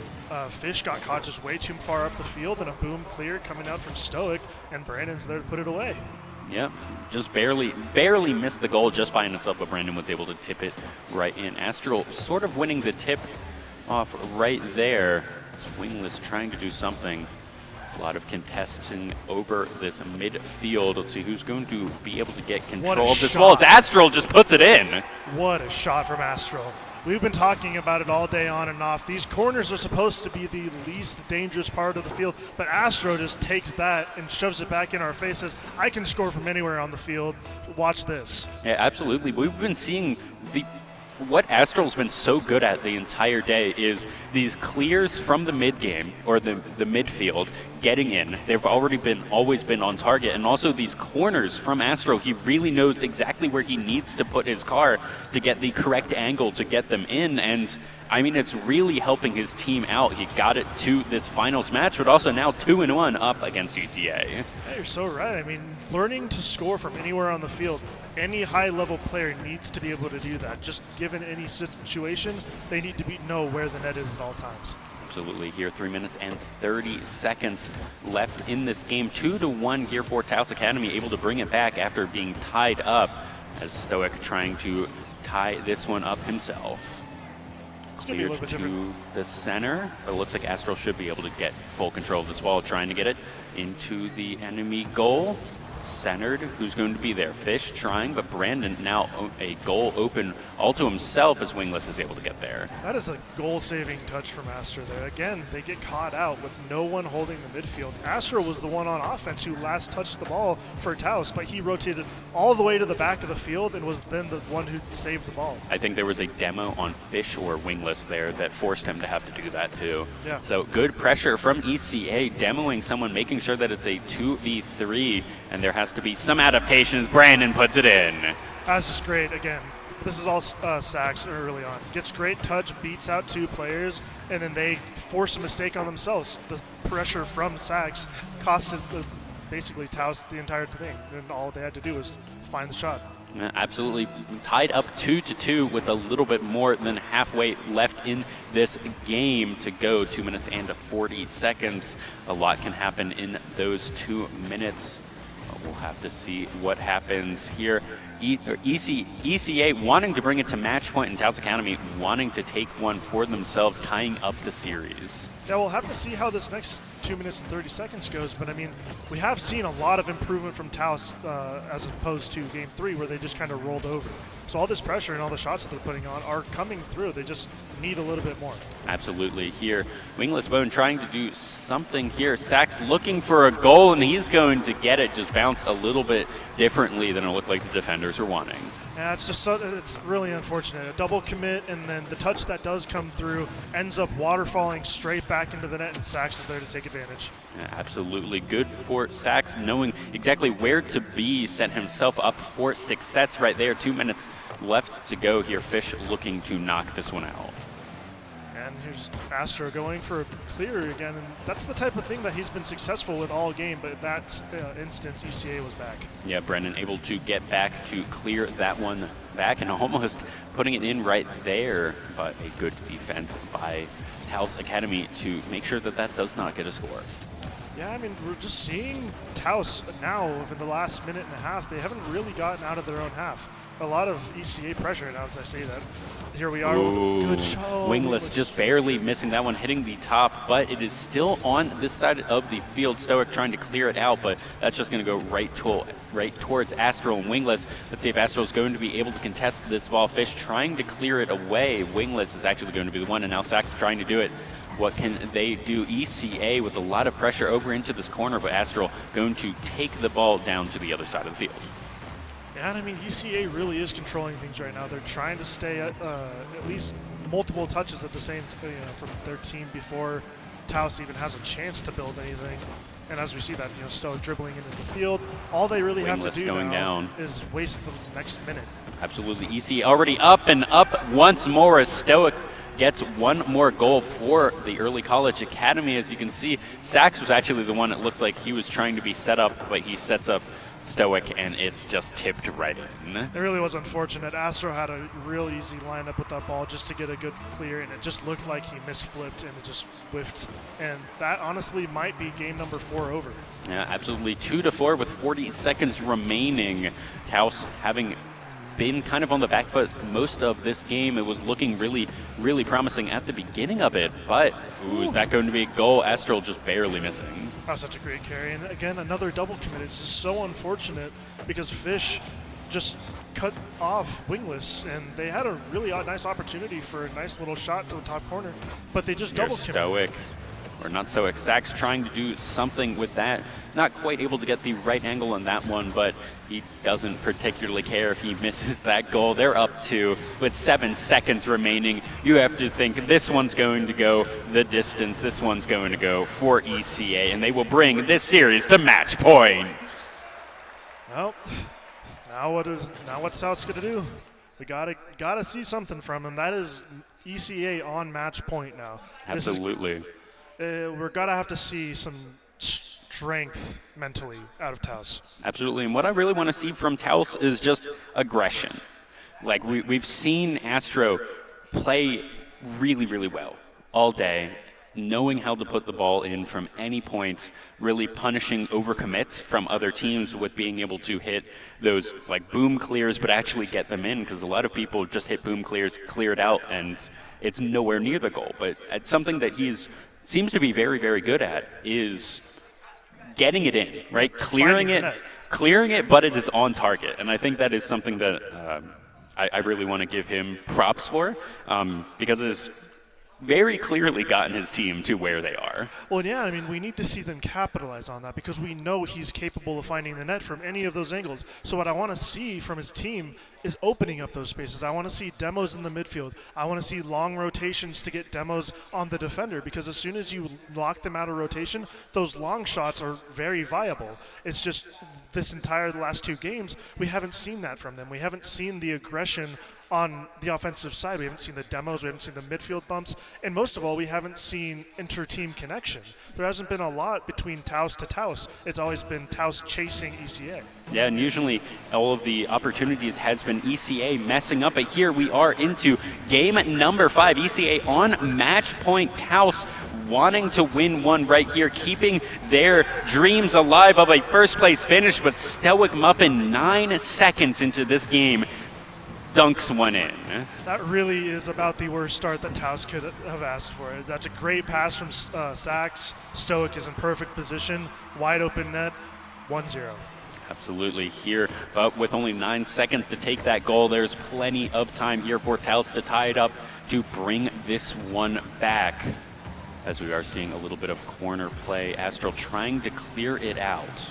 Oh, and I mean, that opportunity right there, it didn't look like it, but there was a very viable long shot opportunity, and the bump actually came out from ECA blocking that shot attempt.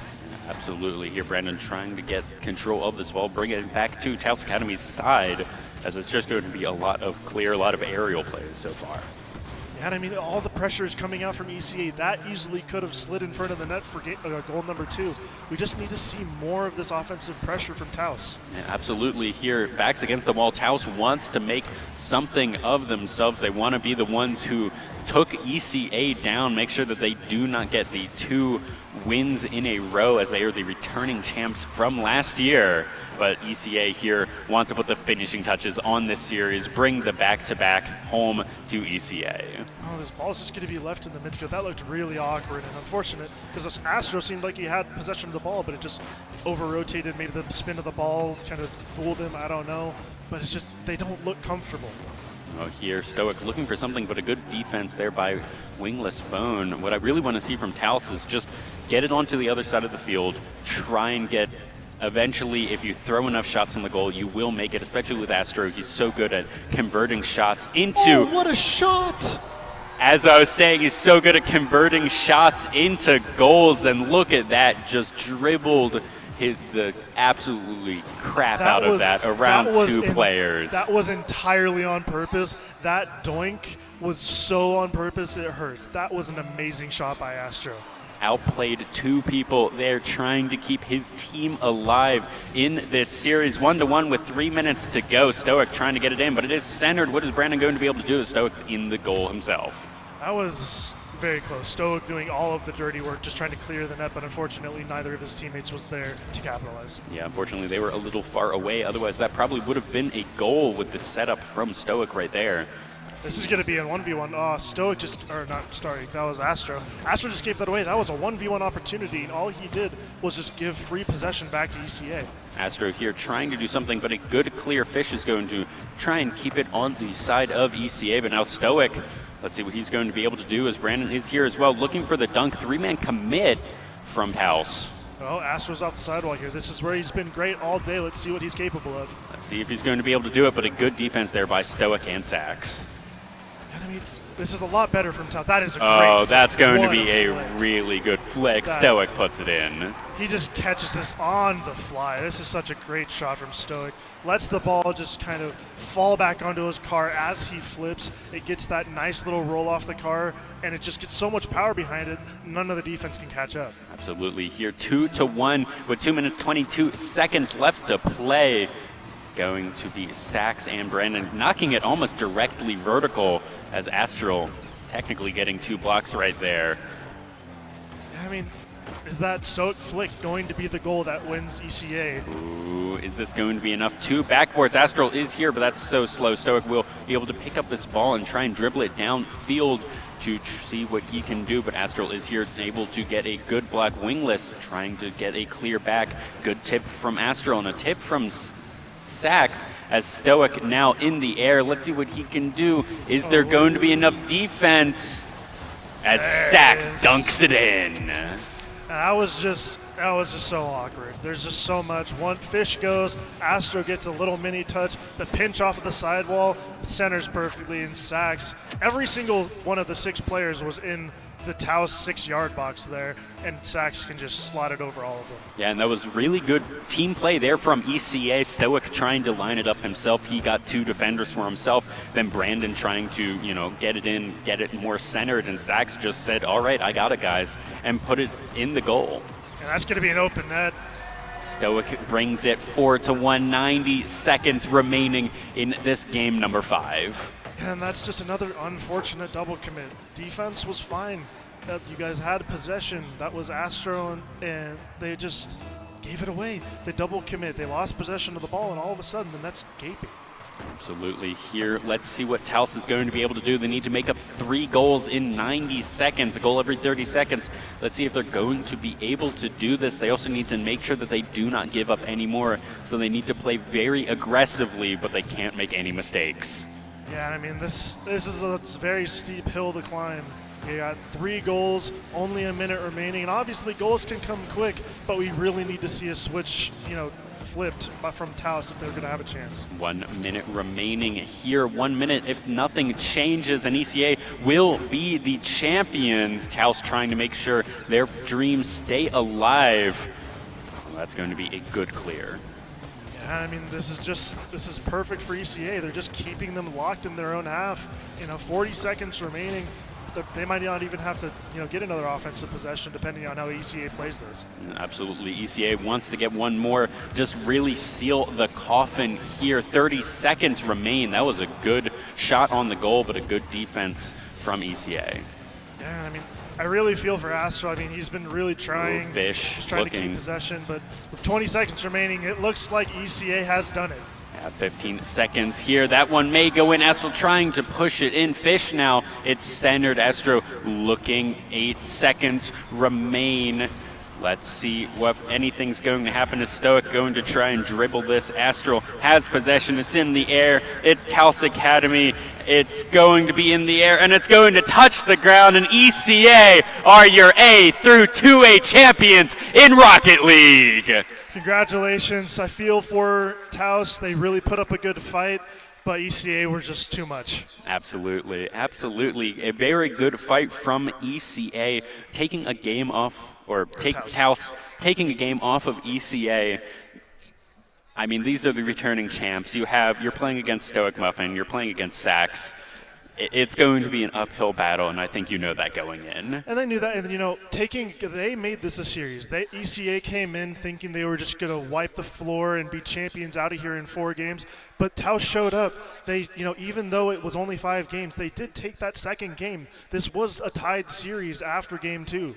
Absolutely. I think if you're Taos, you can be super happy with how you played. You took a game, and every single other game was very competitive. I agree. It was not blowouts back and forth or anything like that. There was a lot of defense, a lot of offense being played. Yeah. Any final thoughts on this match? That was just great. Honestly, ECA, you guys prepared properly. You guys did really well just controlling the game. Taos, you guys have so much potential. It's insane. Just keep on grinding. You guys will be back here next year. Absolutely. And think of it this way. Both Sax and Stoic are seniors, right? That's very true. Yeah, without them, ECA needs to completely rebuild, and depending on what the age of this Taos roster is, come back, you'll definitely make it. 100%. If you guys do the same thing next year, even if you don't improve that much, even though, definitely go and improve. Hopefully we do. Yeah, definitely do improve. We want to see it. But come back here next year, new team, new enemies. You guys can be the ones walking out of here as champions. Absolutely, but I would not be upset with second place. I think that is still a great achievement. But we are going to go to a quick commercial break, and we will be back with the awards ceremony for A through 2A in Rocket League. Don't go anywhere.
Riverside Technologies, your local trusted IT expert. RTI offers a variety of customizable bags, cases, and shields. Make your transition to new equipment as seamless as possible with our integration solutions. Our deployment services will ensure a worry-free experience for your organization. Other RTI solutions include managed services, managed print, data center solutions, and more. Contact your local RTI representative today. What does it mean to care for a community? That question ignites something inside each of us. It motivates us to explore the intersection of science and healthcare. At the University of New Mexico, we're teaching the next generation of healthcare professionals. We are nurses and students, doctors and educators, pharmacists and researchers. We're focusing on people-centric care that goes beyond the walls of a classroom. Apply to UNM and ignite your call to care. Riverside Technologies, your local trusted IT expert.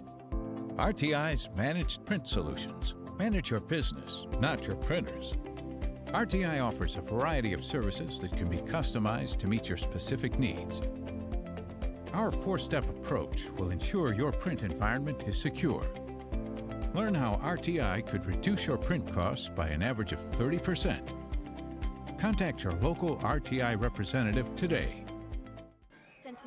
Hello and welcome back to the NMAA State Finals. We are here with Francisco Lejos. And a huge congratulations to winning first place. Congrats to you and your team. You guys fought long and hard to get those wins. How do you feel? I feel great. Honestly, it's great to be here, win first place. It's amazing. Awesome. And not only did you guys win state, but you also got a scholarship at New Mexico Tech. That is fantastic. How do you feel about that? I just feel blessed to be given such amount of money, to go to college and all that. It's an honor. It's amazing. So after this win, how do you guys plan to celebrate? Food maybe. We'll probably go get food or something maybe. I don't know. We'll see. Absolutely. Well, congratulations again, and thank you so much for your time. Thank I you. appreciate that so much. Thank you. All right, and we're going to cut to a quick break.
All right, and welcome back to the NMAA State Finals. We are giving out the second place awards to the Taos Academy School.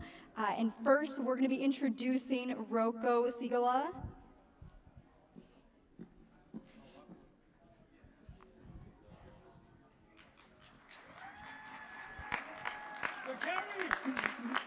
Kale Childers.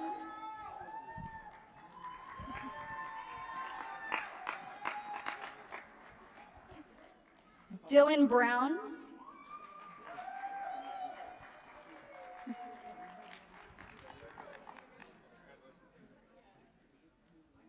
Julian Conches.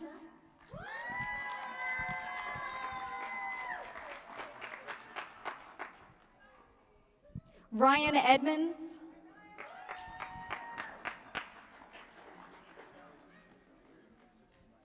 And the head coach, Calvin Willigan.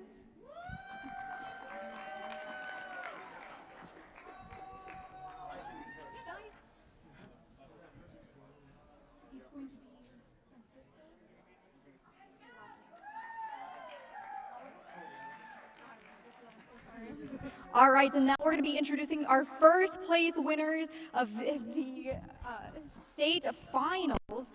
First up is going to be Francisco Alejos.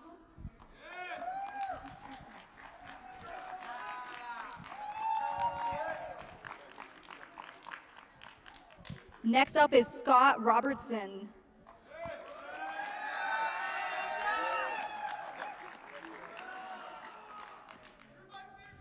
Liam Kramer.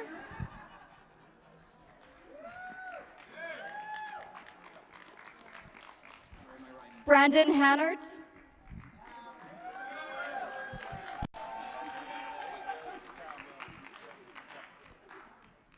And of course, the head coach, Jonathan Large.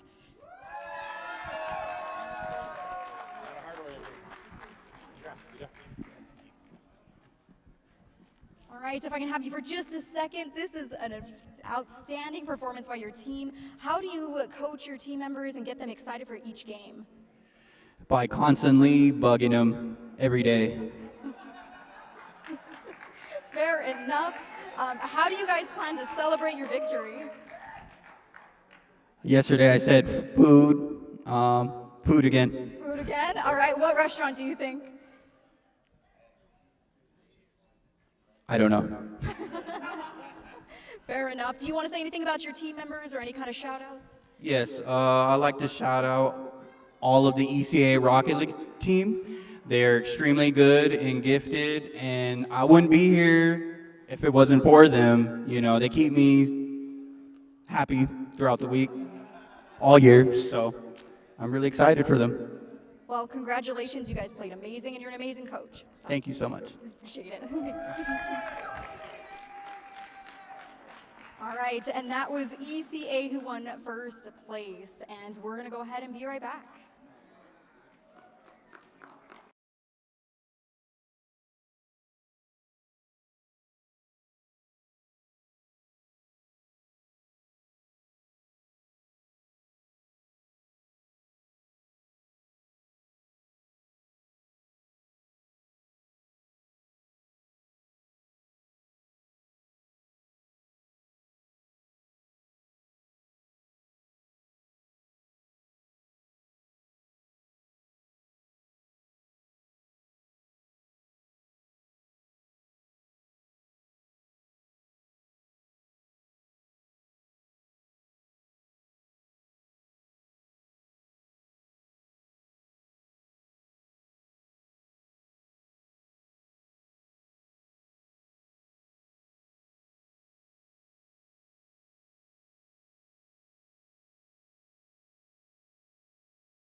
All right, and hello and welcome back to the NMAA Esports States Finals. We are starting up Rocket League with West Las Vegas versus East Mountain High.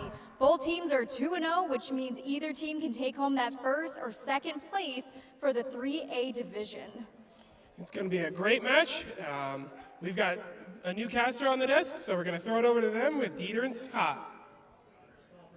1 second. We've been told to stall. It's going to be an intense battle, though. Oh, yeah. Considering both teams are 2-0, I'm very curious to see how both teams play.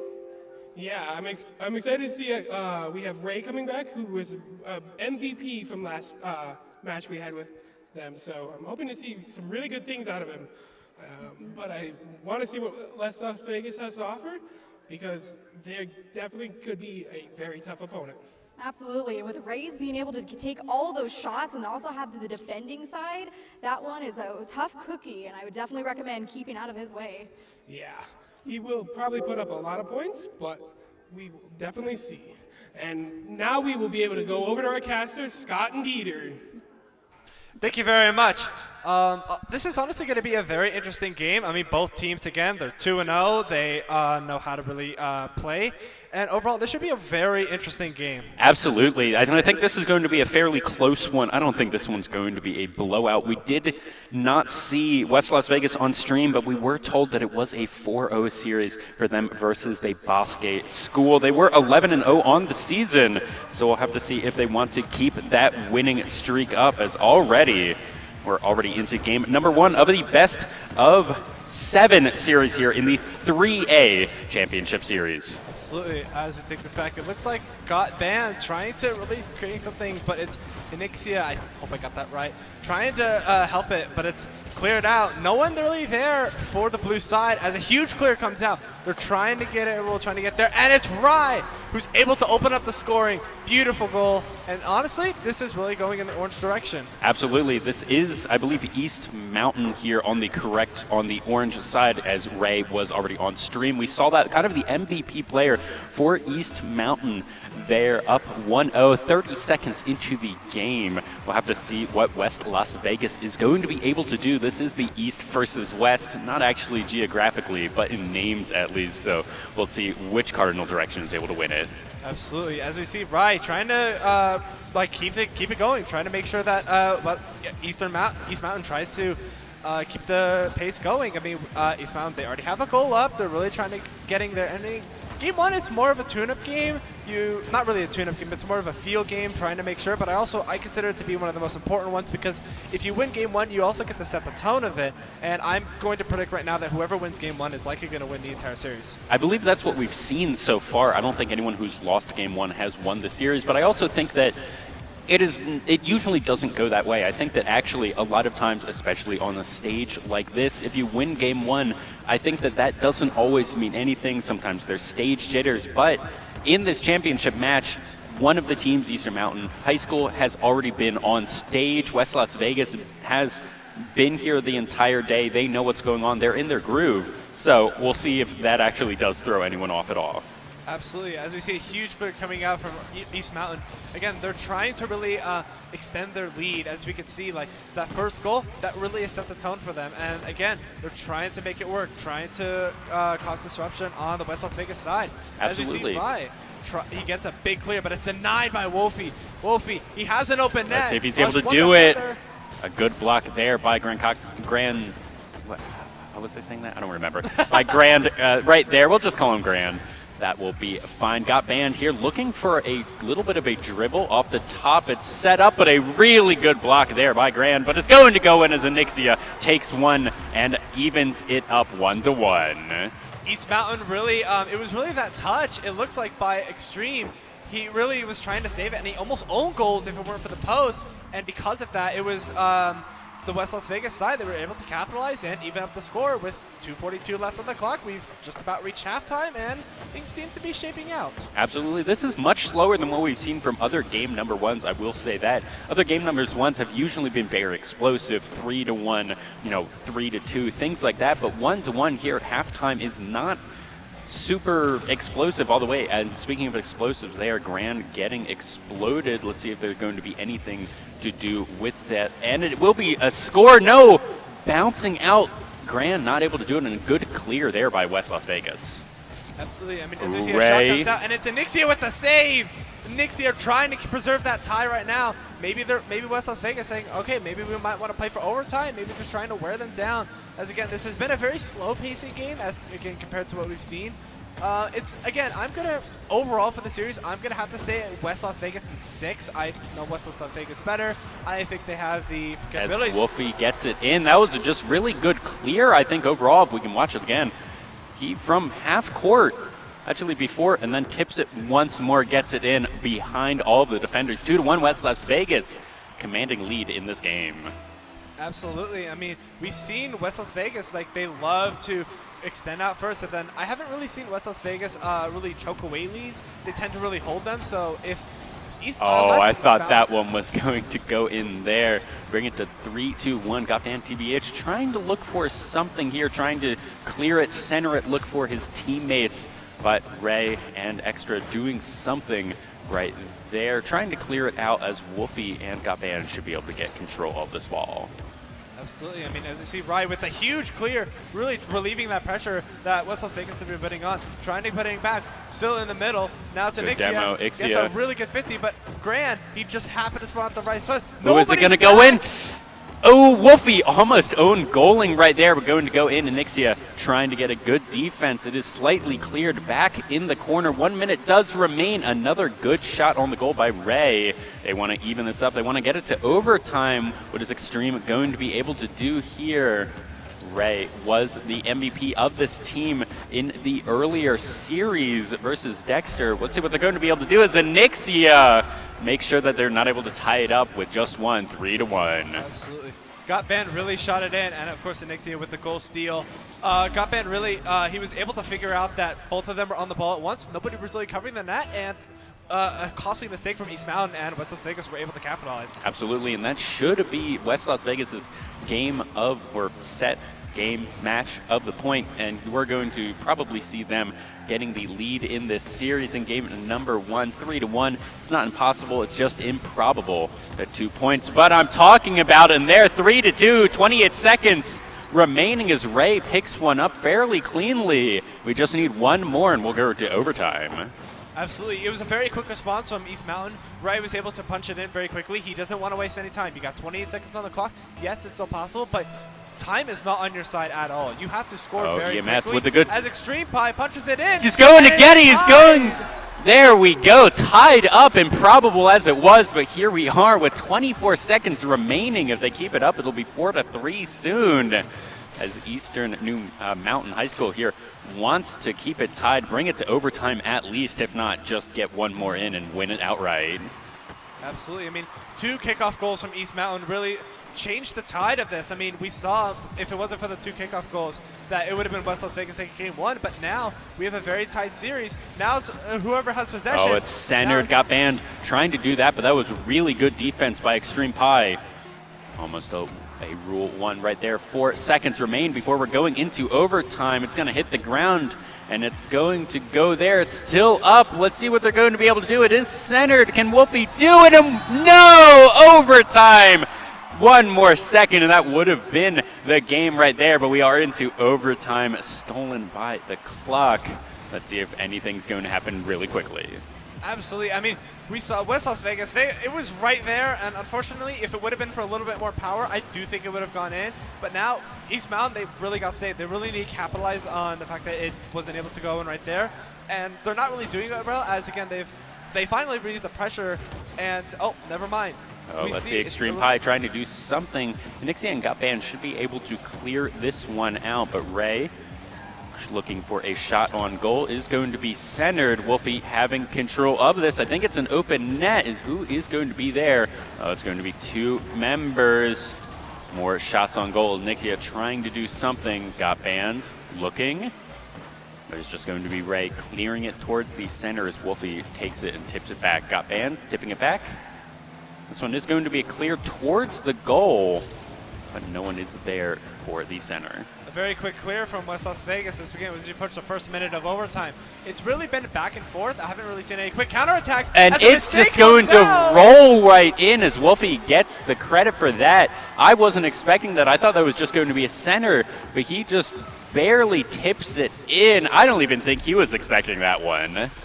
A very costly mistake from East Mountain, and it ended up costing them in game number 1 as West Las Vegas was able to take it 3-4. Absolutely, and that's going to be West Las Vegas going up 1-0 here in the best of 7, but that was a really, really close game. I'm super excited to see hopefully what the next 6 games. I want to see a best of 7 that goes all the way here. We're already seeing ready checks from 5 of these 6 players. I don't even see the coaches seeing if they want to talk with anyone. I think everyone's saying that was close, run it back, do what you were doing, and we got it. Absolutely. As we see from the stat line, it was a very offensive heavy game as 9 shots came out from East Mountain and 10 came out from West Las Vegas. This is going to be come down to who has better defense according to game number 1. And if West Las Vegas or East Mountain decide to, hey, we're going to step it up on defense, we need to save more shots or put our shots on target, then I think that's going to be the game the decider factor for the series. Absolutely, and this is going to be game number 2 here. We're going to see who's going to pick this one up as West Las Vegas already up 1-0 in the series. I feel like this is very emblematic of what we've been seeing this entire series so far, at least in game 1, is a lot of clearing back and forth, but it's on the side, it's corner to corner. We're not seeing anything kind of in the center from either of these teams.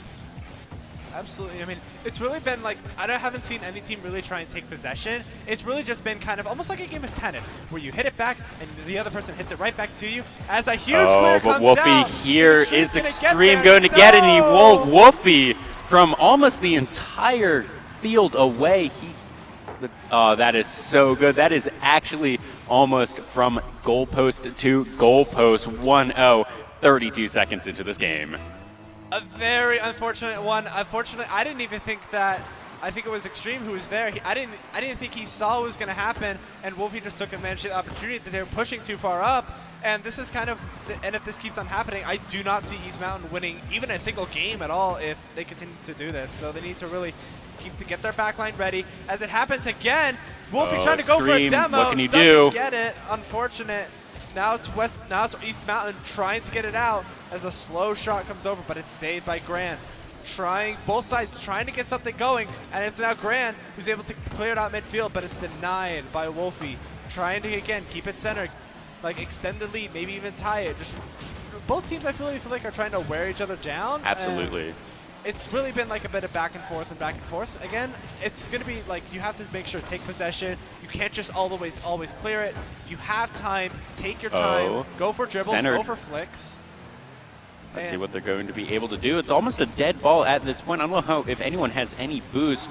It is going over into the side of EMHS. See what they're going to be able to do. Wolfie with possession, right? Trying to do something. But this is also, in a way, when you were playing as you were on ECA, you guys play a very, I want to say, close game. You have 3 people you play right up in front of the goalposts, and this is almost the exact opposite. We're seeing these huge clearing shots where not all that much action is happening in front of the goalposts. These defenders are playing a very different game. Absolutely. I mean, this has been a more passive game because ECA, we tend to play a little bit more aggressively than this.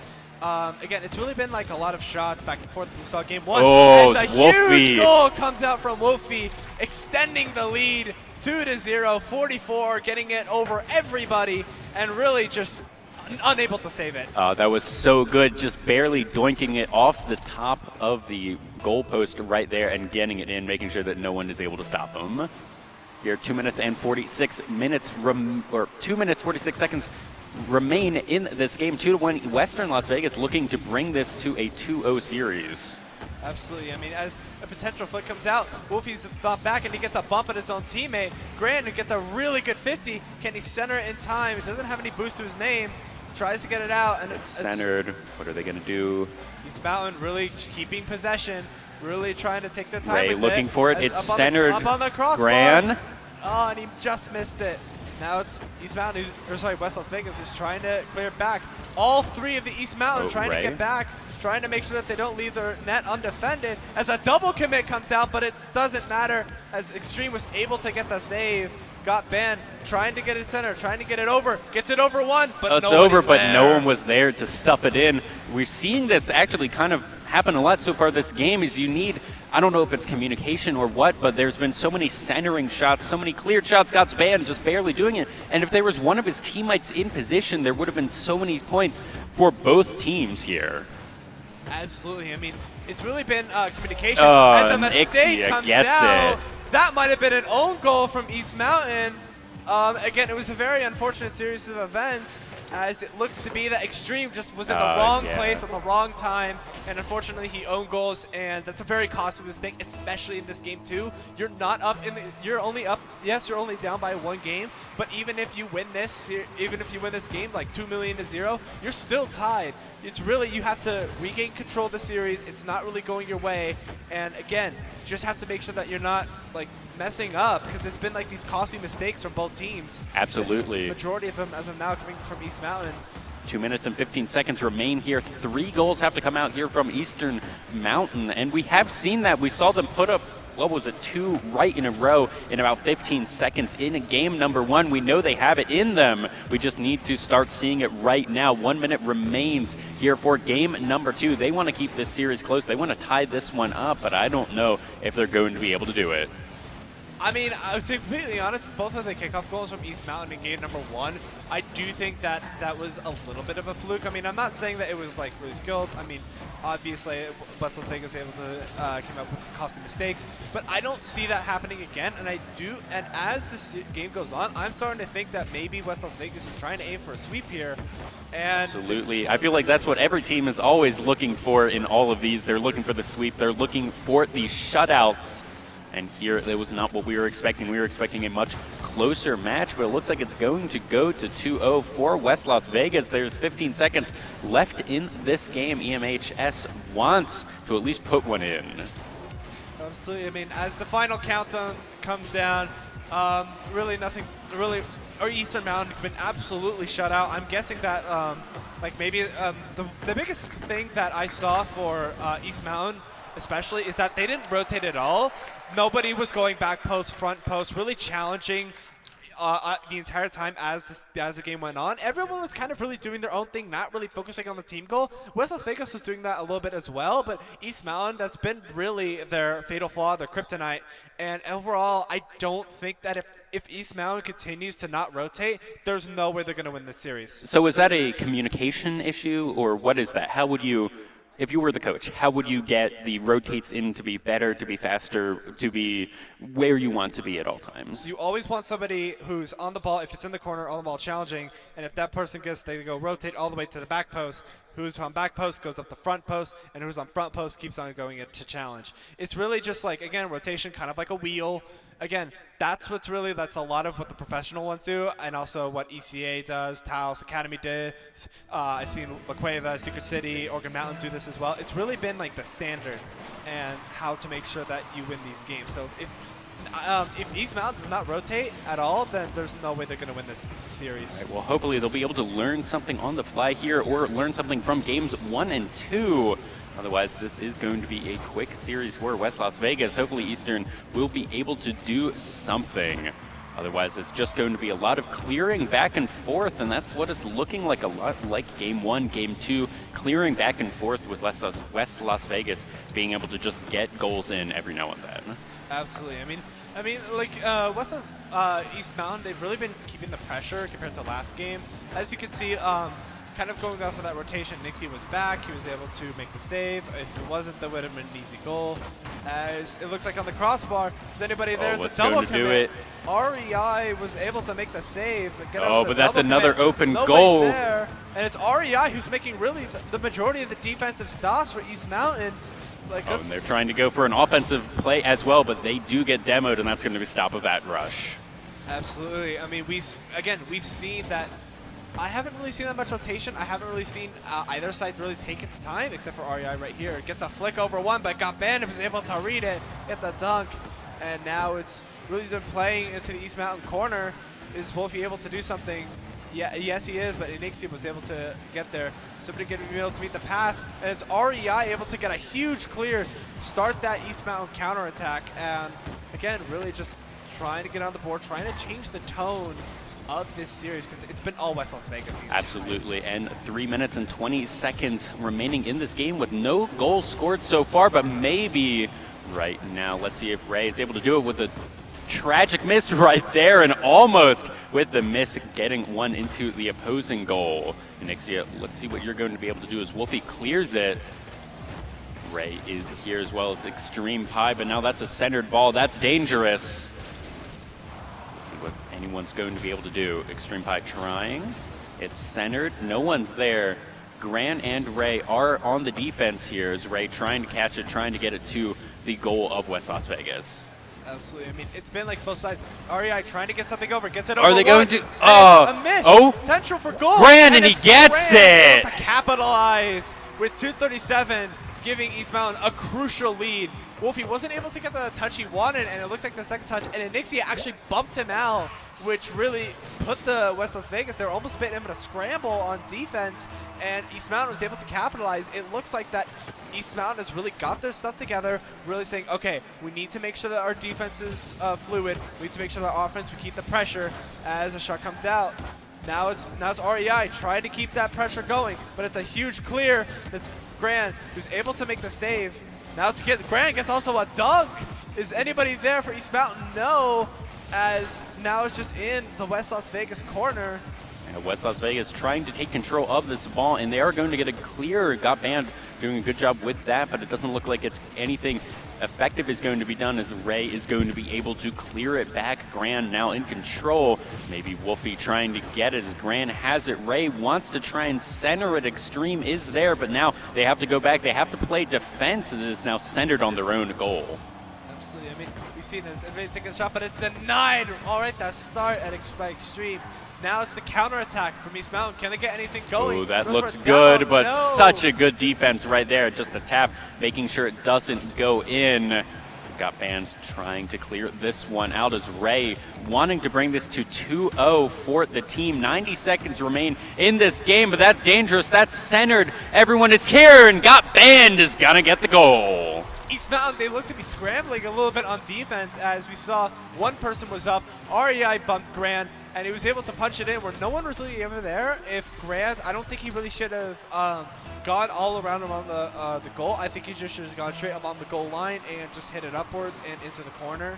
A really costly mistake from East Mountain, but it's still tied 1-1. You still have a lot of breathing room. You just need to make sure that you don't have as many mistakes as you did last time. Absolutely. Gran trying to put one in right there, bring it back to a 1-point game as it is 1-1. 60 seconds do remain in this game with not all that much action. 2 scores in 4 minutes. It looks like we may go to overtime if this keeps up. Yeah, I mean, I haven't really seen as much action. Maybe the stats are telling us a different story.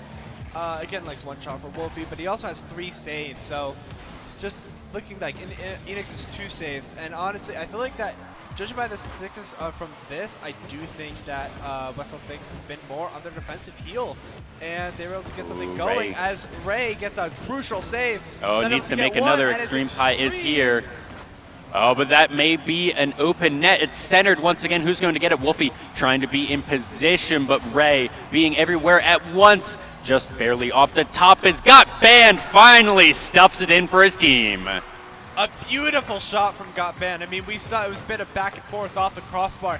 Yeah, nobody was really up challenging from East Mountain. And something I'm going to say, if that ball hits the crossbar, somebody better be challenging that immediately. Because if you don't, something similar to just what happened will almost guarantee to happen. Yeah, but with 15 seconds remaining, EMHS needs to get something done. Otherwise, they will go down to match point for West Las Vegas. And what I want to say from that last goal, West Las Vegas, all 3 members were trying to score that goal. And so far, we haven't seen that sort of hunger, right? The 3-man attack right in front of the goal for EMHS as West Las Vegas takes game 3, brings this series to match points. Absolutely. I mean, it's been a really dominating performance from West Las Vegas. They haven't really been able to get East Mountain really going, really get the engine going. West Las Vegas, they've again really been like dominating, saying, hey, we're going to take control of the series.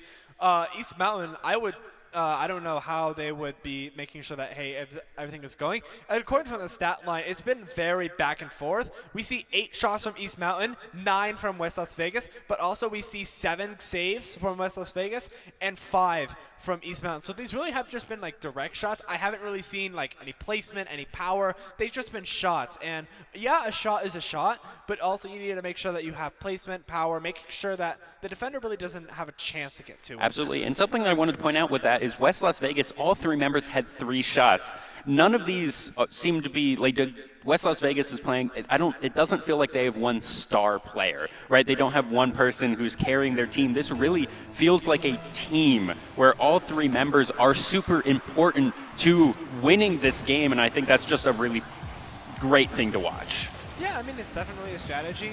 It's also nice because then you're all in the same rank as everybody else. You know how each other works. And I haven't really seen as much chemistry from either side as Wolfie tries to get another 0 boost, and it's a double commit from West Las Vegas. Oh, and got banned, just barely gets it in. I'd want to see that from a different angle because it looks like he was able to just juke it past all 3, and he was. Look at that, as unfortunate there. I think Extreme Pi actually knocked it in a little bit, but I think it was going in anyways. Yeah, I mean, it was a very costly triple commit from East Mountain. All 3 of them are up, and that's definitely a communication problem. You have to announce who's going for what your boost is, what your position is, and really, like, nobody was able to communicate at all, and that ended up being the mistake for East Mountain, and things are not looking good for East Mountain. You have to reverse sweep if you even want to win this, and West Las Vegas has really been taking control. They've been correcting their mistakes a lot quicker than East Mountain has, and overall, it's been really like West Las Vegas taking control and not really letting East Mountain get anything going. Absolutely, and I think that also the name of this game, so far from all the series we've been seeing, is the team with the more aggression has been winning, and that has been West Las Vegas. They've been putting more shots on the goal. EMHS just really hasn't been doing that as much. They get a couple of hero plays every now and then, but West Las Vegas is just shutting them out. Absolutely. I mean, if it wasn't for the kickoff goals at the end, I mean, this definitely would have told the story a long time ago. Again, I do think that because again, East Mountain, you're in desperation mode. You have to make sure that you at least get something, maybe even take a game off, but again, like, trying to get something going, it's still very winnable. It's just you have to make sure. Oh, that's just going to go in. And Nixia gets that one. A knock up, a good set, a good dribble as Anixia just knocks it in from half court. A very unfortunate 50 from East Mountain, and Anixia was just got really lucky. He was able to capitalize on that goal, really extending that lead. If you're East Mountain, you have to make sure that, like, costly mistakes like this don't happen. As the save comes out from REI, now he's trying to get over. Now it's a shot. Now it's REI again with the save. He's really been like a defensive, like the real defensive prodigy for this team.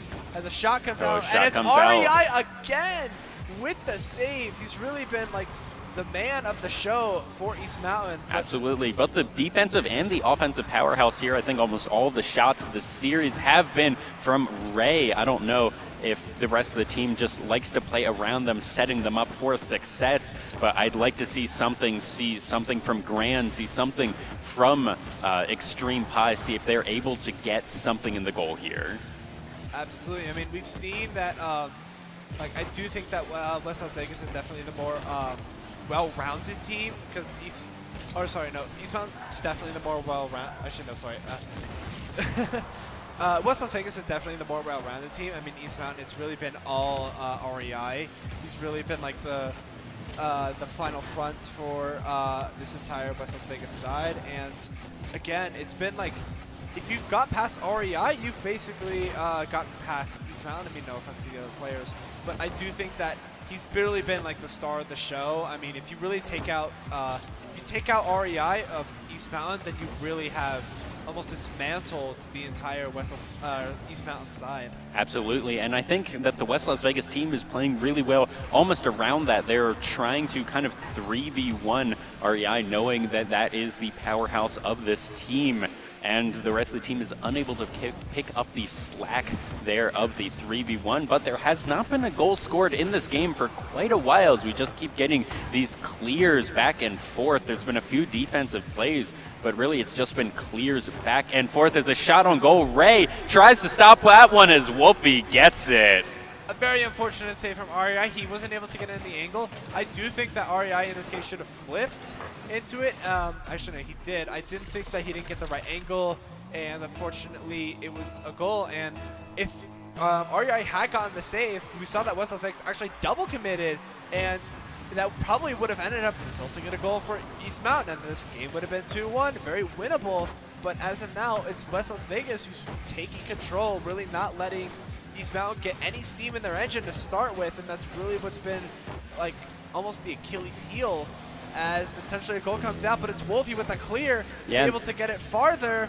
Wolfie here looking to go into the 3v1, but that's a good stop by Gran right there.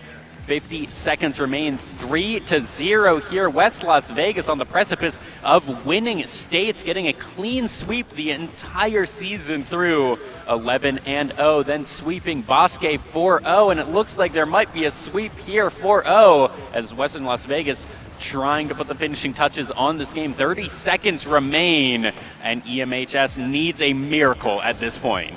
Absolutely. I mean, it's still technically possible. It's just I do think that West Las Vegas is the more experienced team. As a shot comes out, is this the dagger protection to shut East Mountain out? No, as it's cleared out, but it got banned. He might have something to say about it. Trying to do it 10 goal, seconds. Gets it over one, gets a bump, and there Wolfie gets it. 4-0, 7 seconds. Making sure they remember the name here. 7 seconds to go, and you can imagine it's all over. This is, I haven't really seen a 4-goal comeback in Rocket League. 7 seconds, but I don't think it's really possible. I do think that it's here a good West start, really, but it's up in the air. West Las Vegas looking to win the 3A title championship game in Rocket League in a convincing manner, sweeping the season, sweeping the semifinals, and sweeping the finals. Congratulations, West Las Vegas. Absolutely dominating performance throughout the entire time. We saw West Las Vegas was able to really like keep East Mountain at bay, and they weren't really able to like get it back, and a lot of this stuff ended up proving costly to East Mountain, whether it be they screwed up their rotations, I saw a lot of double and triple commits, which resulted in goals. Had I think that East Mountain got their triple commits, double commits, and the rotation done, I definitely think that this could have been a closer game. Maybe even East Mountain could have won it. Absolutely. I'm super excited for East Mountain. I think that they will be back better than ever next year, but congratulations to them for getting seconds. Congratulations to West Las Vegas for getting first. Any final thoughts on the match? Congratulations to West Las Vegas for winning first place. They're definitely the team to beat in 3A. I mean, we've seen how this team has evolved since last year with, I believe, Collusion. He's really, Collusion, I think he's got banned. I don't know exactly, but he's really been like the team player. This again, it's really been like all around for West Las Vegas, and they were able to really capitalize on a lot of the stuff. Absolutely. Well, thank you, Scott, for casting alongside me. I don't know if we're casting more. Okay, we are casting the next one as well, but we will be going to a quick ad break, and we will be back after that. See you then.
All right, and welcome back to the NMAA Esports Finals. We are here hosting the player interview with Anixia, and my real name is Josiah.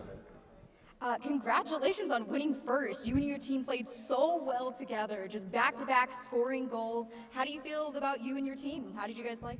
I think we definitely could have done a lot of things better, but overall I think we played really well, and it's an improvement over last year's results.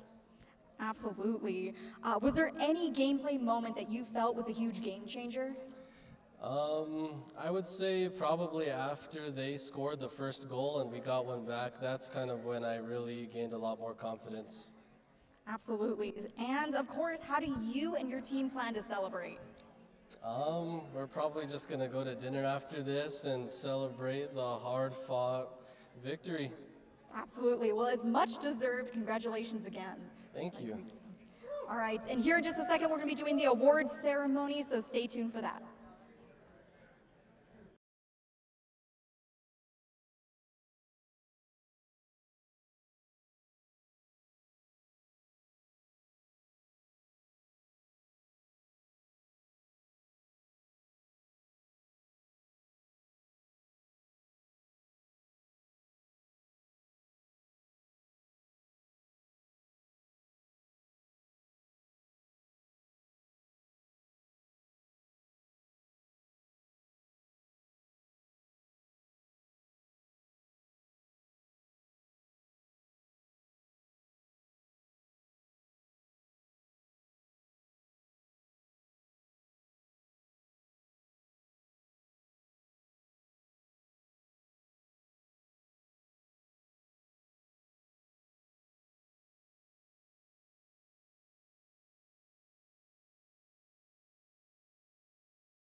All right, and welcome back to the NMAA Esports Finals.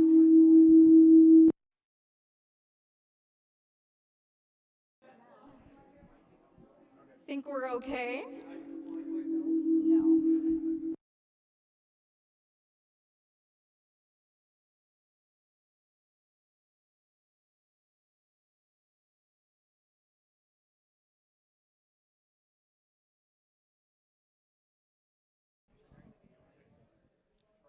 All right, we're testing this for a third time. Cool, I think we're good. So we are currently going to be announcing the second place winners, which is East Mountain High School for the 3A division. First up is going to be Thomas Smoots.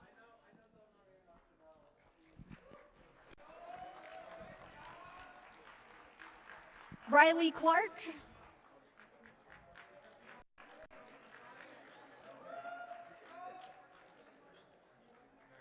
Yeah, let's say Belith. Beliath.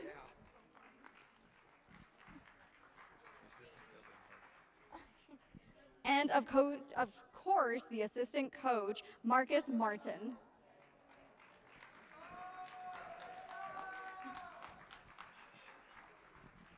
And now we're going to be introducing our first place winners for the 3A division, West Las Vegas High School. First up is going to be Deshaun Kenzie.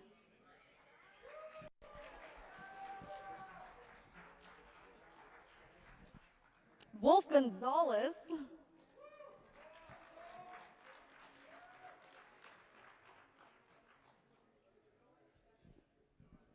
Josiah Rubio.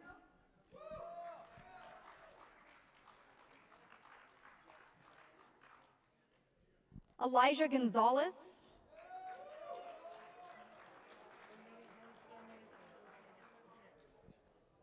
Ethan Tafoya.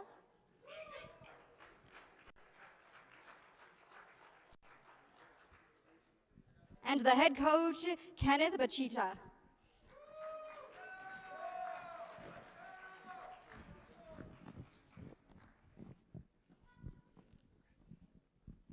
All right, Kenneth, you and your team played fantastic. Of course, you're an amazing coach. How do you feel your team did and how they played? We had a little bit of nerves because last year we were on this stage, we were in the finals, and we came up a little bit short. But this year it was kind of a redemption. They played well. As Josiah mentioned, maybe we could have did a little bit better, but perfection is never achieved, right? We always have to reach a little bit further. Absolutely. Do you have any coaching tips or strategies that you feel give your team the advantage over other teams? Communication is the biggest thing, and I think that's sometimes where we would break down, but once we would get it clicking, that's when you would see stuff just fall into place. And that's the big thing in any of these esports is if your students can communicate with each other, they're going to do really well. Absolutely. And of course, how do you guys plan to celebrate? From here, we're going to probably go get a quick bite to eat. I actually have to travel back to Las Vegas to bring another set of teams that will be competing tomorrow. Lastly, I want to just say something really quick. For our school, it's a saying that's similar to other schools in the state, and it's a thing called once a Don, always a Don. For these guys, it's once a state champion, always a state champion. Absolutely. Well, congratulations again, and thank you so much for being here. All right, and we'll be right back.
All right, everyone. We are about to do the A through 2A awards. So can I get Desert Sage and Arrowhead Academy off to the side of the stage so we can present awards?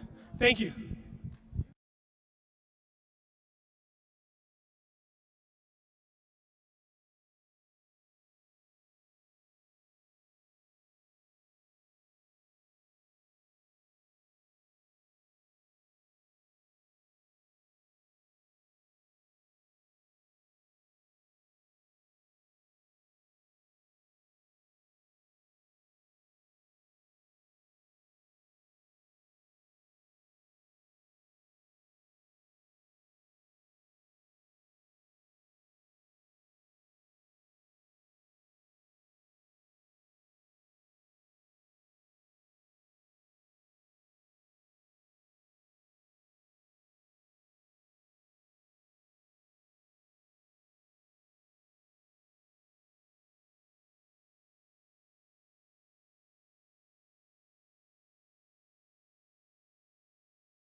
All right, and welcome back to the NMAA Esports State Finals. We are currently doing the awards for the 4th and 3rd place for the 2A division. First up is going to be Desert Sage Academy, and we have Samuel Solano.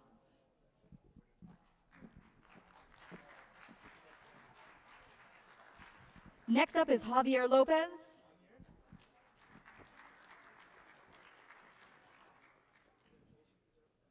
D'Angelo Gonzalez.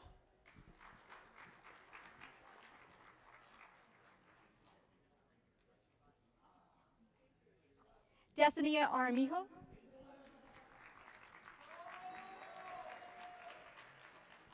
and Jaylene Finley.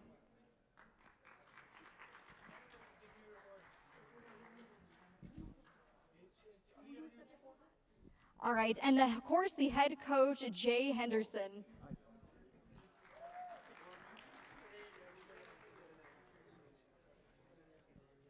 All right, we're going to be starting the third place division, which is Arrowhead, which is going to start with Matthew Cross. Matthew Cross. Not you. Next up is going to be Fabian Perez.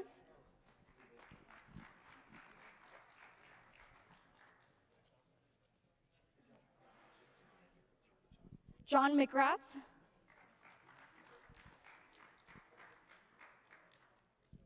Nathan Stern.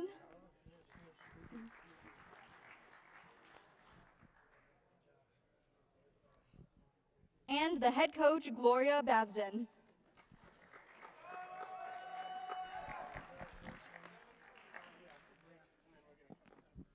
All right, and congratulations to our third and fourth place winners for the 2A division. We're going to take a quick second to take a break.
All right, and welcome back to the NMAA Esports State Final. We are starting back on Rocket League with the 4A division. Del Norte versus Portales.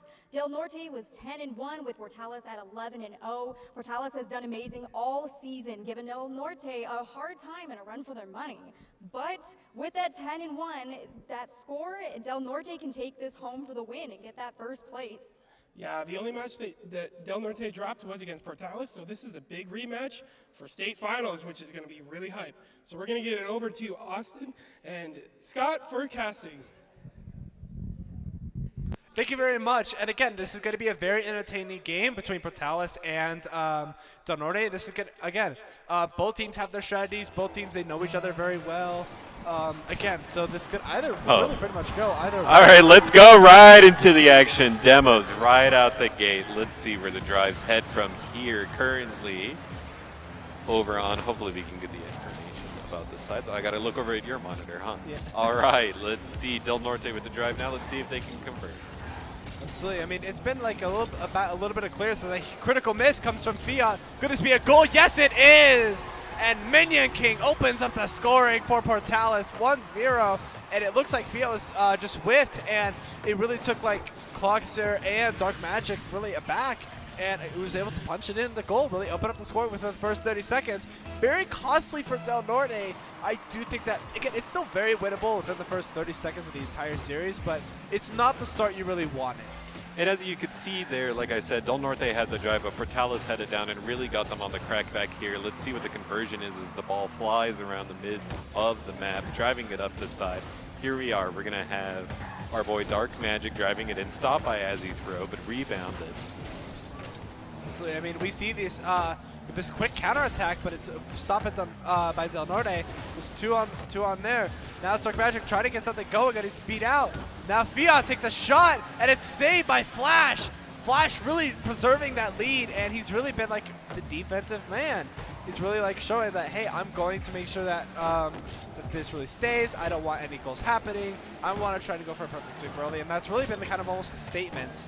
Like Portales, they've been playing pretty good, but it's that pressure that is coming out from Del Norte as a demo comes out, and now it's Portales was on the counterattack, but Clockster was able to really just like shut it down pretty quickly. Now it's back over. Maybe another counterattack, but it's again stopped. Unless that could be a mistake, but no, a double commit actually comes out from Portales. We see how double commits can plague teams, and this is no exception as, again, this has really been back and forth as a 50 comes out and Dark Magic is able to secure it 1-1. Beautiful 50 and very unfortunate for Minion King.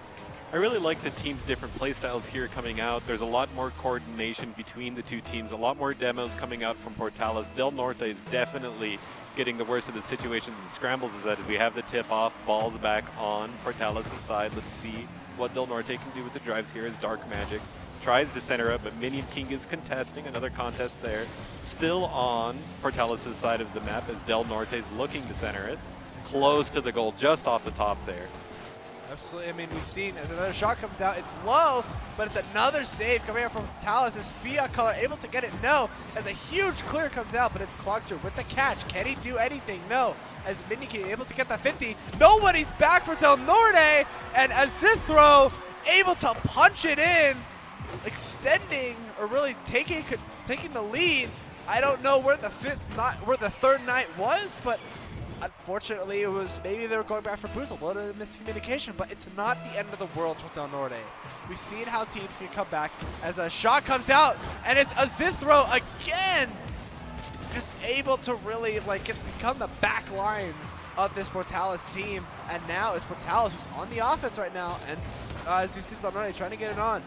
Portales really trying to put some more pressure on this team as a mistake comes out, and it's Flashpoint who's able to extend it 1-3, and now this is really Portales really taking control as a huge mistake.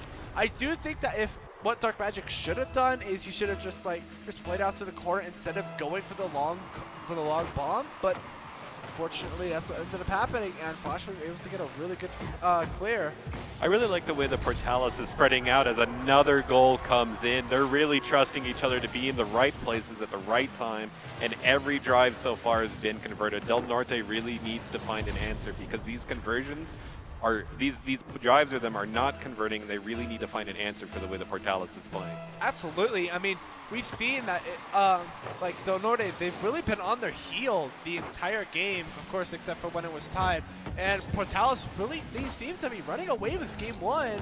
Of course, adjustments are going to be made on both sides. Most of it, as of now, is going to be on Del Norte. As a whiff comes out, someone's there, and it's Minion King able to get it off of his own crossbar, trying to get it past one. Does. One Knight to beat. He goes under, but it's Clocks from on the other side is able to clear it away, really prevent that 5th goal from happening, as it's Del Norte back on the counterattack, trying to get something going, trying to at least cut the deficit to 2. And now we see Flashpoint trying to extend it to 4. Now it's in the middle, and it's a double commit from Del Norte. That might prove costly, but it's Dark Magic with a huge clear, really finally relieving that pressure that they needed. Here's Cluxer trying to convert off the center here. Let's see whether or not he can get it in a pass to Fiat on the board. Del Norte. That is just what they needed to stay in this game and not let this gap turn into a canyon. Let's keep the lead small and see what adaptations we can make, because Portales is really coordinated, and it's good to see Del Norte come back onto the board like that. Absolutely. I mean, this is definitely, it was a little bit of a miss from, I think, Azithro, but again, Fiat Color was able to put it in the right spot, right, and with the right amount of power, and no one really was able to get it on Portales' side. But again, we see that Del Norte's cut the deficit to 2, trying to get it in, makes Clockseer miss, but it's maybe a pass, and it's Clockseer who unfortunately misses it, and now, like, Del Norte, they're trying to get that pressure, trying to really crumble this Portales defense. Now it's Clocks who tries to get a huge clear, but it's right to Minion King. Let's see if either side can get anything going. And it looks to be a shot almost, and it's Flashpoint who's able to really get another big clear. It's kind of a little bit of back and forth. I haven't really seen much on either side, except for, of course, like quick counterattacks it seems to be, and a lot of demos coming out from, I believe, the Del Norte side. They've been very demo happy, and Portales, they have very tight rotations. They've really been like consistent. As a bump 20 comes seconds out, left. The onus is definitely on Del Norte to pick up the pace here. Let's see whether or not they can convert 2 goals. 15 seconds left. The pace is just too slow. I think this first game's going over to Portales, signed and sealed. I think so too. I mean, there were more. I think this is not really going to be a game of who does better. It's going to be a game of who does worse and who makes more mistakes, because both of these teams are very talented, of course. And again, it's going to be again, this is a game of going to be the less mistakes you make, the better your chances of winning. So what adaptations do you think Del Norte can make in the upcoming game in order for them to give a better challenge to Portales and the coordination that this team brings to the table? I would say challenge, and maybe I like what they're doing with disrupting. It's really, of course, that's how those 2 goals were able to achieve. And again, with Del Norte, I feel like they need to be a little bit more aggressive, because aggression seems to be what might be killing Portales. And again, this has really just been like Del Norte just trying to push in, and that pressure. We saw how if the more pressure you put on Portales, the more they're going to crumble. So I think what Del Norte should do is add more pressure to what they already have and prevent the Portales quick counterattacks. Something that was really interesting to see there in the stats is that Del Norte actually had more shots onto the goal than Portales, so I think they just need to focus on the placement and on their coordination and make sure to not let Portales get those drives in that have been so lethal. And here's another one down the center. Blocked the centering by Dark Magic, good conversion. Let's see whether or not they can get any pressure here, as Closer and Fiat Color are closing the distance. Let's see what happens here. Absolutely. I mean, we see these quick Portales counterattacks, and that really seems to be what's plaguing this Del Norte team. Portales, they love to just get in position and really just score on you whenever they have, and do it efficiently. That's really been the Portales motto, and that's what's been carrying them, and what carried them to that Game 1 victory. And we see that maybe a counterattack coming out, as if they're trying to get something, and a huge pinch coming out from Del Norte, but nobody's center there. on the goal. Whether or not Dark Magic can clear, it's just on the top. They need to drive it back here. They can't let Portales add up the pressure. A clear shot by Closer, and that's Del Norte on the board.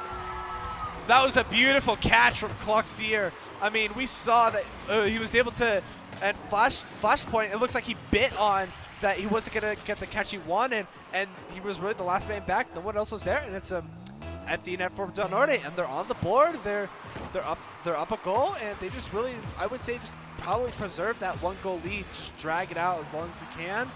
But maybe Del Norte, what they want to extend it, maybe get into the heads, maybe try and get into the psychological game of Portales. And we'll see whether or not that shakes their strategy, because Portales had been relying on their coordination, and a mistake like that gives their enemy a clear shot. Of course, Del Norte is going to pounce on it. So let's see whether or not they scramble or they stick to their coordinated strategy, the synergistic things that have gotten this far in the bracket. So here we are, moving towards the center. We'll see what goes on with the ball here. It's on Del Norte's side, but I think they're going to be able to clear it here as Flashpoint tries to keep the pressure on. Dark Magic trying to prevent the centering. Fiat also blocking it. Let's see where the ball goes. Back on the side, no risk of scoring, but this is a pretty good center shot, as all three members of Del Norte are trying to clear it and get the drive. Portales ramping up the pressure. Ball stuck right in front of the goal, but that's a good clear by Fiat. Let's see where it goes here. Right in the center, but a good block. Great defense by Del Norte. Let's see whether or not they can get the drive on the crackback here. There's still so much tension inside of Del Norte's side of the map. Absolutely. I mean, this has really been, as of now, these couple of minutes as we reach the halfway mark, have really been, Del Norte just really been on their heel, trying to preserve that 1-goal lead. And this is, again, kind of been the theme of it, as we see, like, another clear, and it looks like Portales, they're keeping those tight rotations. And, again, they're just trying to, like, get Del Norte to crumble. This is almost kind of the exact opposite of what we were seeing from game 1. But Del Norte has really been like taking control, trying to make sure that they don't score. And here we go, another big drive by Portales. Flashpoint barely missing the conversion. Minion King center and a good clear by Dark Magic. Wow, look at all of this coordination going on in front of Del Norte's goal. Now it's their turn to drive it on. Let's see what they can convert off of it, how much space they can get as the drive is still taking place on the side lane. Dark Magic's goaltending, making sure it doesn't get anywhere near the center. A huge miss. That would have been so clean, but the game still progresses. Ball still on Del Norte's side, going over to Portales, bouncing up towards the center of the map. Who's going to get control of it? As here we are, a drive towards Del Norte. Fiat trying to block, but he misses right on the side. Let's see whether or not he can center it. And a miss. Let's see what happens from here as the drive ends up back towards Portales. Absolutely. I mean, we've seen that from that wifty as a shot comes out from Fiat, but there were, it looks like, 2 Rams were able to save it very quickly. Again, trying to at least keep that 1-goal lead. As another clear comes out, here comes the counterattack from Portales. Is not able to do anything. No, Dark Magic, now it's out. Now Minion King tries to get it centered. Is somebody going to be there? No! It looks like Fiat Color went a little bit too low, and Flashpoint able to punch it in, leveling the score 1-1. And again, this is what Portales is known for. These quick counterattacks, they will get you on your heels as much as you can. You need to anticipate what is going to happen, what Portales is going to do, and what their play style is. And again, make sure that you shut them down before they can get anything going, because if they get something going, you're done. Portales has definitely been coming on top of the scrambles. It's definitely up to Del Norte to control the pace of the game as the ball flies over to this side. Let's see whether or not Minion King can keep up the pressure. Flashpoint trying to keep it on Del Norte's side of the map, but Portales is answering back, trying to get control of the ball and drive it in. As we can see, the ball's still taking place on the mid-side lane. Whether or not the teams can get it centered up. There we go, a clean drive. Fiat trying to contest. A good contest, but Flashpoint cleans it up. That's 2 on the board for Portales. What a great match these guys are putting up. 25 seconds left on the clock. Del Norte needs to make something happen fast. Absolutely. I mean, it looks like that Fiat was Cloxier, he was too focused on what was happening on the side. I don't think he really saw that it could have been chipped over. What I think would have been a better idea is if Cloxier was just hanging in middle post, which would have prevented it from happening a lot sooner. That's another goal potentially as Fiat dribbles, but it's off the post. Now it's Minion King trying to get it center. Gets it over 1. Is he able to get it over another? No, and it's Clocks. Huge clear comes out. Could this be the goal that sends this game to overtime? 2 seconds left. Can anybody something get happen. anything going? Ball's in the air. Now it's still going. Fiat knocks it out, but it touches the ground. That's game 2 going to Portales. This easily could have gone in Del Norte's side. Easily. Easily. We saw how they were able to keep the lead the entire time, but it's just a couple of mistakes they were able to get on them. And we saw that Portales was really the ones that loved to keep on going. We saw over 10 shots come out from Portales compared to Del Norte being held under 5. So this Portales aggression has really been killing Del Norte the entire time. So if Del Norte can keep the pressure and get the shots going on Portales, then this definitely can change the tide and go in Del Norte's favor. It just seems like Portales is really smothering, taking away all the space from Del Norte. They need to figure out what to do, and they need to figure it out fast. 2 games are already gone now. As we can see, the drive towards the middle, a demo coming out, so it's 2-on-3 just for a short bit. Let's see who gets the drive off of this, as Del Norte has it on their side of the bowl, but such good clears coming out from Portales, as they have just so much space in front of their goal. Hiat contested by Flashpoint, Flashpoint hitting it back. Magic positioning in order to get the crack back, and finally, Portales has the ball on Del Norte's side of the map. Let's see whether or not they can convert. Centering on, Flashpoint knocks it in. Everybody's swimming. You can see like piranhas in the water. Let's see whether or not Del Norte can convert off of that push. As he throw takes to the skies, trying to clear the ball on the right side lane, but Cloxier hits it out of the way. Absolutely. Pressure coming on from Fiat. Let's see whether or not they can convert. Absolutely. I mean, as a shot comes out, is Dark Magic able to get it on? No, but now trying to get something going. It goes past Fiat. Now comes a Synth throw. Is he trying to get something? Trying to get it go to center. Gets it past Fiat, but it's Cloxier with a huge clear. Is Fiat able to get it further? Yes. Is Magic able to get the shot? No. Now it's back to Zinthro off the backboard. Unfortunately, he wasn't able to get the shot he wanted. Now it's back to Del Norte trying to get something going, as it looks like Flashpoint wasn't able to get the shot, but a huge bump coming out as now one man to beat for Portales. He gets past him, but now Fiat, he's back, waiting, anticipating the shot. Now it's a pass back, but it didn't look to be going as well. Fiat tried to get the dunk, but unfortunately it didn't end up. And again, it's really been back and forth. Both sides trying to break this stalemate. Nothing's really working for either side. This is going to be a game of, this is not going to be a game of who plays better. This is going to be a game of who plays worse and who makes more mistakes. What's really difficult, and it seems like Del Norte is struggling with, is finding the space. Portales' aggression is just like a forward-moving wall right now. No goals are being scored, but it seems so hard for Del Norte to get any momentum. They're playing inside of their own goal. As Flashpoint just knocks it in, they're getting tripped up over themselves. They have no space to play. Portales is just shutting down everything Del Norte wants to do. Absolutely. As it looked like a team bump coming out from Dark Magic. It was, again, the Del Norte defense was able to crumble as this crowd is getting fired up for the goals. And it looks like Portales is back on the counterattack, trying to at least get some, Del Norte trying to at least get some space to work with. As Cloxier, he goes up trying to get something, but gets bumped by Fiat. Could this be costly? As now Dark Magic is the only one left alone. Gets past one, but it's Minion King. He's unable to get the touch.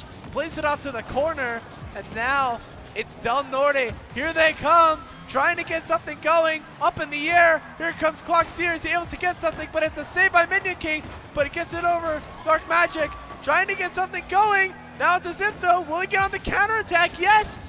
Now it's Cloxier trying to get it out. Dark Magic, can he get a huge clear? Yes, he can. But now it's going back. It's really been in midfield. Both sides trying to get something as a shot comes out. But it's a Zinthro with the save, trying to preserve the lead. Minion King plays it off to the corner. It's been onslaught, back and forth and back and forth. Both sides trying to get something going. Portales trying to extend the lead. Del Norte trying to tie it up. Dark Magic, unfortunately, that's a win from them. Now it's Cloxier banging off to the wall. Can he get another shot? Yes, but it's up in the air. Flashpoint trying to get something going as well. Now it's back to Dark Magic. Now he gets beat by Minion King, but it's Fiat with a huge clear. Then nobody is back for Portales, and Del Norte is able to tie it up at 1:45 left on the clock. 42 miles an hour. Fiat has answered Portales, and the Knights are back in this. That forward-moving wall, Fiat just got it right through. He said knock, knock, and no one was home. That was the cleanest goal we've seen from Del Norte. Hopefully they can keep that pressure going. Those scramble situations really came up Del Norte as they kept the ball and the pressure, punished Portales' aggressive style. Let's see if they can keep it up. Absolutely. I mean, this is kind of, yes, you can be very aggressive, but it can also be It's almost like Portales' greatest strength is also their greatest weakness. As Cloxier gets it over 1, but now it's a huge clear coming out. Dark Magic, is he able to get something going? Tries to get it over 1, but it's still playing in the middle. Now it's Fiat Color who goes back, anticipating the clear. Now Minion King tries to get something going. Is he able to extend the lead back to 2? And a whiff from Fiat Color. That proves to be very costly as Portales goes up by 115, and it's Minion King with the clear shot. Man, what a blunder, but even if those clears came through, as you saw, there were more Portales cars there to knock the ball in. That was such a difficult situation for Del Norte to get out in front of, and here they are playing on the back foot once again. Absolutely. I mean, this is kind of what's been like the kryptonite of Del Norte. They've been playing on their back foot the entire time, like trying to get something going. And again, Portales, it's their aggression that's really been getting over. Now it looks like they go over 1. Now it's Cloxier, tries to play it off to the side. Is anybody going to be there? No, but the shot is wide right. Tries to get something going again. Now it's Cloxier, gets a huge clear, but it's met directly by Minion King. Is Fiat able to get it over? Yes. Now it's 2 Knights. Oh, this is now what Del Norte Fiat needs. This is the big conversion. Let's see whether or not they can get anything off of it. Absolutely. As Clox gets a shot, saved by Flashpoint, trying to get something going. Can Fiat get the dunk? No. Now it's Fiat, tries to get something going again. Plays it to himself, but it's a bump. And now it's a quick counterattack. This is what Portales loves to do. They get you on these quick counterattacks. Can they get something going? No. It's Cloxier trying to get something going in the final dire seconds of this game 3. Trying to prevent themselves from having to go through a reverse sweep. Now it's back to Dark Magic, trying to get something going again. Fiat needs to get this huge clear, met directly by Minion King. Now it's Clock trying to get a shot, but it's a crucial clear. Is it able to get one more? No! As Portales survives Del Norte in game number 3, and now are on match point. I really do like Del Norte's adaptations there, though. They really seem like they control the pace of the game much better. As you can see, the lower scoring that the games are, right, the better that the players are. And so what I really would like to see is more control from Del Norte to stop with the scramble situations, because every time they end up in a scramble, Portales comes out on top. Absolutely. I mean, we've seen that it's really been a back and forth. No side really took control. Both sides had 4 shots, but it's Portales who was actually on the defensive side a lot more, having 3 saves compared to Del Norte having only 1. And it's Azinthro, he didn't really get as much credit, but he was actually assisted both of the goals. So it's Azinthro who's really been setting up, and it's been Flashpoint and Minion King who've able to really punch it in and really shown a statement. Now Del Norte, they're in really big trouble right now. They're down 3. You have to get a reverse sweep as game number 4 kicks off. And now Portales trying to at least get the sweep, and Del Norte is hanging on by a thread, trying to not get swept at the very least. Now it's a whiff comes out. Now it's a Zinthro, tries to get it in. Now it's just dancing off of the Portales net, but it's a huge clear coming out as a shot comes out, but it's off the post. Now it's trying to get it again. Now it's off the post. Now it's off the crossbar. Trying to put them away very early, keeping that pressure on, but Del Norte is hanging on, trying to keep things going. Now it's just hanging in the middle. Fiat Color plays it off. Azinthro's there to meet it, but Azinthro gets demoed in the process. And it's a whiff from Cloxier, and Minion King is able to open up the scoring 1-0 with only, it looks like with only in the first minute. Portales really getting away with the series and the game. Again, Del Norte, they have to really almost switch up their play style. They have to anticipate these quick counterattacks coming from Portales, which Portales, they're really known for. And you can definitely feel the fear coming out from Del Norte with these defensive positionings. Magic almost scored 1v3, but his teammates were left in the back. They really need to capitalize on these drives that they're getting. But these opportunities are becoming less and less frequent as Portales is just shutting him down, really putting an end to what's going on. I am so impressed by the level of coordination that Portales is expressing here. If they do come through with the 4-0, then they definitely deserve it. Another drive going on right here in the center. Azithro trying to bump it. Cloxier takes the bait, but actually gets the clear. Still centered though, still pressured. Flashpoint, but Magic coming through with a clutch onto the right lane, answered by Azithro.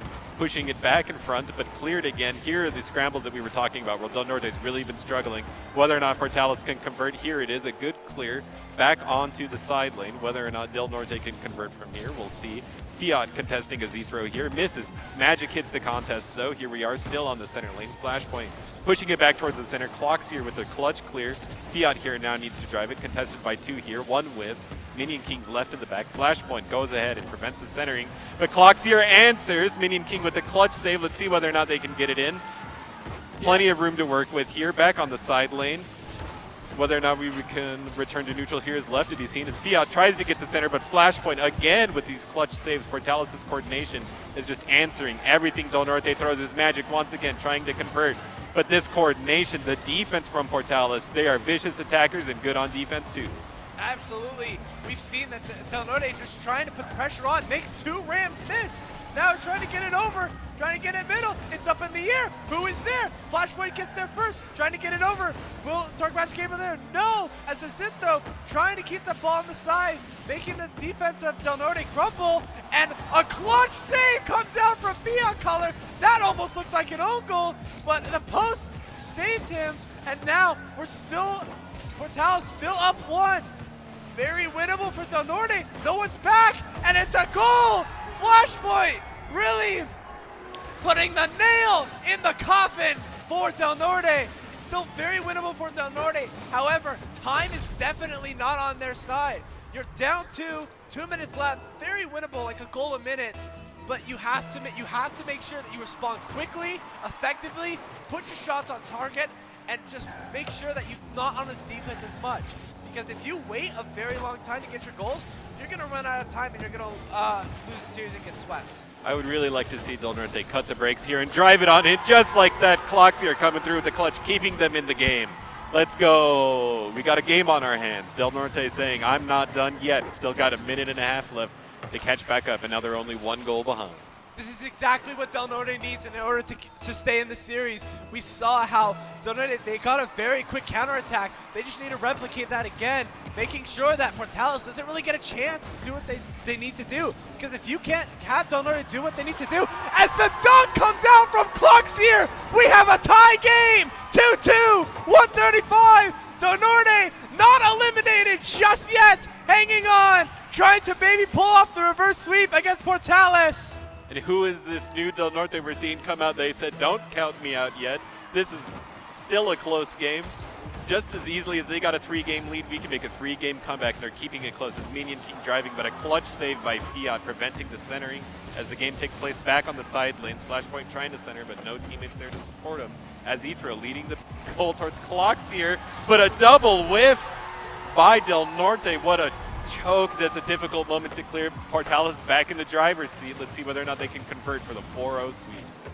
A very unfortunate hit by Fiat Color. He didn't get the shot he wanted. It looks like that he wanted to try and play it off into the corner and then go from there, get a a good counterattack, but unfortunately he didn't get it, and there was not another Knight who was able there to really recover or clean up from Fiat's mistakes, as that might be a mistake. Fiat Color trying to at least get it center. He gets bumped out by Flashpoint. But where is his team? Where are the positioning? Where is the support? He needs that space to close in, and here it is. Portales, after what a good drive that Fiat had set up, he's struggling to be able to convert. His Clocks here, Fiat, both stuck on defense. Magic rotating back as well. Absolutely. I mean, this has been really a back and forth. As I said, this one, it looks like Del Norte has made the most mistakes compared to Portales, as Del Norte tries to really get something going. Now it's there, still in the corner. Who will be there? And now it's a Zinthro, met by Dark Magic. Can he get something going? No! Now it's just floating around. But Fiat's here on the rebound, contested. Dark Magic back in the side lane, whether or not they can get it towards the center. 20 seconds left. Del Norte needs to make something happen and fast, as Magic drives it up the side lane, centers it, but contested by Azithro, who clears it back towards Fiat. Fiat passing towards the center, hoping somebody can convert off him. And there's Clocks here with the shot off the backboard. Dark Magic up in the air, lobbed it. Fiat, this is all you. Contested by Flashpoint, though. What a clutch save. I can't believe it. 5 seconds left. Whether or not Minion King's going for the glamour shot. Clocks here keeps it in the air. Minion King's contesting it, but that touches the ground, and Portales takes it. 4-0, convincing sweep. A really strong performance from Portales. They really showed up and said, we're the better team. This has really been Portales. They were able to really show that they knew Del Norte's strategy the entire time, as we had over 7 shots come from Portales, and it really put Del Norte on their back heel. Now there was some unfortunate whiffs from the Del Norte and the Portales side. However, that when it comes to the mistakes, Portales was able to capitalize on those mistakes more than Del Norte, and that's what ended up deciding that Portales was going to win. There was definitely a clear winner here with the clean 4-0, but Del Norte tried to pull it together in the end. I just feel like it was too little too late.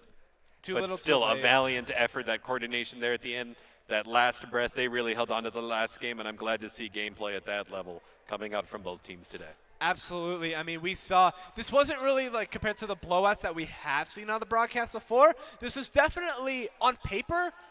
On paper, this definitely looks like that Portales just absolutely dominated over Del Norte. But score-wise and stat-wise, this definitely was probably one of the closest series we have seen throughout the entire day. And now I believe we're going to pass it on here soon. What a great finals that was. I'm very proud about that performance. Very good to see that gameplay come out in the end. Wish it was closer. Wish we got to see more Rocket League come out of these teams, but definitely better luck next time, huh? Absolutely. I mean, we saw a beautiful performance out here from Del Norte. They really showed that we're not going down without a fight, and they really gave Portales a run for their money.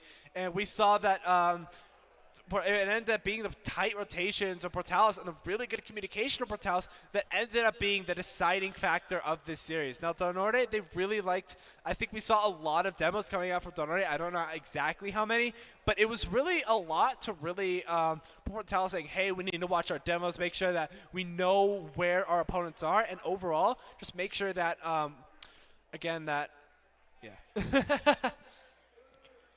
Overall, a good set, and we're looking forward to another finals match coming up here soon, as I believe we're going to go to a player interview now. Again, great series. 4-0 sweep. I mean, it's very unfortunate. I do think that this was a lot closer, but again, Del Norte, Fiat, Clockseer, Dark Magic, you really played your heart out on the pitch and the sticks. One thing that was really cool about that was the ways that the teams would coordinate from the lane, moving towards the center, and that's how a lot of the goals came through. I really wish that in those clutch moments that those saves came through from Del Norte. Maybe we could have seen another game, another 2 coming out. But once those stage jitters wore off in those first couple of games, Del Norte really started to come together. But still, congratulations to Portales, a convincing 4-0 lead taken by them. Definitely a deserved winner. Absolutely. I mean, this is, again, a very dominant performance, and it looks like we're going to be going right to the player interview. Back to you at the studio. All right, that was an intense battle, and Del Norte versus Perales, with both teams fighting hard, but Perales came in and took the first place, being your undefeated champions. I am here with Saul Salomon, aka Zithra. Congratulations on your win. How do you and your team feel about being an undefeated champion? Man, we feel great. We've been second for 2 years now, and we gotta give props to Los Alamos too. They've been our biggest rival. Oh my God. And yeah, we feel good. Awesome. Do you have any advice or strategies that you could give to other players and team members that are just starting out for Rocket League? Communication is key. Like really getting to know each other's play style is like very important, and we did that throughout the whole season. We had a rough start, but we kept it going, and we're good. Absolutely. And do you have any final words or shout out? Shout out to the coach, Coach Mead, my teammates, Blake and Adrian, and go PHS. All right, well, congratulations again. Thank And you. we are going to take just a quick second to take a break, and we're going to be back with the award ceremony.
All right, and welcome back to the NMAA Esports States Finals. We are doing the award ceremony for the second place in the 4A division. We are calling the Del Norte High School students. Sebastian Salgado is first for their award.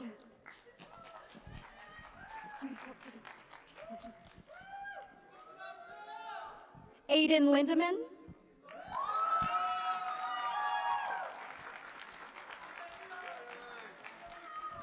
Luis Morales.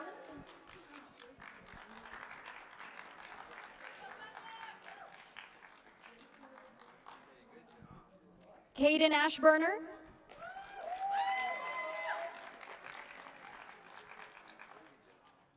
Joseph Ramirez.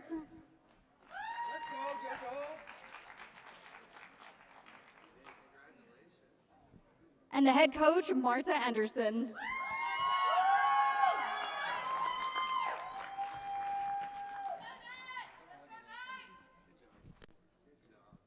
And now announcing your state finalists for the 4A division. First place, Perales High School, Saul Solomon.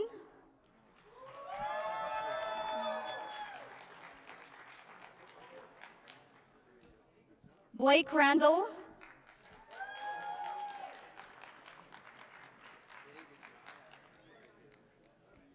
Adrian Arana.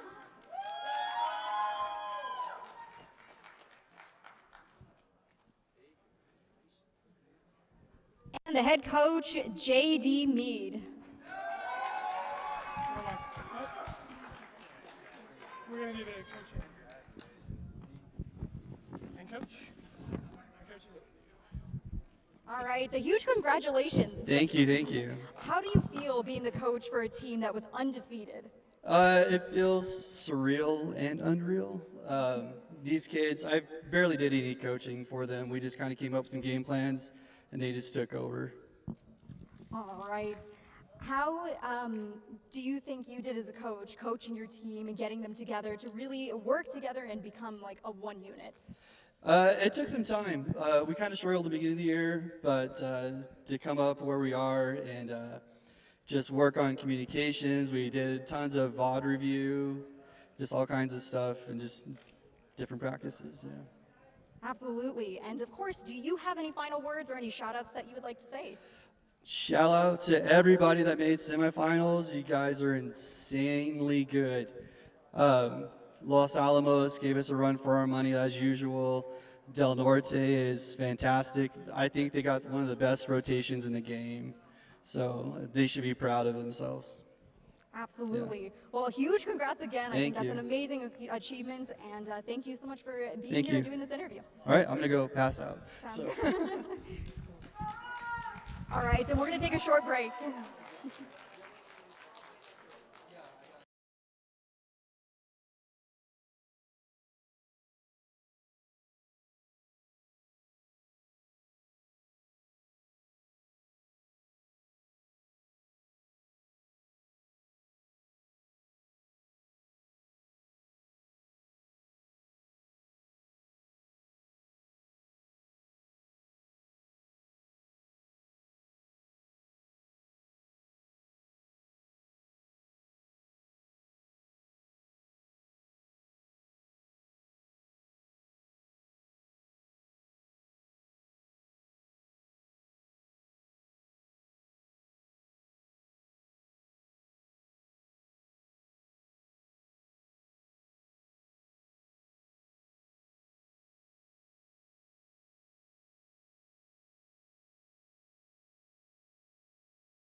Riverside Technologies, your local trusted IT expert.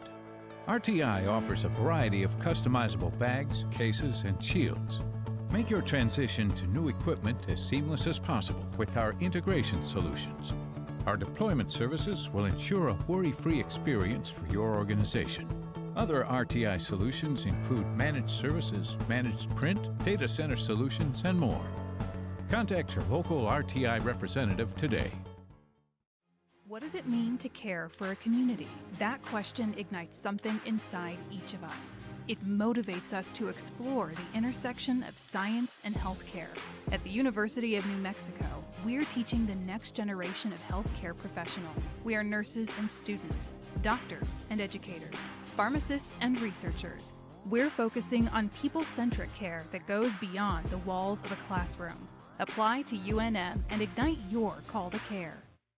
Riverside Technologies, your local trusted IT expert. RTI's managed print solutions. Manage your business, not your printers. RTI offers a variety of services that can be customized to meet your specific needs. Our four-step approach will ensure your print environment is secure. Learn how RTI could reduce your print costs by an average of 30%. Contact your local RTI representative today. Since 1936, when a group of Albuquerque public school teachers led by Maureen Grammer decided there was a way they could bank and take care of each other, Nusenda Credit Union has existed to make a positive difference for people, for our members, communities, and employees. As a locally owned and operated financial cooperative, we care about you and take the time to understand what's important to you. That's how we can offer a great experience and put money back in your pocket. Nusenda Credit Union, the power of we. Riverside Technologies, your local trusted IT expert. RTI's managed print solutions. Manage your business, not your printers. RTI offers a variety of services that can be customized to meet your specific needs. Our four-step approach will ensure your print environment is secure. Learn how RTI could reduce your print costs by an average of 30%. Contact your local RTI representative today. What if you could look forward 1 year, 4 years, 40 years? What does the future look like? How will you ignite it? This is where the future gets fueled, where ideas come to life and identities flourish.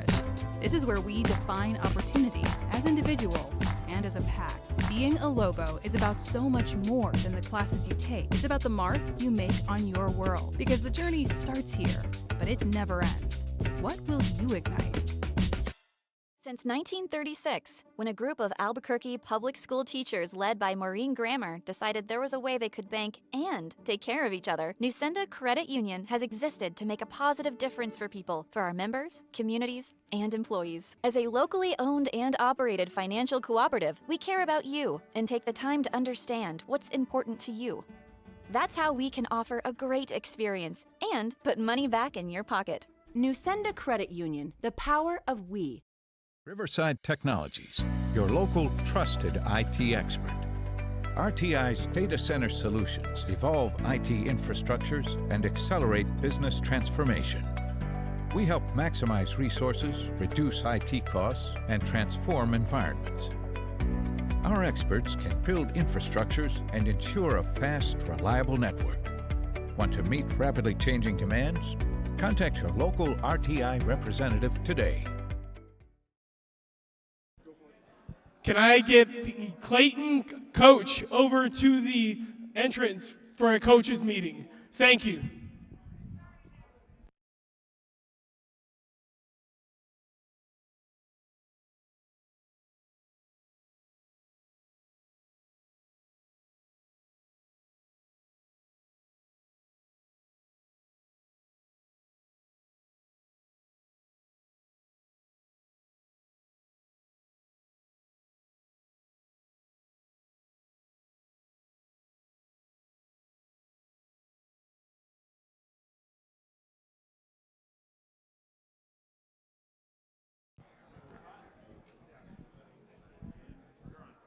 All right, and welcome back to the NMAA Esports State Finals.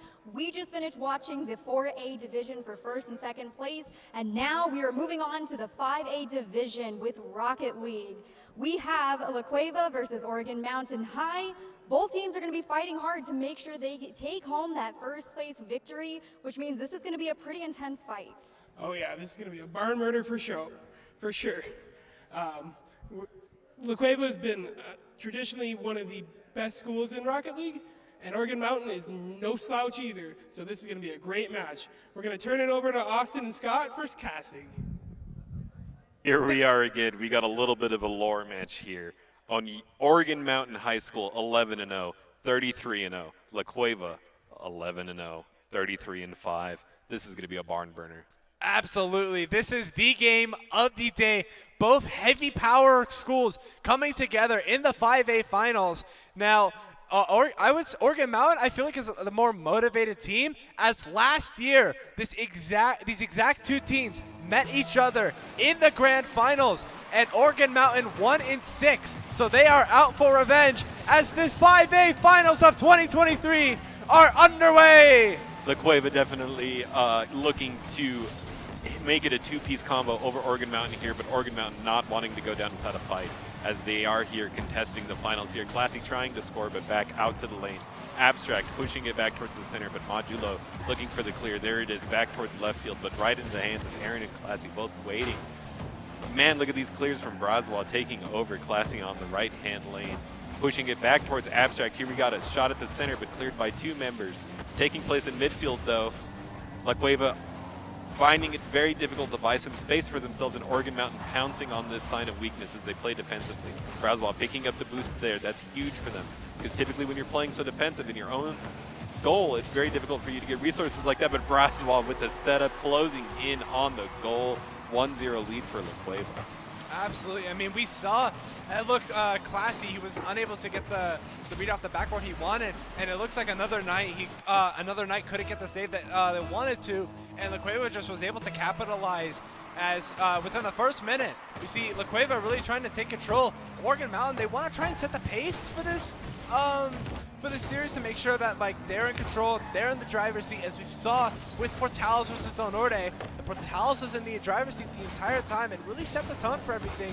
So it's up to Oregon Mountain to try and set the pace early, minimize their mistakes, and just try and get over the hump that's been La Cueva, which has been the dominating high school in all the tournaments. As we saw a couple of while ago, we saw that La Cueva was able to actually take New Mexico State University all the way to, I believe, Game 5 in the NMACS Finals back in November, and they've really been the more dominating team, and they're obviously showing that. Oregon Mountain looking to make a name for themselves here, though, going completely undefeated in the whole season based on their beautiful coordination and plays as they push up the side lane here, defending the center of their goal. Aaron and Classy rushing up the defense as Mason tries to drive it in by himself. No other members of the Cueva there to back him up as they're fishing for the boosts right side of the map.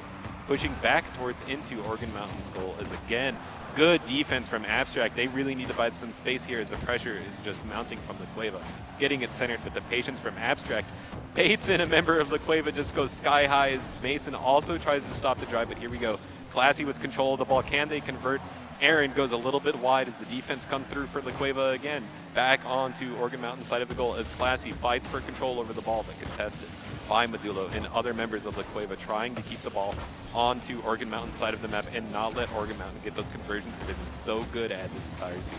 Absolutely. As it looks like a pinch came out from La Cueva, and now it's been La Cueva who's taking control of this first game, which is really the last thing that Del Norte wants. It looks like that Abstract was a little bit late on the save. Now it's La Cueva taking control of the series. Oregon Mountain, they have to start scoring now, or else if they don't, they're going to start falling really behind. Yeah, I'm sorry to cut you off there. It's just a blink and you miss it, man. The second that we step away and try to talk about the neutral game, the game slows down. La Cueva capitalizes on that moment and gets a quick and clean goal, as here we are, another drive from Oregon Mountain on La Cueva's side.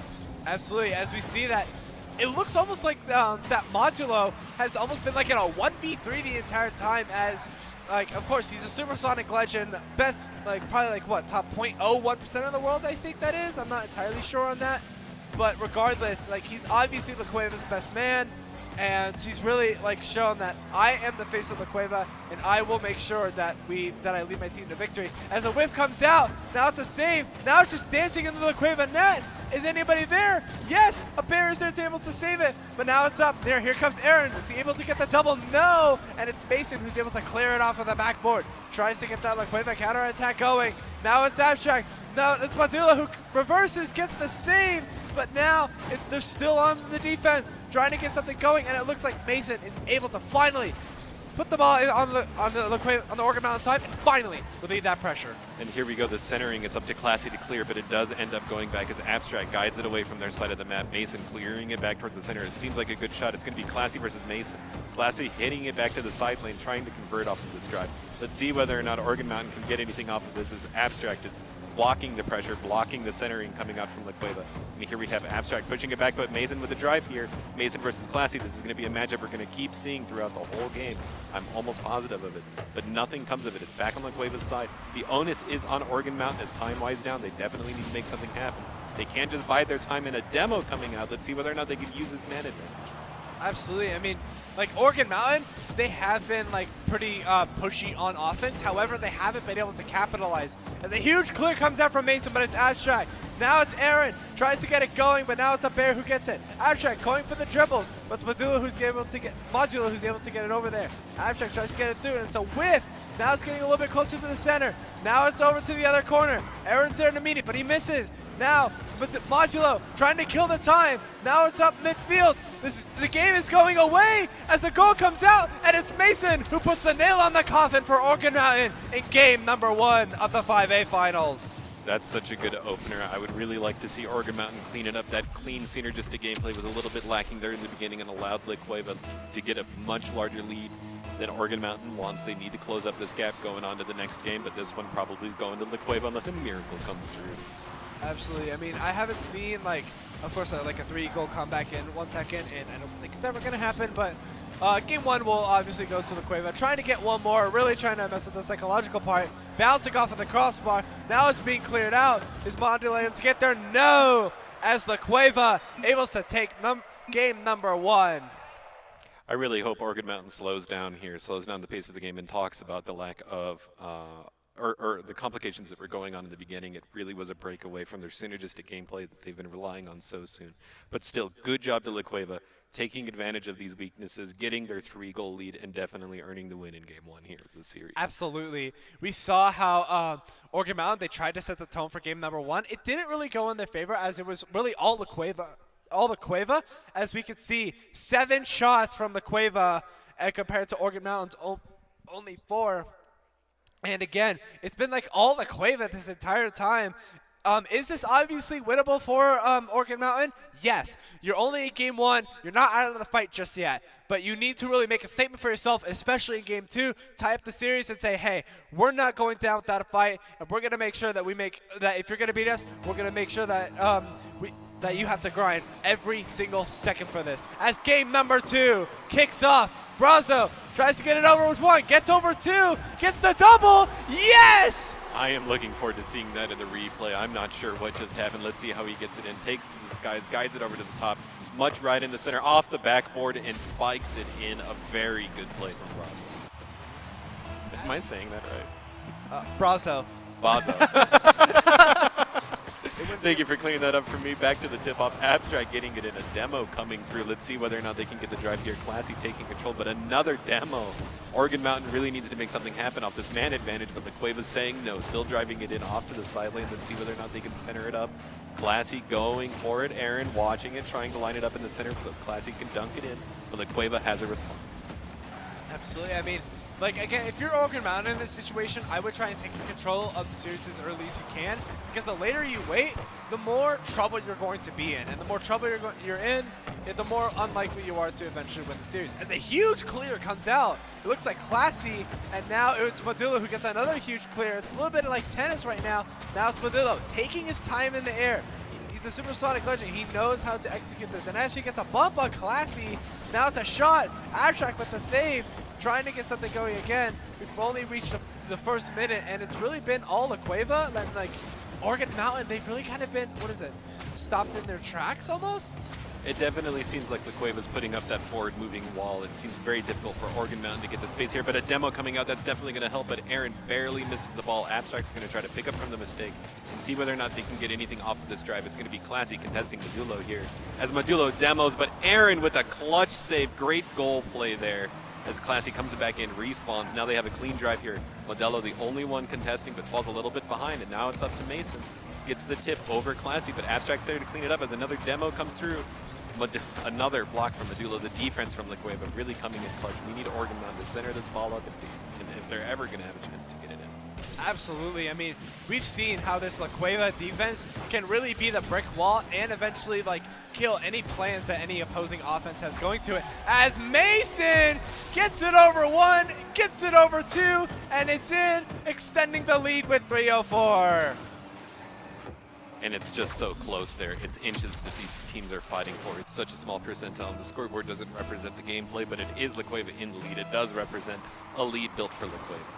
Absolutely. I mean, we've seen that it's like Oregon Mountain, they really have to make sure that they understand their opponent. La Cueva is not by no means the easiest opponent to beat. They're probably one of the hardest teams to beat in the entire state of New Mexico. As a shot comes out, and it's Modulo, puts it in the top right corner, just where Classy can't get it. And La Cueva, they seem to be running away with this series. Oregon Mountain, they're digging themselves into a hole. They need to start climbing out of the hole, because if they don't, well then you're gonna go down 2 and then 3, and we've seen if a team goes down 3, they're basically done for. Which you can never count on a team as good and as synergistic as Oregon Mountain. Once they get that momentum on their side, they're definitely going to be able to bring it back, but they do need to get something going. They need to gather their senses, really calm it down, and play the game that they're known for, which is that clean, team-based gameplay that buys them space as just a 4-0 lead for La Cueva.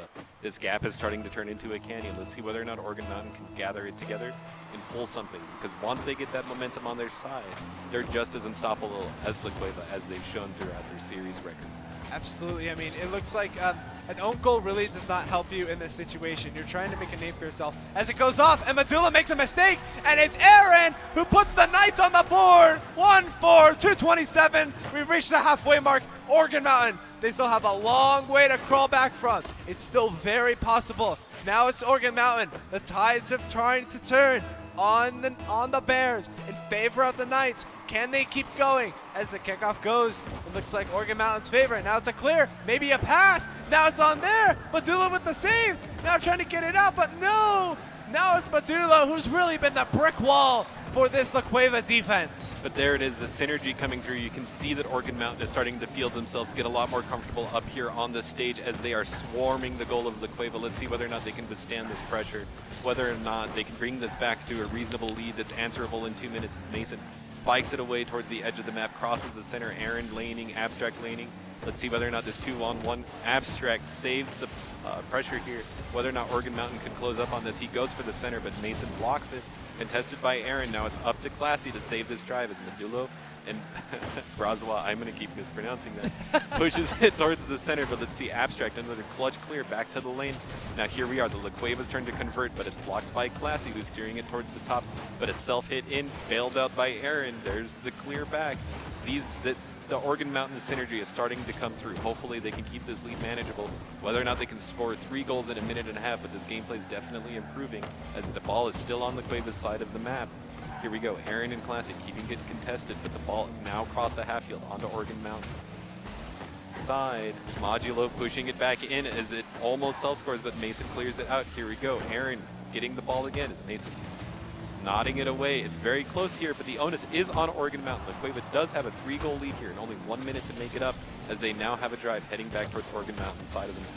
Absolutely. I mean, we've seen that, like, if La Cueva really tends to get a lead, they really tend to hold on to it. They haven't really tended to blown away leads, unlike some team. Like, again, this has really been like all La Cueva, and if you're Oregon Mountain in this situation, maybe you decide to go for the comeback, maybe say, okay, whatever, we're down 2, it's not the end of the world, we just need to make sure that we win game 3, and really make a statement for ourselves saying, hey, we're not out of the fight, we're gonna keep going. As a huge flick comes out, get it to over 1, but it's Aaron with the save. Now it's Brazo, keeps it on the side, tries to get it on, tries to get it away, he does, but it's Medulla, tries to keep the pressure going.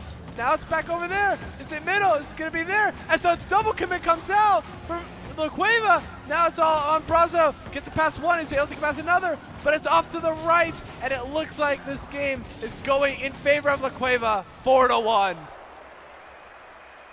Now we still have a best-of-7 series here. La Cueva definitely earned that lead that they have so far, the 2-game lead over Oregon Mountain, but I'd love to see Oregon Mountain trying to get that synergistic gameplay, trying to get that teamwork down.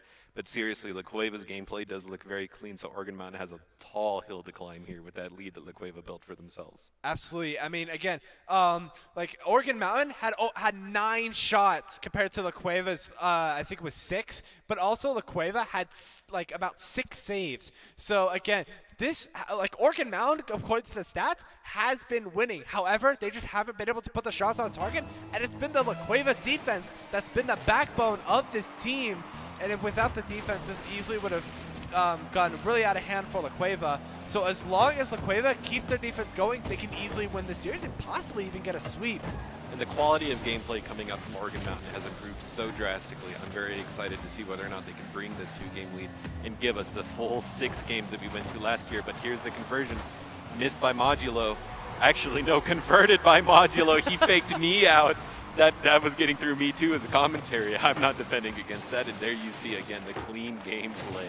I was thinking that was a slight whiff, but he got it right into the goal, being right where he needed to be.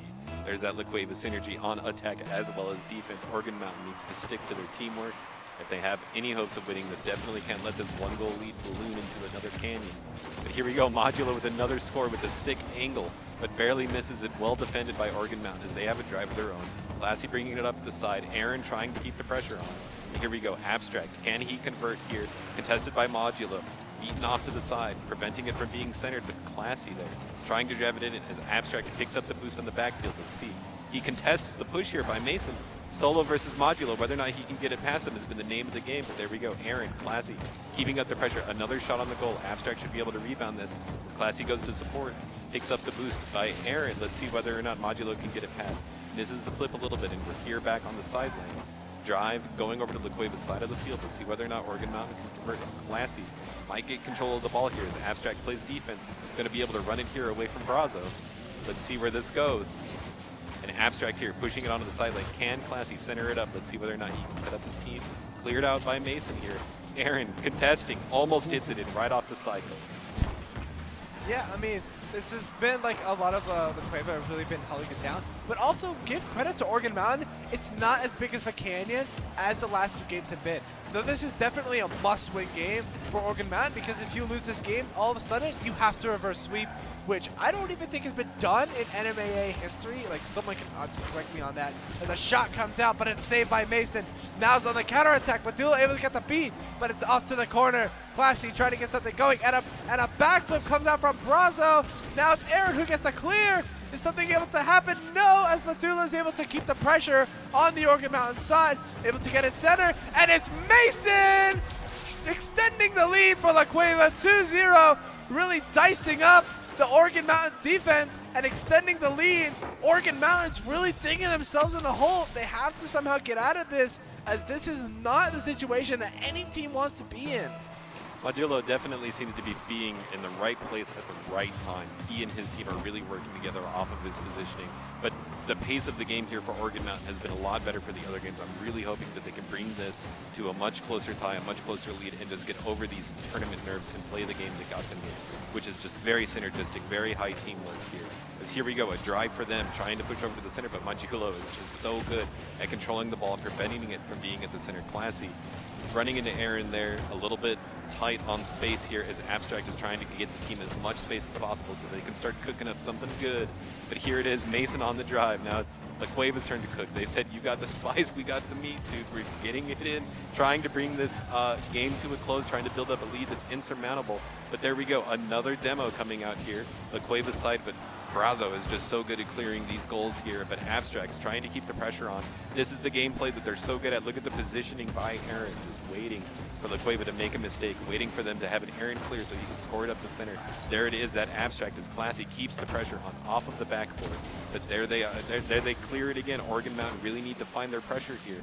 really can't be letting these opportunities go because every time La Cueva has this pressure, they've been converting. But here it is, Aaron again driving up the side, trying to center it. There's Classy drifting around as Abstract is going to be able to support his team, Modulo. Stopping the drive there, alleviating a lot of the pressure. And just as I say that, Classy with the clutch hit into the goal from downtown from half field. That's Oregon Mountain on the board. Absolutely. I mean, we saw that it looks like that Classy was able to find a mistake in the La Cueva defense, and Brazo wasn't able to get there on time as it's right down the middle. All of a sudden, Oregon Mountain, they're back in this. They found their momentum. They know how to beat La Cueva defense, and they know how to win this game. Now, again, you still have to score one just to tie it, but it's still very possible as a shot comes out and it's blocked, and Classy off the pressure crossbar. Oregon Mountain is so good at. Now we got a tied game. They're on the board. Oh, beautiful play coming out from the Knights as it looks like both Modulo and Brazo just were expecting a shot to the right. However, Classy, using big IQ, was just able to put it up to the top. And it looks like it almost hit the crossbar, but now we have a tie ball game. It looks like that now. Oregon Mountain, they've really started to found like, hey, we know how to beat them. We've played them before. We can beat them. I really like that when Oregon Mountain gets to the flow, whenever they get to control the pace of the game, that amount of pressure coming out from them makes it look like a textbook approach. But the same can be said about La Cueva here as they drive it up the side lane, trying to center the ball. Here we have Aaron contesting Mason, Abstract pushing the ball. It's just staying in the midfield on the side lane. They can't let this ball get into the center because both teams' conversions are so dangerous as Mason pushes it into the center. Modulo a little bit high there, nobody else there to convert as Brazo's keeping the pressure on. Oregon Mountain looking to buy space. There's Classy positioning as Abstract goes first.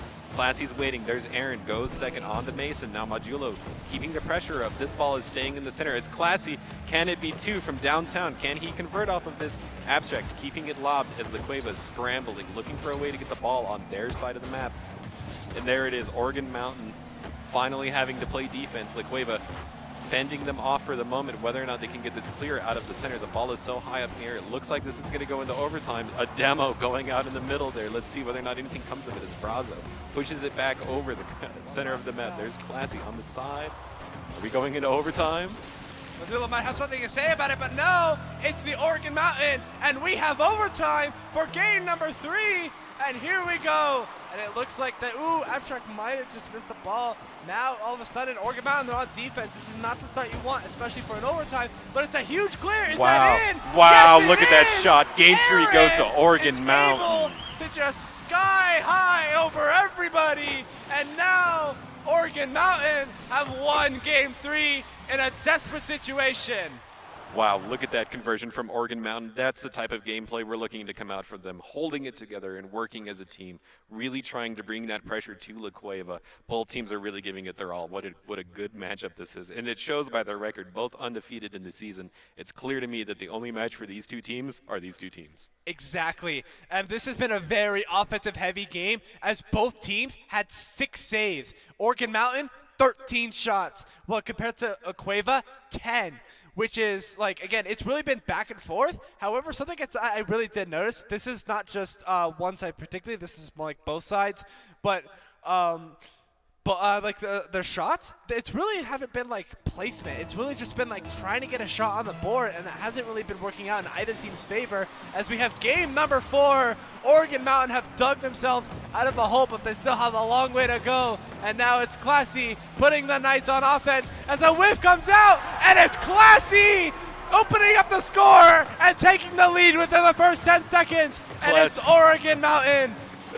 Classy said, I've had enough. He just walked up and put that in the goal. He made it look so easy against one of the best teams in the state. I can't believe it. He just said, that's it. I'm done. I'm scoring right here, right now. Walked up and put that in the goal like it's basketball. Dunked it right in. And here we are back into the mid-game. But Modulo says, well, I got something for you too. Here you go. You can have one right back. It's a tie game. Now, this is where I like to see the sparks are flying. People are fighting in the midfield. This is where these teams are going to be able to show off their immaculate goal setup and teamwork there. Absolutely. Both of these teams very mechanical, and both of these teams are very talented. It really just comes down to like who knows each other more, and again, who's going to make less mistakes. And it looks like that La Cueva might be going on offense here. Now Abstract is able to clear it out. Let's see. And now it's Mason who's able to keep the team back on offense. And a bump comes out from Classy. Now it's Modulo trying to get it off. Now does he have more? Looks like he does. And now trying to get the double, but it's Mason who's able to clean it up. And now it's LaCueva who goes up by 1. We're not even a minute in and we have 3 goals. That bump throwing off the tempo from all teams. Nobody really knew what to expect. Classy just missing it by inches. I mean, these are the advantages that these players are playing for. But as we see, neither team is out of the game just quite yet. Let's see how it goes here. Classy wins the tip-off onto the side lane, but Modulo gets it past Abstract. Now it's up to Aaron to clear. Barely whiffs, but there's Classy on the backup. That's that teamwork that we were talking about. Let's see whether or not Oregon Mountain can close it, but Modulo with a wonderful tip up into the air, lobs it, tries to get the conversion, but it's still a little bit too high. Going to need to bring that down as Mason keeping up the pressure. It's really up to Oregon Mountain to clear here. Gets it past Modulo, but Brazo's going to be able to keep up the pressure and contest Abstract on this midfield here as it goes back into the lane. Classy keeping it into the center, whether or not Brazo gets there, but Modulo putting up the pressure. They should be straight into Abstract, but let's see what happens. 3 members of the Cueva contesting that side. Back towards the center of the field, though. This is a very dangerous spot for both teams. Never mind, we're back onto the lane as Abstract barely whiffs. Again, these are inches that these players are playing for, but there's Classy with the drive trying to get it in, but is contested by all 3 members of the Cueva. That's that good defense. As both Abstract and Aaron are there, leaving the goal wide open, but neither player can convert. A couple of rare drops from there. Modulo clearing it for Oregon Mountain. They're going to be very thankful that he did that as Abstract takes it. This is Oregon Mountain's drive now back on the LaCueva based on the mistake that LaCueva's player made. Hopefully they can convert all this. Absolutely. I mean, as we see, Modulo, he's out in the open, but it's, well, looks like he's making a nice miss.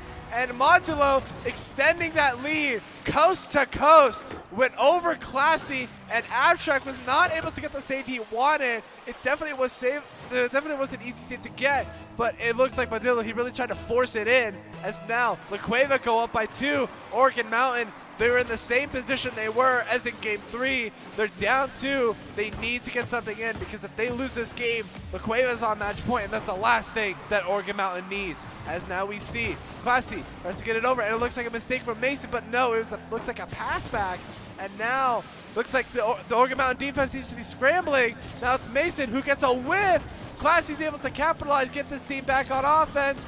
Now tries to get it over 1, gets it past 1. Now it's Abstract, plays it off to the corner. Is Classy able to get something? Yes. Pass to Abstract, is he getting a shot? No, it's too soft. And unfortunately, LaCueva's able to get the save, really keep that lead at 2. Is Aaron able to get something off the backboard? But no, Modulo's there waiting for it. Modulo seems to be at the right place at the right time. He's really setting the pace of this whole series. There's a lot of LaCueva's offense and defense. What a good player from there, as another score from downtown Brazo, answering back, saying, I can score too, I can be a big name, a big influence on this game, as Oregon Mountain needs to figure out what to do, what they did right in the last game that got them that point, because right now they are digging themselves a hole, as you put it, and it's really up to them to climb back. But there's still 2 minutes left in this high-scoring game so far. It's definitely enough room to work with for LaCueva. It seems to be a difficult team to get anything off of. They're definitely going to have to use that teamwork and that synergy, those levels of communication that got them to this place in order to come back from this deficit that LaCueva has definitely earned. As Modulo, again, just right place at the right time, not letting anything start cooking for Oregon Mountain. No pilot lights set here on the oven. Nothing's cooking at all. The oven is completely empty. Never mind Abstract going for the goal, but barely whiffs. There's nobody home for Oregon Mountain. Classy trying to rotate, contesting Brazo's score. Mason just bounces it off of the backboard, and here we are back on neutral. The side lane is Abstract. Fights for control of the ball. It's in the center of LaCueva. There it is, the drive in, and there it is. There's that teamwork that we were looking for. Oregon Mountain, they seem to be digging themselves out of that hole, but time is against Oregon Mountain, and it looks like that Classy was actually trying to go for a demo on Mason, but it looks like that he saw, oh, I don't need to go for a demo, and they were able to capitalize. 2-4, Oregon Mountain, 1:35 left to score 2, unless they want to try and force at least a game 6.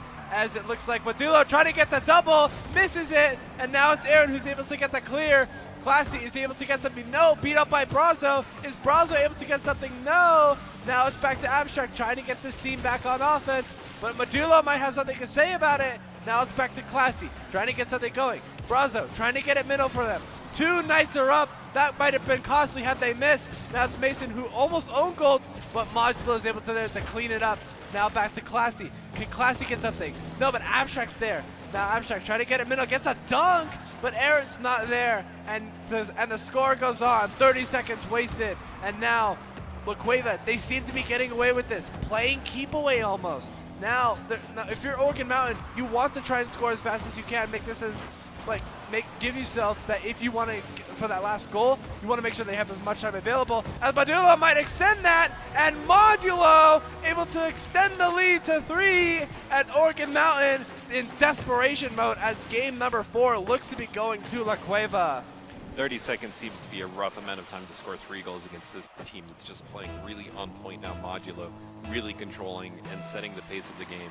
Oregon Mountains, when it works, it works. You can see their teamwork and ideas forming, but La Cuevas just seems to be taking them out of the element as Modulo is everywhere all at once. It seems like every time Oregon Mountain tries to make a play, it's just being shut down by Modulo, and Brazos supporting him, and Mason's just there playing that role as well, contesting the drive and not letting Oregon Mountain's offensive Modulo once again closing the door on this game and guaranteeing another point going over to the Absolutely. I mean, we see that Modulo, he's very mechanical. He takes his time. He doesn't really show. He's not really much of a freestyler as we've seen with other players, but he takes his time and he knows how to get past them. He's not really interested in all the fancy stuff. He's only interested in what works. That's what's got him to this, and that's also why he's been able to get past the Oregon Mountain defense so many times. As it looks like this might be a blowout for Oregon Mountain. Oregon Mountain in a very desperation. I would guess that they would just like kind of almost regroup, make sure that it's not like a repeat of last year where they lost in 6.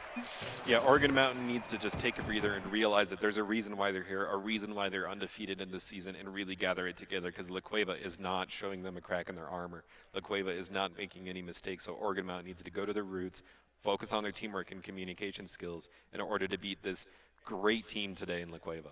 Absolutely. I mean, La Cueva was absolutely pummeling Oregon Mountain, as we saw. It looks like 16 shots came out from La Cueva compared to Oregon Mountain's 5. And this has been really, La Cueva absolutely dominated Oregon Mountain. If you're Oregon Mountain, you have to regroup, maybe even redo your entire strategy, and eventually make sure that, hey, we're not out of the fight just yet. And again, make sure that if you're going to go down, you got to go down with the fight.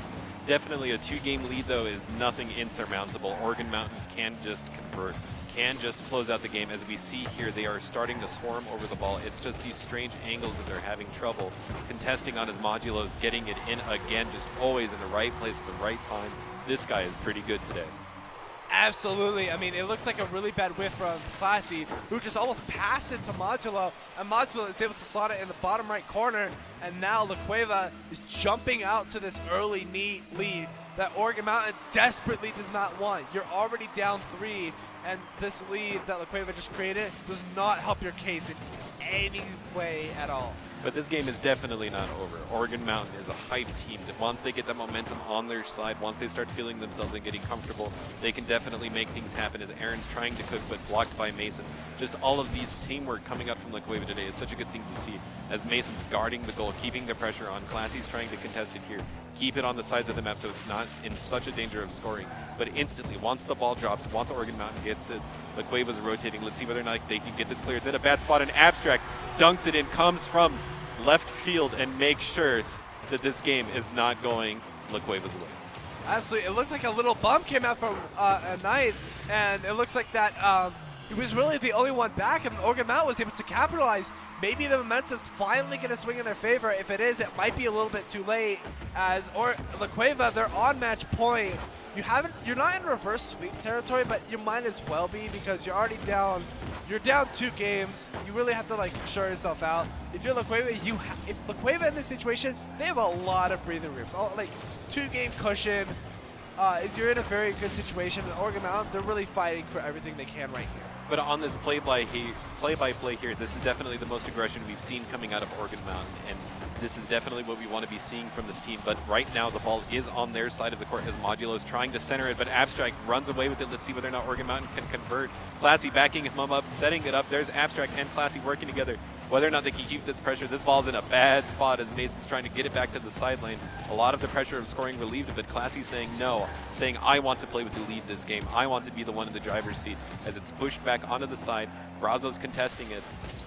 Modulo definitely coming up the side as Classy's contesting the ball, trying to keep it away from Modulo, trying to make sure that he can't control the pace of the game as much as he has. And there's a bad spot and a dunk from Classy, very clean. Not out of the game yet. That's what Oregon Mountain's saying here. Absolutely. It looks like the momentum finally swinging in the Oregon Mountain's way, as it looked like that Modulo and Brazo was not able to get the state that they wanted, and Classy able to get the dunk. Finally, Oregon Mountain gets that momentum that they desperately needed. Now, trying to keep it going, extending their lead more, they're able to get it as 2 pairs are up. That's just another center post, strike. and Aaron it's a barely miss whiffs, from barely Aaron. drops the ball, but Classy trying to come for the rebound, and that's a 2-goal lead for Oregon Mountain High School. This is a completely different Oregon Mountain team from what we've seen the past 4 games. They have really stuck it to La Cueva, saying, hey, we're not going down without a fight, and we're going to make sure we might even going to take you to Game 7. If that does, we're going to be ready. Yes, 2 years in a row, another great series from the 2 great teams, definitely the best in the state, and showing us why here. Look at that teamwork. As another drive from Abstract, they're really trying to focus on this lead, and Modulo getting demoed as Classy he demoed Modulo and scored it by himself this game. This is what I mean, that momentum when Oregon Mountain starts to take over, starts to build a gap for themselves, that they feel themselves in that teamwork coming through. They play very, very well, and they definitely earn their spot here, giving La Cueva a run for their money. Absolutely. You're now like within like half of the game, you've scored 4 goals against probably your biggest rival in the state. This is absolutely huge. Again, like you have to make sure that this is all for nothing, as if you win this game and the next game, you're off to Game 7, which we haven't really seen a Game 7 on the podcast. No, we haven't, and I would be so excited to see that. These teams definitely deserve it. And it is true, Oregon Mountain has scored more goals this game than they have the entire series so far, and this is what I mean, that they're a momentum-based team. Once they get their teamwork and communication on point, Classy with another drive here towards the center. La Cueva having struggles getting it out of the center of the map as everybody's coming together. There's Classy playing back, watching for what Mason's going to do, waiting for Modulo to have an influence on the game, as Modulo's playing back, making sure that he can clear it out of the center, but he's not having so much luck. Mason supporting Modulo here. Aaron going to try to push it out of the center. A great clear from Aaron, not letting that lead dwindle, making sure that this drive from La Cueva is stuffed, but this pressure from La Cueva, the synergy from La Cueva, as Modulo is really trying to close it out, but Classy has control of the ball, is ahead of Modulo. He can't do anything to catch up, so he moves over to the other lane, gets ready for the clear from his teammates, but Aaron is not letting them clear and dunks it into the middle. That's a 4-goal lead. More goals than they've scored the entire set coming through in this game, and in rapid succession, still only a minute and a half. Absolutely. Oregon Mountain is just pummeling it on. Maybe they're going for Brazil to mess with La Cueva's psychology. If that works, then Oregon Mountain's in a really good position. They've really taken control of this in game number 5. And Oregon Mountain, they're not out of the woods just yet, as they still have about a minute 23, as Mason cuts the deficit to 3, and La Cueva aren't out of the game just yet. Maybe they're trying to put it away, as it looks like Classy ended up bumping his own teammate. I think that was Abstract who he bumped, and it proved very costly, as now again, deficit's cut to 3, but I do still think that this game is still like won by Oregon Mountain. However, I'm not counting it out just yet, as Abstract going for 6, but no, the momentum is denied by Brazo. Now it's back over to Mason, tries to clear it over. Can Modulo get it over? No, as now Classy tries to get it back onto the Cueva side. Is he able to get there? Gets it past 1, but now it's Brazo. Abstract has something to say about it, and a bump actually comes back out from Classy. Tries to get something about it, makes a bare miss. Now it's back to Modulo. He's very skilled at this. Now, not the best touch from Classy. However, he tries to keep going. Now it's Abstract. He gets a whiff on Abstract, and it's Mason who cuts the deficit to 2, and La Cueva are making the comeback. You could definitely feel Modulo getting back into the flow, getting more and more control, and Mason showing why he's just as much part of the team as Modulo, who's been in the right place at the right time. Mason getting 2 goals for himself, putting La Cueva back onto the board. I mean, 40 seconds, 2 goals, that's definitely doable. It's up to Oregon Mountain now to stop all of this momentum from La Cueva and get it back onto their side, as Modulo trying to solo put it in. Brazo closes this up to just 1 goal apiece. What a fantastic show these kids are putting on today. These 2 teams are really working together and fighting for this spot, this coveted state championship spot. What a great series. Let's see what happens in the last 30 seconds of Game 5. Absolutely. This game has been absolutely electric. Both sides, like Oregon Mountain jumping up to a 5-goal lead.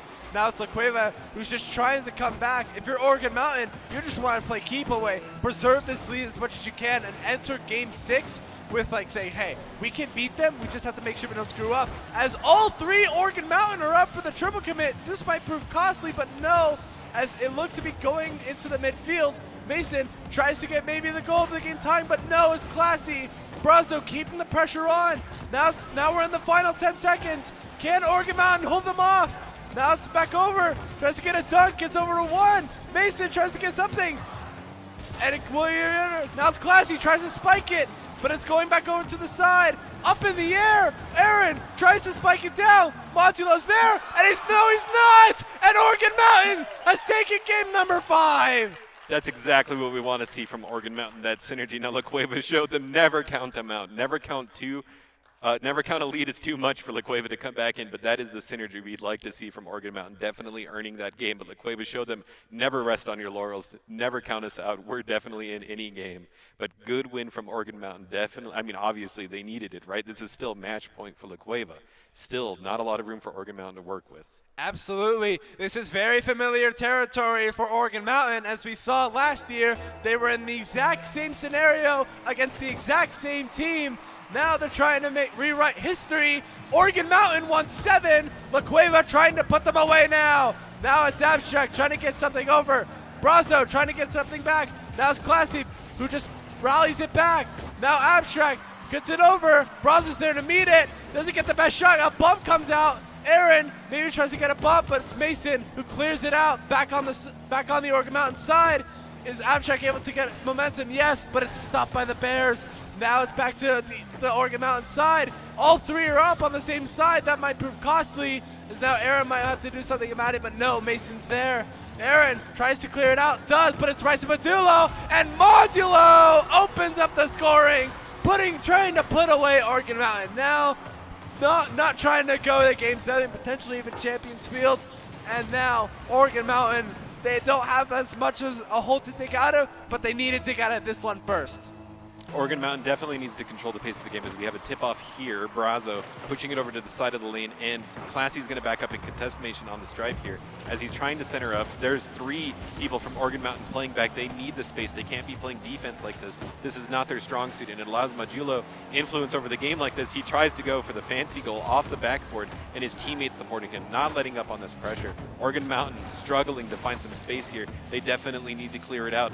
As this La Cueva team has been shown time and time again, we can convert off of any positioning advantage that you give us. But there it is, Oregon Mountain finally getting that ball across this half-point line onto La Cueva's side, trying to skull an Abstract, a beautiful side shot, converting off of that centering, set up by his teammates, tying it up and giving us a good game here. Real close, game 6. Absolutely. It looks like that Modulo was expecting some sort of shot to the post, but unfortunately it was the Oregon Mountain, who saw that the La Cueva defense was a little bit scrambling, was able to capitalize. Oregon Mountain won 7. They might get it. We'll find out within 3 minutes. Now it's back to the La Cueva side. La Cueva trying to regroup. Abstract trying to go for the challenge, but Mason gets it over 1, but it gets demoed in the process. Wow. Now it's in Classy's possession. Now trying to make Brazo miss. Now it's a whifty that comes out. Now both sides trying to get something going.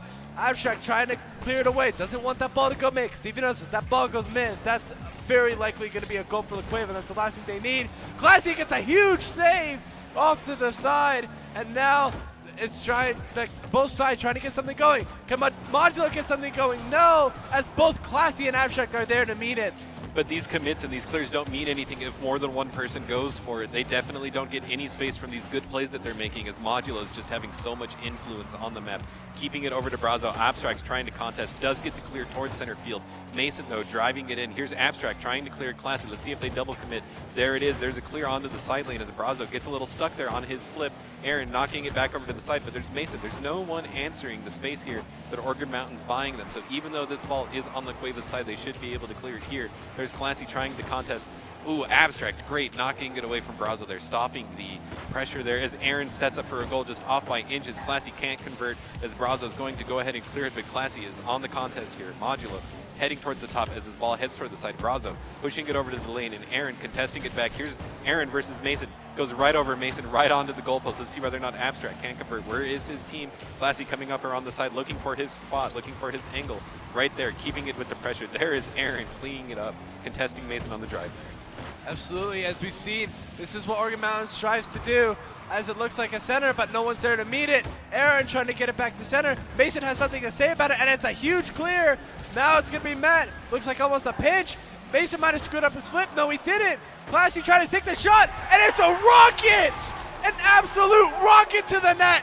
No one's able to save it. 68 miles an hour, and the Knights have taken control and are pushing for a Game 7, rewriting history from last year. The plays you can make when you trust your team, the ways that you can set each other up is just so beautiful in this game, and both teams are showcasing exactly why this game is such a mechanical game, as maybe a mistake coming up, but no, Brazo saving the day, not letting it be a 2-point lead here, as now Oregon Mountain can kind of play a little bit more relaxed now that they're playing from the front. Abstract keeping up the pressure, and Aaron circling around back. Where is Classy? We don't have vision on him now. He's definitely waiting for the clear to go in Aaron's way, waiting for them to clear it up, as Aaron picks up the boost here. Brazo on the side lane. Aaron driving it up towards the middle. Let's see whether or not they can convert. Absolutely, as it's been kind of dicing on the La Cueva side. Can La Cueva get it out? Yes, they can. Aaron, who's the last one back, he gets it out. Now it's back to Modulo, rocking the version 1 decal, trying to become probably like Calm, get off the demos. Clutch save by Classy. Clutch, clutch, clutch. This La Cueva drive is being met with good defense from Oregon Mountain here as they gets in, but Mason, another clutch save by Classy. Wow, that was such a clean fake out by Mason, just gently guiding it in and baiting out one of the flips, but there it is, Classy from downtown off screen, as here we are, the ball heading back in. Classy pushes it off to the side. I'm not sure about that one, but here we go. Mason on another drive. He's feeling it a little bit as Abstract pushing it out, buying space, 30 seconds. A demo on Modulo, the key player here in this match so far for La Cueva, as Aaron is buying space, buying time. Another demo coming out from Mason though now. Now it's 2v3 with La Cueva with the man's lead. Let's see whether or not they can get the convert. There's Classy up in the air. There it is. Blocked by Mason. Now La Cueva trying to put them away now. But Oregon Mountain, they want Game 7. They looks like they might get it. They just have to stop the one final La Cueva attack. Can they do that? And it's clear. We are heading to a Game 7. Maybe I don't know. Maybe we might be got the Game 7, man. We got the Game 7, man. It looks like that now. We might be going. Do you reckon we're going to be going to Championsville, or are we going to be staying in DFH? We'll have to see, man. It says right now we are not currently connected to the Rocket League servers. Would we like to reconnect? Hopefully. No, technical issues are interrupting our Game 7 here. But, man, what a series that these guys are putting up. What a well-fought. I'm so happy to see that this is what is occurring here as we are reconnecting. Absolutely. As we've seen that this is not the same Oregon Mountain team as last year, and this is not the same Oregon Mountain team as Game 1. Oregon Mountain has showed up there and say, hey, we are here to finally take the crown away from La Cueva. We saw this how Gatson was able to take it away from League of Legends. Oregon Mountain is trying to be the next as we have approached Game 7. Winner takes all and is crowned the 5A champions. And away we go. Jumping in the last couple of seconds, let's hear it for both of these teams putting on such a good show. La Cueva here dealing with the pressure here, mounting, but Modulo, right place at the right time. Abstract trying to center it up. You see Classy waiting in the wings, waiting for his moment to strike. There is Mason knocking it up. This should be Abstract's ball here, though, trying to keep up the pressure. Mason still contesting. Classy with an easy clear here onto the side lane, but here comes Modulo. Here comes the key player for La Cueva, centering it up, and just an easy goal in. It looked like a mistake from an Oregon Mountain player who looks like he did a backflip instead, and Modulo was able to put it in the right place, just right where nobody could ever get it, and the Bears are pouncing to a 1-0 lead with 4:32. Still very winnable for Oregon Mountain. We've seen that when the momentum is on the Knights side, they are unstoppable. No high school team for a very long time is in New Mexico is able to take it off. The closest yet has been ECA at the NMAA Invitational. Oregon Mountain looks to be the first. Now they're trying to get it over. Now it's a clear. Doesn't see Aaron, but Aaron gets it away from a Bear. And here we go, Modulo on the behind. He's not going to have any influence on this unless his teammates knock it in, but there's Abstract onto Aaron. Where is Classy? Waiting in the wings. There it is, the side and the centerman. Here comes Aaron. Here comes Aaron, contested by Brazo, though. Clear it off back to the side lane where no Knights are ready to pick up the ball. La Cueva here contesting the mid lane. A demo coming out onto the key player here, Modulo, knocking it back towards the center of the map. Here it is. Is anybody home for Oregon Mountain to make sure that this doesn't get cleared? This ball is in a bad spot for Oregon Mountain, but here it is. Classy pushing it away, making sure that The pressure isn't too much, but La Cueva's having an answer here. Abstract trying to clear it away. This is a scramble here. This is such a scramble. No one has clear control of the ball as it hits the top. Bad spot for Oregon Mountain. Good clear from Aaron, but the pressure from Mason and Classy. Everybody's really coming together and trying to get this ball either in or out, and Brazo comes out on top of the scramble situation. It was just a scramble throughout the entire time. We saw that Classy didn't really get the best save, and Modulo was able to get it right off the backboard, and it was Brazo who was able to put it in the top. No one else could save it, and now it looks to be La Cueva who's running away, but Oregon Mountain, they're not out of this. They've come back from behind before, and they look to be doing it again. Aaron trying to cut the deficit to 1. Brazo being met, and it almost went in. Now it's Modulo versus Classy in a 1v1. Who wins? And it's Classy trying to put it back. Abstract looks to be getting it clear. Doesn't get the touch he wants. Now it's back over. Now Classy trying to stop the La Cueva attack. Now Brazo trying to get it back. Does Aaron have a shot? No, it's saved by Modulo. The brick wall of La Cueva. Now it looks to be another shot. Wow. Abstract was not able to get it in as 2 Bears were able to save it. Now it's back over. Now it's over the La Cueva net onto the other corner. Are the Knights able to capitalize? Maybe, as it's up in the air, as Abstract was not able to get a shot. Now it's back to Aaron. Now back to middle. Modulo with a huge clear. Classy trying to maybe pass it back to Aaron, but it's intercepted by Mason. Now Abstract punching it out. Modulo's there to meet it. He pushed it off to the side. No one's there. Aaron tries to meet it. Whiffs, unfortunately. Now back to Classy, trying to get it in. No boost to his name. Modulo trying to extend it. No! Now Abstract trying to clear it away. Now Brazo gets a miss. And now it's just been a back and forth. Oregon Mountain trying to put something on the board, but it's been La Cueva who's just been save after save after save. This clutch play coming out from La Cueva is not being met from Oregon Mountain. There are 2 minutes on the clock. Oregon Mountain needs to get this drive, needs to convert off of it. Classy needs to make something happen here. Abstract here gets a good center shot, but Modulo right place at the right time, but Classy intercepted. There are 2 Knights here versus 2 Bears. Let's see what happens. Aaron knocks it off to the side, not quite enough. Abstract with a good lob here, but this is Brazo's shot. This is Brazo's goal. It's all Brazo here, but the Knights are swarming. The Knights are coming here to defend the castle, but there it goes Modulo lobbing it back over as the Bears swarm. It's going to be Bears versus Knights here as Modulo is still trying to keep the lead, still trying to get it, but here comes Classy with the drive back onto the side lane. Whether or not he can center for Abstract there, waiting in the wings. There's the clear from Modulo. Still has a little bit of gas left in the tank there to push it off to the side. Time is not on Oregon Mountain's side here. It's absolutely not on Oregon Mountain's side. If Oregon Mountain wants to even win this, they have to score now. And they can't wait like a couple minutes, they can't wait a couple seconds. They have to do it now, and they have to do it on this possession. Because, again, time is running out. We only have a minute left on the clock, and it looks to be that the early goals might have been the deciding factor for the Bears. Now, Abstract might have something to say about it. Gets it over 1. Can Modulo get there? Yes, he can. Tries to play it off in the corner. No boost to his name. Now it's Aaron trying to get it back. Brazo is able to try to get it clear, and it's a whifty. Modulo is able to clean it up. And now it's back on the Knights. They have to get something going now. Mason might have just shut it out.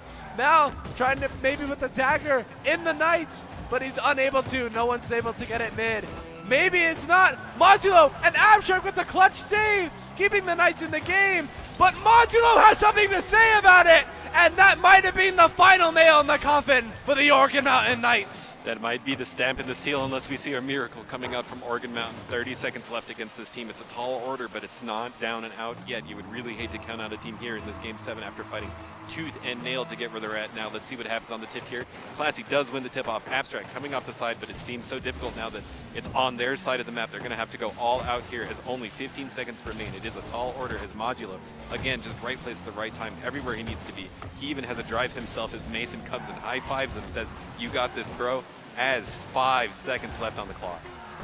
Trying to really put it in, and unfortunately, it looks like that La Cueva will be your 2023 5A Rocket League champions. What a great showing here. I'm so glad we were able to get to a Game 7 in La Cueva. The way that they played here today, they definitely deserve this trophy here. Absolutely. I mean, La Cueva definitely showed up. Oregon Mountain also did show up. Oregon Mountain, they're still not able to get over that final hump. La Cueva is a very tough team. they have like so many strategies, and they know how to beat almost every team. We've seen this here, and we've seen this with every other team. It seems like almost they have like a document to show like how to beat each one, and Oregon Mountain was just able to give them a run for their money. What a poetic ending, though, at Game 7. It really means a lot for both of these teams, I'm sure, to put on such a show like that, to come together as a team from both of them and showcase their skills, showcase how far they've come as players, and just give us the show that we were all hoping that they would. I'm so glad that they came through, but finally the record gets put to rest here on the season. Absolutely. I mean, 2 undefeated teams. It was the battle of the great. Somebody was gonna go home.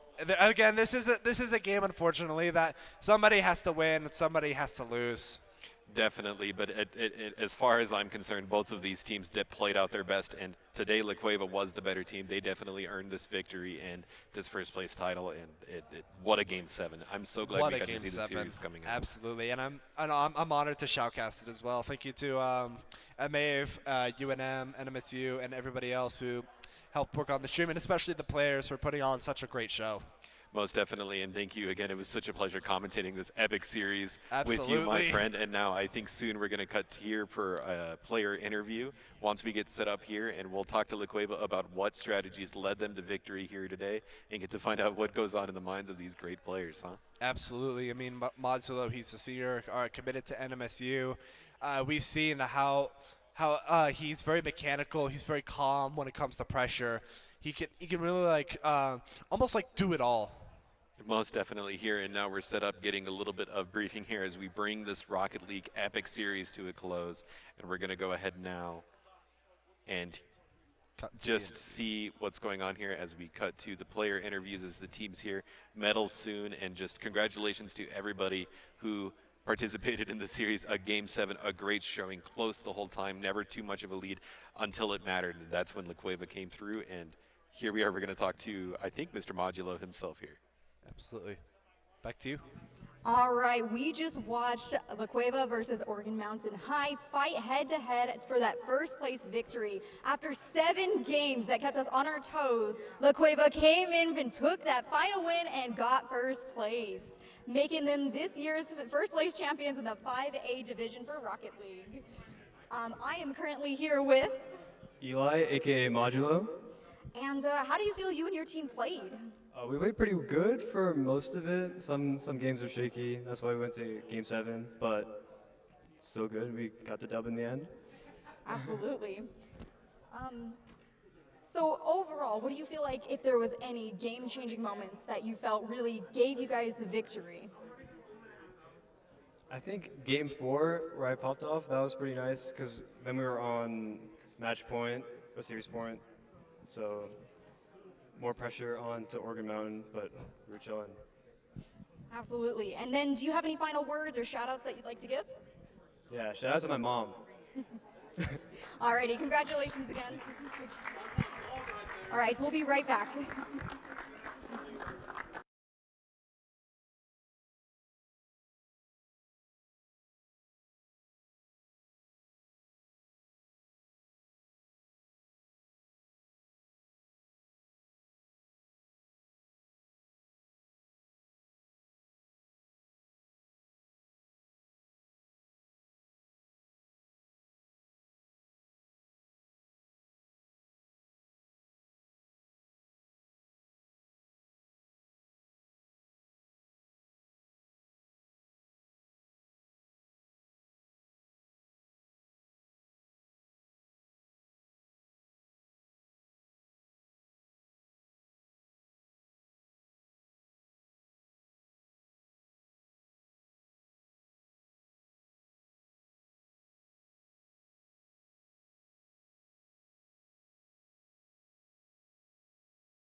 All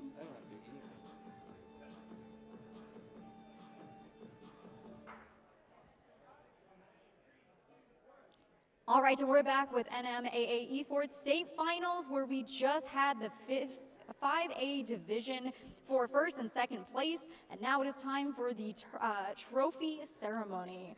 First, we're going to be announcing the Oregon Mountain High School, and first up is going to be Brock Evans.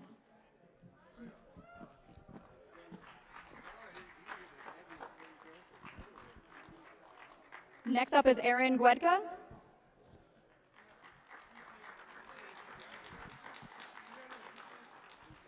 Alex Porter.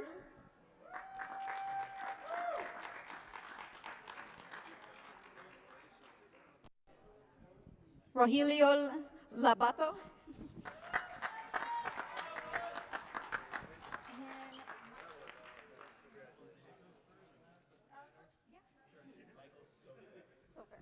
We have the head coach, Michael Safira.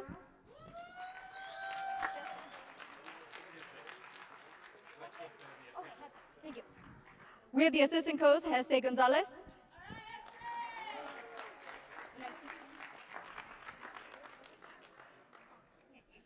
And then the other assistant coach, Ethan Sarles.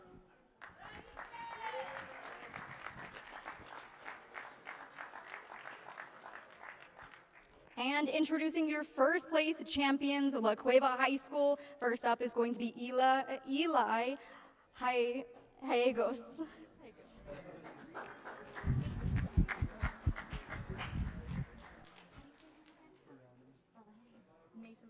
Next up is Mason Baroni.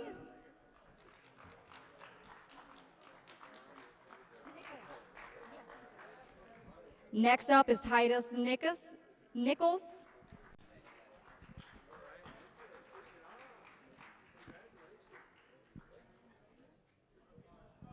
Next up is going to be Kylan Rayner.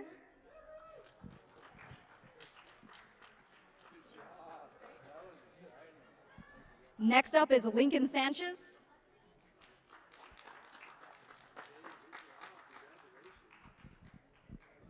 Todd Weedle.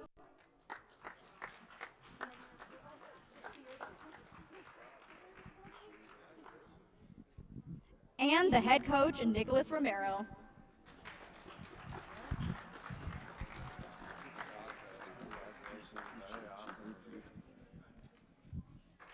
All right, get to interview you again. Congratulations on having another amazing team win the first place. Awesome, thank you.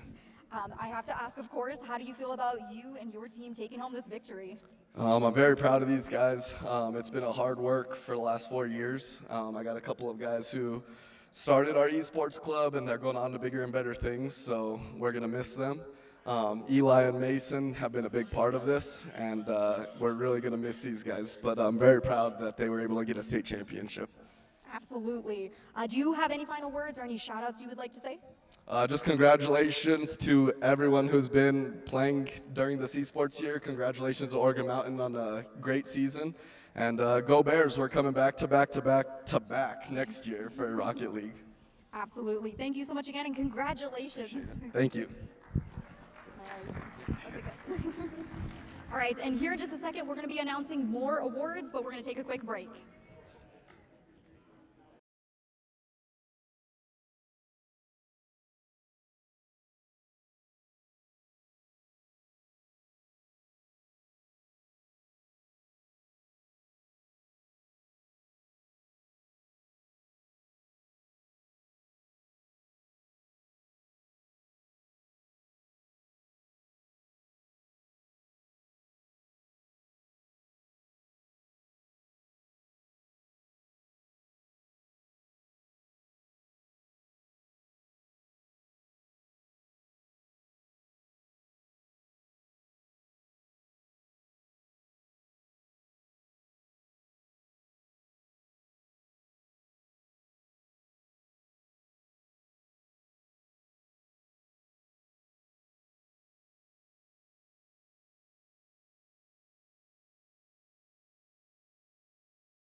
All right, we're back with the NMAA Esports State Finals. This is the award ceremony for the 3A division. This is going to be for the Bosque School, and first up is going to be Brenton Guidance.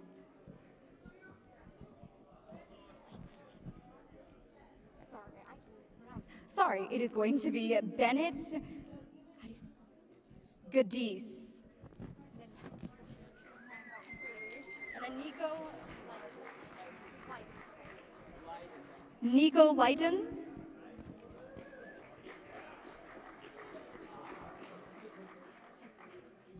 Tavia Musselman.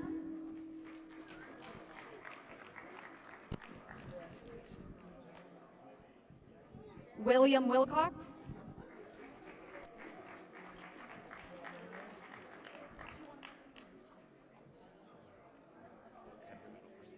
All right, and accepting the medal for Sam Burnett.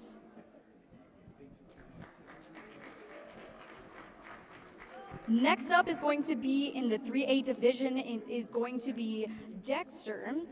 And first up is going to be Jasleen Flores.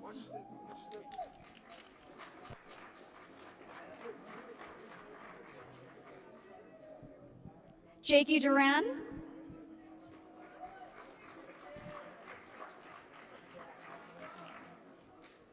Josiah Richardsons.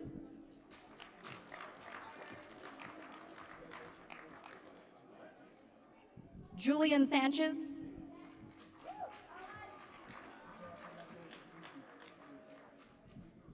Jace Dodgen.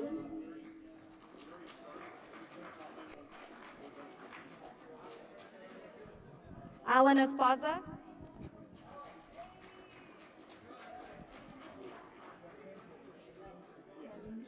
And the head coach, Melissa Duran.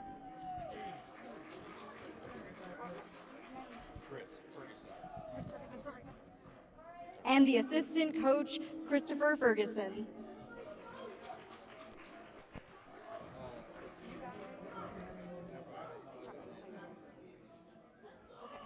Next up, we're going to be announcing our 4th place winners for the 4A division in Rocket League, the Chaparral High School, which first up we have Luis Still.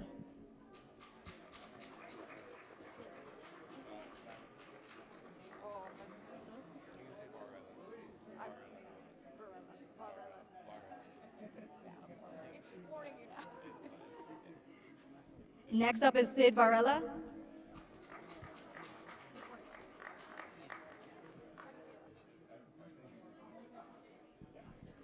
Ian Nunez.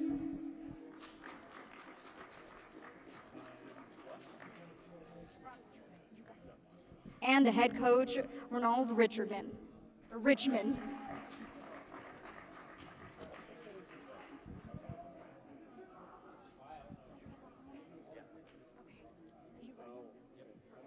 All right, we're going to be announcing the 3rd place winners for the 4A division, Los Alamos High School. First up is going to be Ryan Peterson.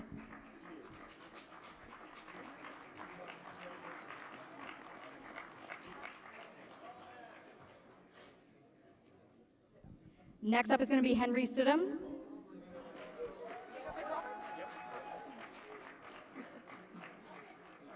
We have Jacob McRoberts.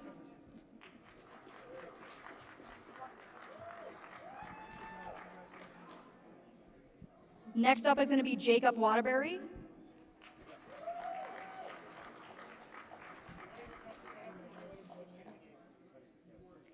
D'Angelo Lopez.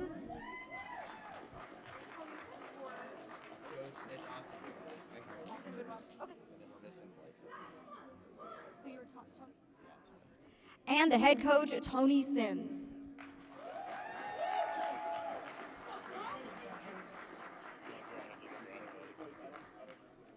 And we're announcing the assistant coach, Austin Goodbody.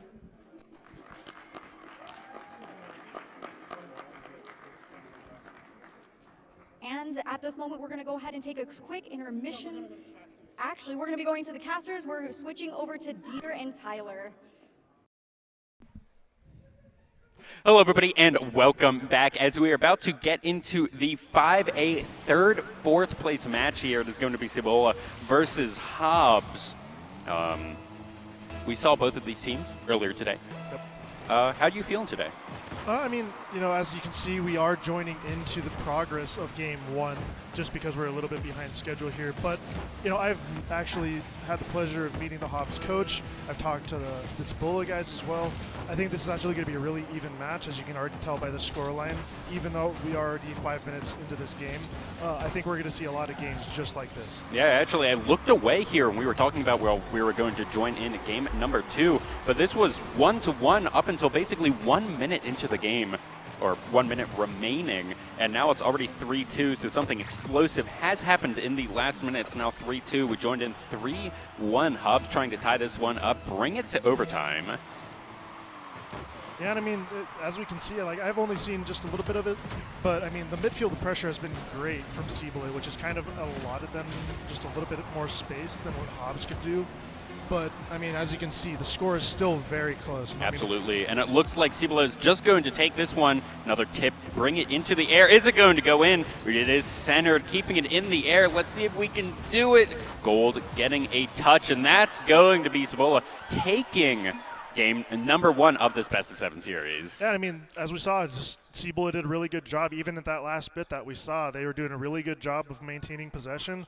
Hobbs did get that late goal to kind of make it closer than I think it actually was.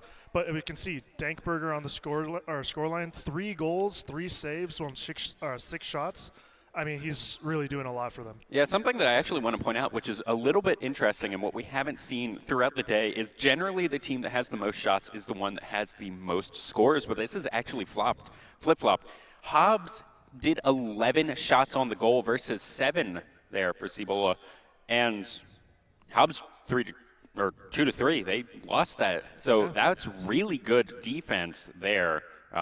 From CHS. Yeah, and I mean, we'll have to see, because if that's the case, Hobbs is putting on the pressure. And if we get to see this, obviously we'll see it up here on stream here shortly.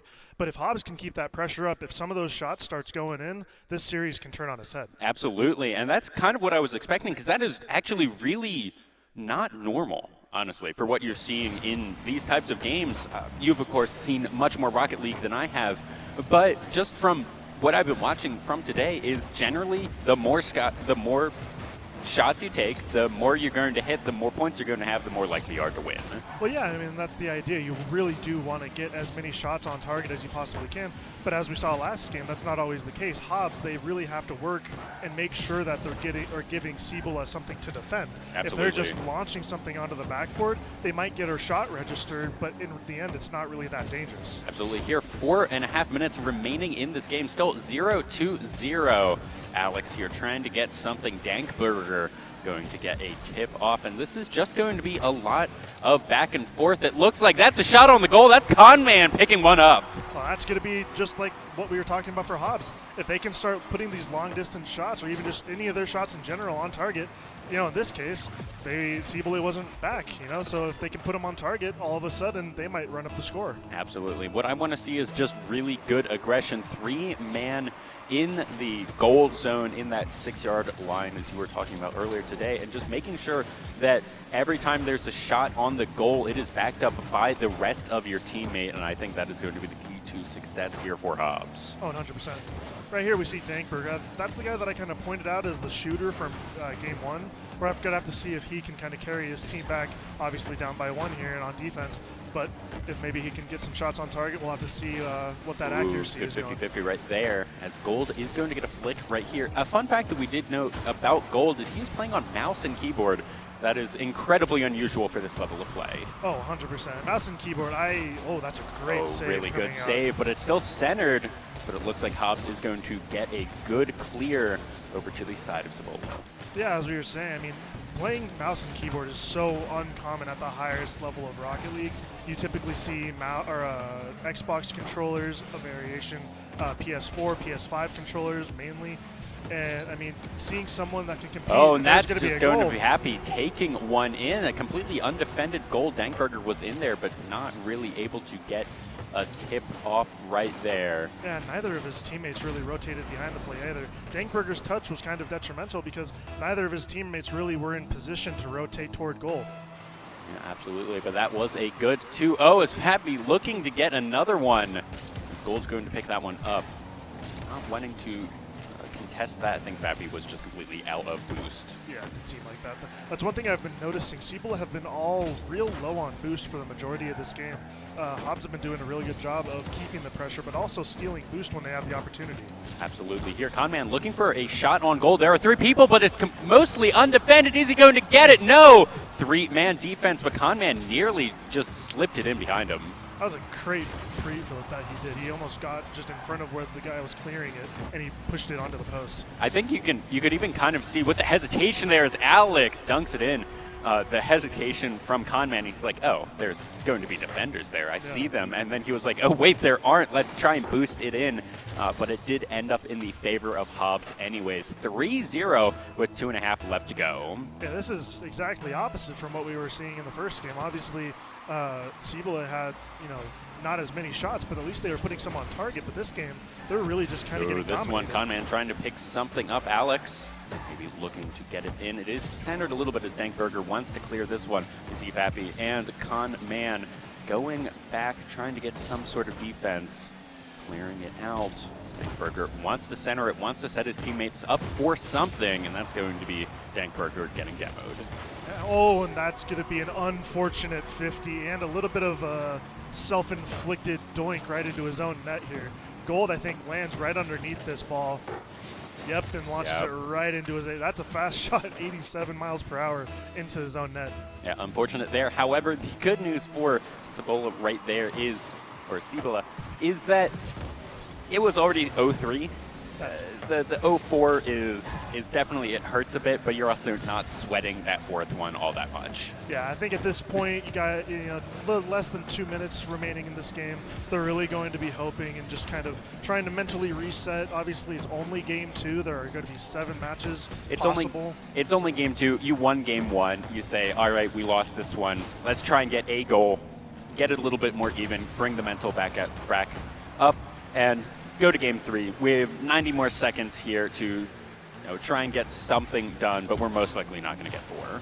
Yeah, I mean, the whole point is Rocket League is such a momentum-based game. You really want to just try and gain a little bit of your mojo back, at least going into game 3 here. Absolutely. We haven't really seen anything from Cibola, so, anything is going to be better than nothing at this point.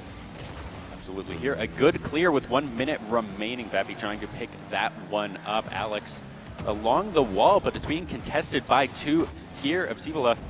See what they're going to be able to do about it. Gold looking for something as Vappy with really good aerials right there. That was great control to just kind of clear his own line and put pressure on Cibola here.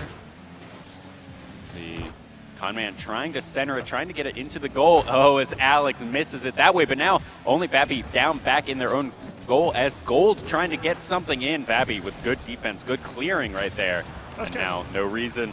Let's see what they're going to be able to do. They have centered it for themselves and missed the flick. That was, I think, 4 back-to-back-to-back-to-back double commits. And it's all on Cibola's doing. They had multiple good shooting opportunities there, and they flubbed their lines just as they were about to score. Yeah, here, and 0-4. Nothing major happened for the remaining half of the game, but this one's going to go into the pockets of Hobbs, tying up the series 1-1. Cibola 1, Hobbs 1, and that is going to be game number 2 gone, and you can see shots almost dead even across the board, 8-6, but that is Hobbs just putting half of their shots on the goal in. I mean, I'm going to be honest with you, I don't remember any of Cibola's shots being that threatening, and I mean, that's reflected on the scoreboard, 4-0 to Hobbs, and I don't remember Cibola really pressuring Hobbs at any point. No, not really, especially not. You don't see that in the scoreline 4-0. It is not a particularly impressive scoreline there for Cibola, but they did win game number 1, so we can hope that they are able to bounce back if we get a tit-for-tat kind of trade, 1-for-1 each game, and we'll go to 7, and they won the first one, so they'll be pretty happy if they just trade it back and forth. But here we are, going into game number 3, all tied up in the series. This is going to be where you really want to win. You want to be 2-1 in the series. You don't want to be down 1-2. Yeah, I really want to see good follow-ups from Cibola this game. A little bit less on the double commit side of things, because like I said, they had a few shooting opportunities that seemed like they were going to be dangerous, but their overcommits and double commits are really hurting their offensive pressure. Absolutely. Here, Conman looking for something as Dankberger trying to get a good shot on the goal, but Alex getting a good clear right there. It is in the center. No reason trying to just keep it up in the air, keeping it up for Dankberger as they are going to clear it. Conman clearing it once again, as we're just seeing a lot of back and forth so far in this game. Yeah, I mean, there's a lot of just kind of ping pong, as we like to call it, just kind of people hitting it as hard as they can down the field, and nothing really is coming of it. A little bit of pressure here, though, for Cibola. Maybe they can turn it into a goal. Yep, it looks like 3 members of Hobbs here strong, trying to go for something gold. Only one back in the net, but now Dankberger is here. Should be able to get a good clear as Alex tries for something. No reason, nearly own golds it right there. As that should be a doink in from Yappy. That was really dangerous. I'm not sure exactly what gold, or was it gold here? No, it was no reason. Yeah, no reason. Basically centered it right there perfectly for Yappy. There was, maybe he was afraid that one of the enemy players was right behind him ready to shoot it, but he almost basically just gave them a free goal there. Yeah, absolutely. And now 4 minutes do remain. 1-0. Definitely comebackable if you are Cibola. Oh, I mean, 4 minutes remaining, 1 goal is nothing. And I think Cibola, we know they have it in them. We just need to see them start putting some shots on target. Absolutely no reason here. Almost a wide net. Let's see what they're going to be able to do. Dankberger coming in. That was a 3-man commit for that. And it's just going to be another bit of clearing back and forth, but it looks like this is actually going to benefit Hobbs. From what we've seen, the clearing back and forth really allows Hobbs to kind of get their communications down, get everybody in the positions that they want to be, and they're going to be able to get these 3-man attacks on the enemy goal. Yeah, and I mean, like, as we see, I think maybe we missed it a little bit on the opening match of this, but maybe these, and Dankberger actually just dunks the life out of the defense for the opening net. Now let's see that one once again. No reason, trying to center it and basically able to do it. Vappy trying to clear it, didn't quite get it. The 50-50 was more like a 70-30 as it just goes right over his head. Yeah, and like I was saying, I mean, maybe that's the type of game that Cibola needs to play. Maybe they need to be looking for those offensive end 50-50s. Or even if we go back to them kind of playing ping pong and hitting the ball up and down the field, maybe they need to be aggressive in the offensive end with demos. Yeah, absolutely. We'll have to see here as it is all tied up. 3 minutes left to go in regulation. As we do see just a lot of ping pongs, a lot of demos here, but a 50-50 did go wildly off course.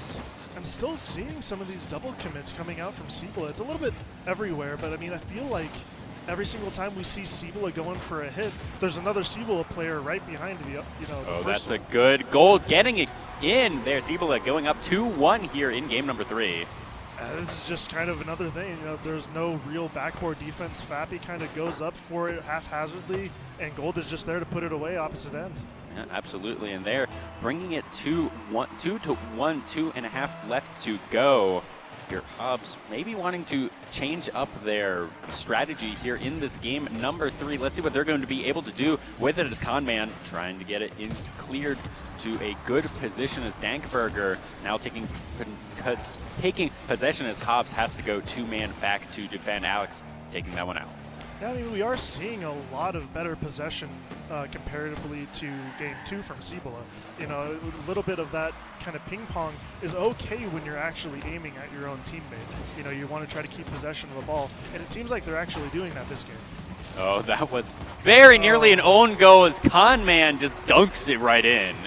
I mean, this is a little hard to watch here. No reason, a little bit iffy. Dankberger tries to come in, and then the 50-50 Gold is just trying to get back to help, and all he does is help 50-50 it right into his own net. Yeah, unfortunately, that was 3 different members of Cibola trying to clear it, and all 3 kind of flubbed it a little bit, so Hobbs did not need all that much to get to the 2-2 scoreline that we now see.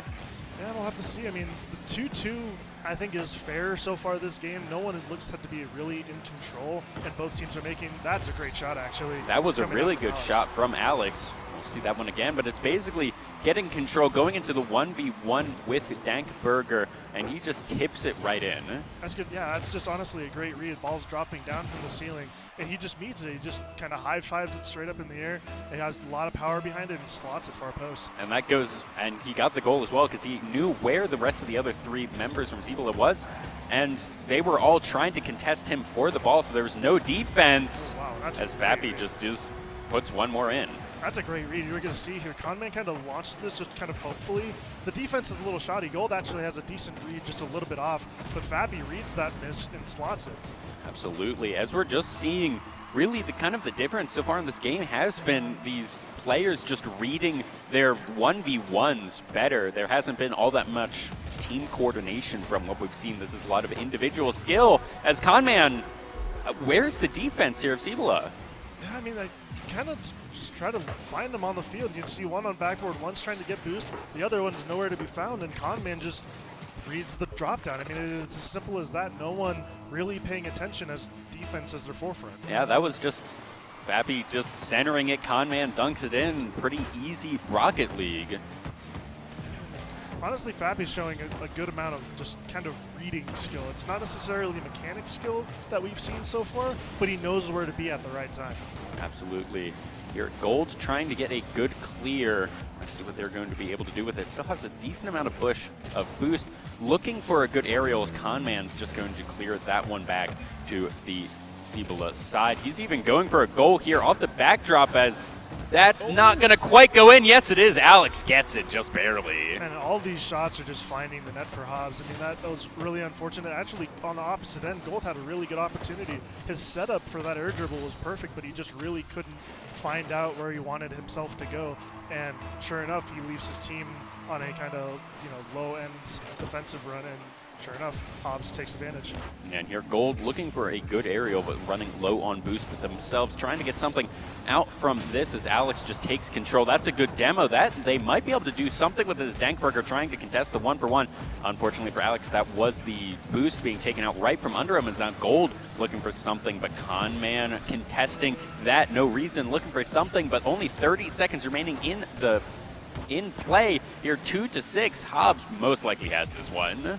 I mean, honestly, Hobbs has done a really good job this game, just putting their shots away. We were talking about it earlier in the series, but putting shots on target is the way you want to win games. You have to put the defense under pressure, and when they're under pressure, they make mistakes. We've seen a lot of those mistakes come out. Absolutely, and that seems to be where Hobbs is going to do, and hopefully what we see from them in game number 4, as they are going to take this one, going up 2-1. Oh!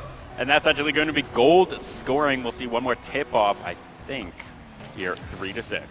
No, this is actually just... This is just the end? Yeah, this is just the end here. Alex own goaling just for the sake of the Rule 0, just making sure the ball stays up at the end of the game. Okay, winner is Hobbs there, going up 2-1 in this fourth place match here for 5A.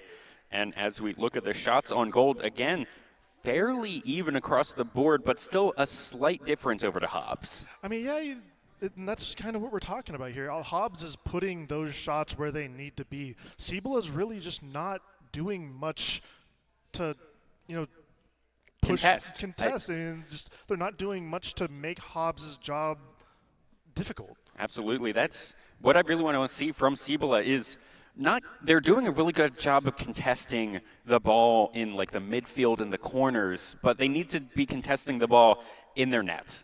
Yeah, I mean, or around their net, right? Because we're seeing a huge amount of ping pong back and forth. And now that was in like game 1 and 2, and then game 3 we're seeing a lot of contests kind of on the edges. And I think what we really want to see is those contests more aggressively up in their face. Yeah, I mean, you're totally right. We want to see Cibola putting pressure on Hobbs, because all Hobbs has to do is sit back and let the game happen in front of them, and they'll be fine, because Cibola's not demanding them to do anything more. And that's what we've been seeing is Hobbs.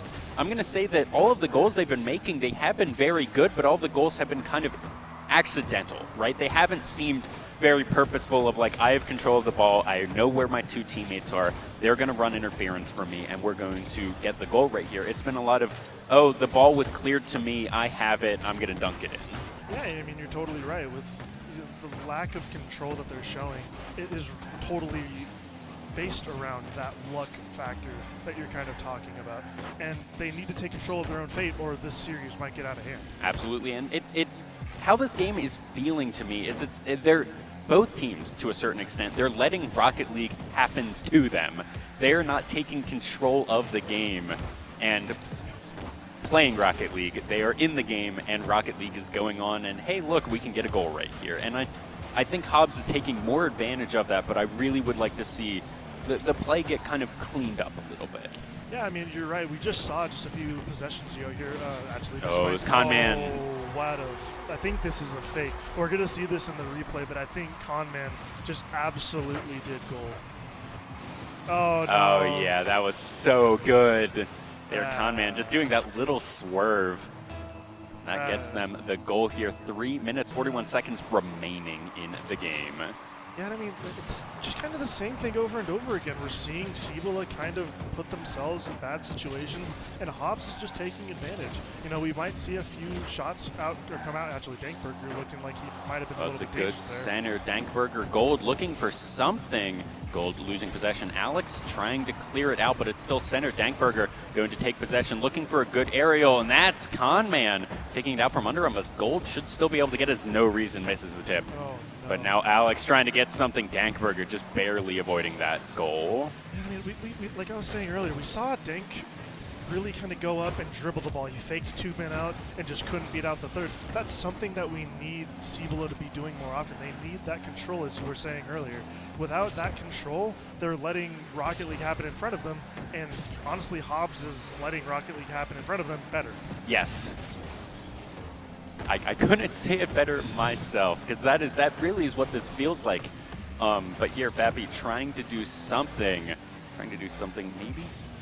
What are they doing? Gold taking repossession, clearing it out as Conman is just going to dribble it out. Dankberger made with the shot on Gold here. It's set up, and that was a good 50-50 from Conman. See, that is exactly what we need out of Cibola. It didn't look like much to the untrained eye, but they actually had their person who was on ball rotate through to go get a bump on the net so they could have an open net opportunity.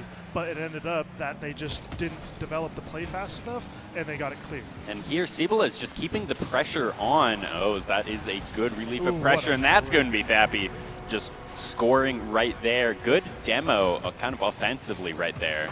That was just a great flick. He's going to get underneath the ball and just kind of side flip while the ball was on top, and it just kind of pops the ball over the last defender. It's just a great control play. Yeah, 2 minutes left, 0-2 as Hobbs is running away with this game, with this series a little bit. Cibola had that game #1, but it looks like the rest of the games have been completely under Hobbs' control. Yeah, I mean, it's just a little bit of lack of control overall. I mean, like this, that's totally unnecessary. Giving the ball away by Gold, and it just gives it right back out to Fappy, who then immediately starts putting pressure on them again. We need that control to come out from Cibola if this series is to go Here, any good longer. tip. It is clear. Is Alex going to get it? No, he misses. But now it's going to be in control of Dankberger. Conman looking for the tip, and he gets it. 0-3, 90 seconds remaining. Yeah, I mean, again, Dankberger here kind of just haphazardly gets the ball away to Fappy, and the 50, kind of not 50, but a pass off the wall just lays itself right up to Conman, and he slots it. Absolutely. Here, let's see what this tip-off is going to do. Fairly neutral, but Alex should be able to pick this one up. No reason. Looking for something as Gold takes control of the ball. It is going to be contested by Alex and Conman. Gold looking for a center. Maybe if his team can do something here, Dankberger is looking for it, but 3-man here from Cibola trying to get a defense as it is back on their turf. This is going to be difficult for Cibola here. Yep, as I say, Alex slots it away. There was no boost on the side of Cibola there. Oh yeah, Fappy you can gets see this corner Fappy back. just taking that corner, and that really is what sealed it in. Such a good setup there, just knocking it to the center, and the rest of his team already on the way. Yeah, and I mean, Hobbs is really taking control of this series. They have not shown any sign of weakness from what we've seen. Even after, the little bit that we saw in game 1, it did seem like Hobbs, even though they ended up losing, they were the only goal that we saw when we first saw that game 1. So it just seems like Cibola, I don't know if they're losing a little bit of self-confidence, whether or not they're losing confidence in their own team, or if overall they're just a little bit overwhelmed. Yeah, I'm not entirely certain, but Hobbs here, 0-4, that was nearly going into their own goal, I think, from Dankberger. Right there's Fappy trying to keep this one centered, trying to get something for his team, as Alex is going to knock that one back. Is it now? Actually, Hobbs has to play defense. That might be a goal, but a good two-man commit actually stops it. And that's one of those scenarios where a double commit actually pays off. The first guy ended up actually bumping the second guy up into the ball. Oh, and as we see see here, a Rule 1. All right, 2v2 on the map. 16 seconds. We see 2 Saris come out and an OMG But 10 seconds remain here. Gold gets it in, actually, 4-1. 9 seconds remain. Did they break this Rule 1? I think they did behind the play and behind where the camera is. I think that Rule 1 actually ended up getting canceled, which is funny because if it was Hobbs who ended up canceling it, then Cibola immediately got the reply. That's just the best case of Rocket League karma that I can ever kind of talk about. Yeah, here, maybe one more goal. No, Gold not quite able to tip that one in. 1 second. Let's see if we're able to keep that up in the air. Gold looking, and that's going to be Hobbs going up 3-1 in the series, bringing it to match point here for Hobbs. Yeah, and I mean, we kept on saying, you know, Hobbs was really doing well at Rocket Leaguing better than Cibola, and I know that's a really generic term, but there wasn't that much control play from either team. Hobbs just seemed to have been doing it better. Absolutely. We were seeing a lot of just shots back and forth.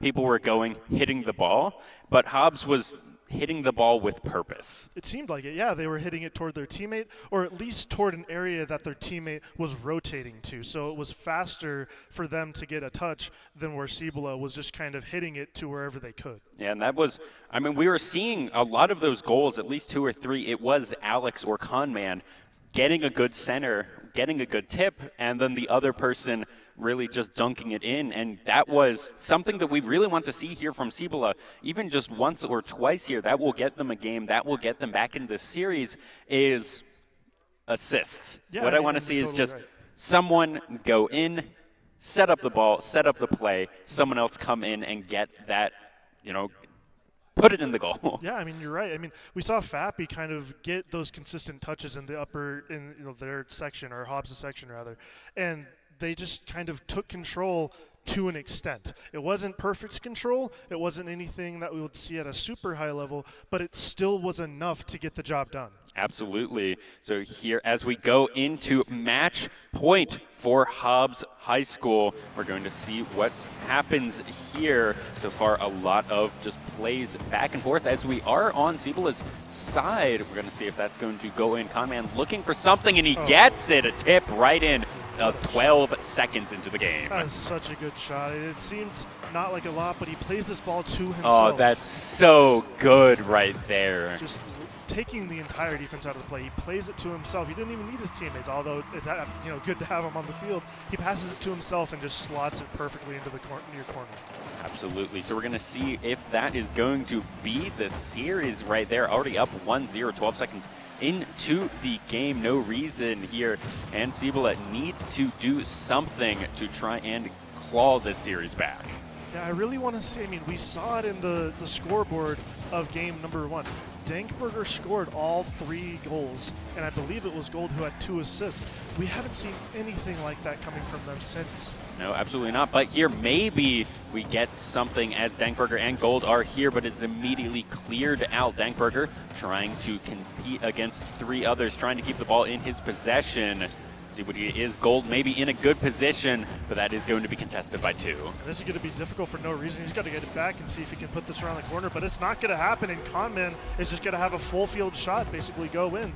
Yeah, the contest for 2 actually worked out very well in the favor of Hobbs right there. They were able to contest it, get full control of that ball, and then throw it across the field. Yeah, and there was just an overcommit by Cibola, and there's just nobody back. So that kind of, even if it was just kind of a dribbling type of shot, there was no real power behind it. It was enough to get it in the net.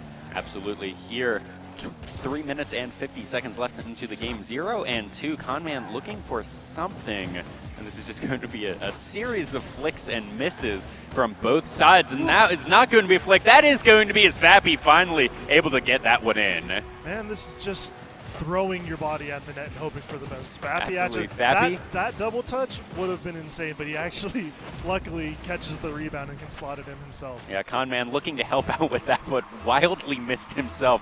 But luckily Fappy was able to save his own play that he thought he was going to just get the goal off of originally.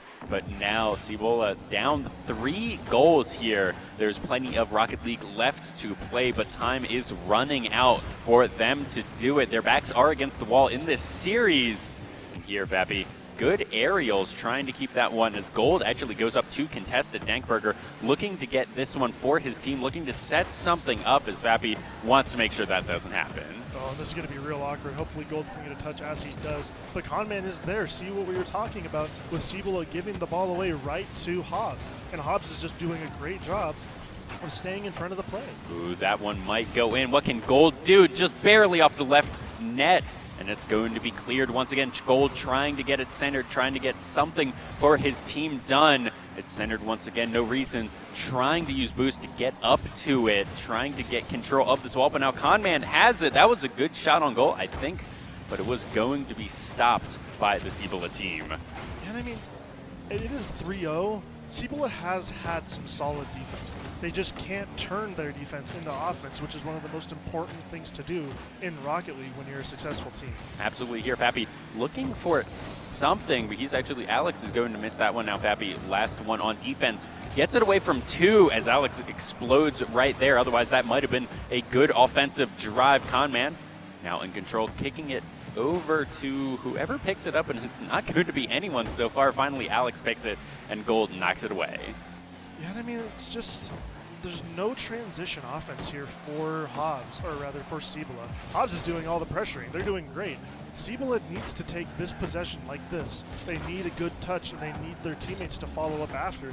But there really is, that follow-up just isn't happening. Here, Pappy trying to get something, looking to center it as Conman is there. Oh, he's taken out. I think that was car-on-car action in the aerial. Yeah, that was a great save. I couldn't see exactly who it was because they flopped onto our screen. But, I mean, that was, you know, it seemed like it was a certain goal, and that honestly would have put the series away. Absolutely, but now 90 seconds left in the series. Conman trying to get the flip, trying to get it back in, but that was a good 2-man commit to make sure that it didn't go in as Alex trying to get it, and he gets it with just barely tipping that one in. And this is all self-inflicted again. Gold does all he can. He doesn't want this to do exactly what it did, and he just centers it perfectly. Barely Alex touching that ball. Yeah. And it's just so unfortunate, but I mean, we gotta see something right here off of this kickoff for Cibola. I want to believe, I really do, but they gotta show me something. I really want to at least see them play something here, get a couple of goals. I don't know if they'll be able to bring it 2-4, but make it close here in the final stages of this match. I just, honestly, at this point, it's 1 minute remaining. We really gotta see something sooner. And Here, Vappy just dribbling that one in perfectly.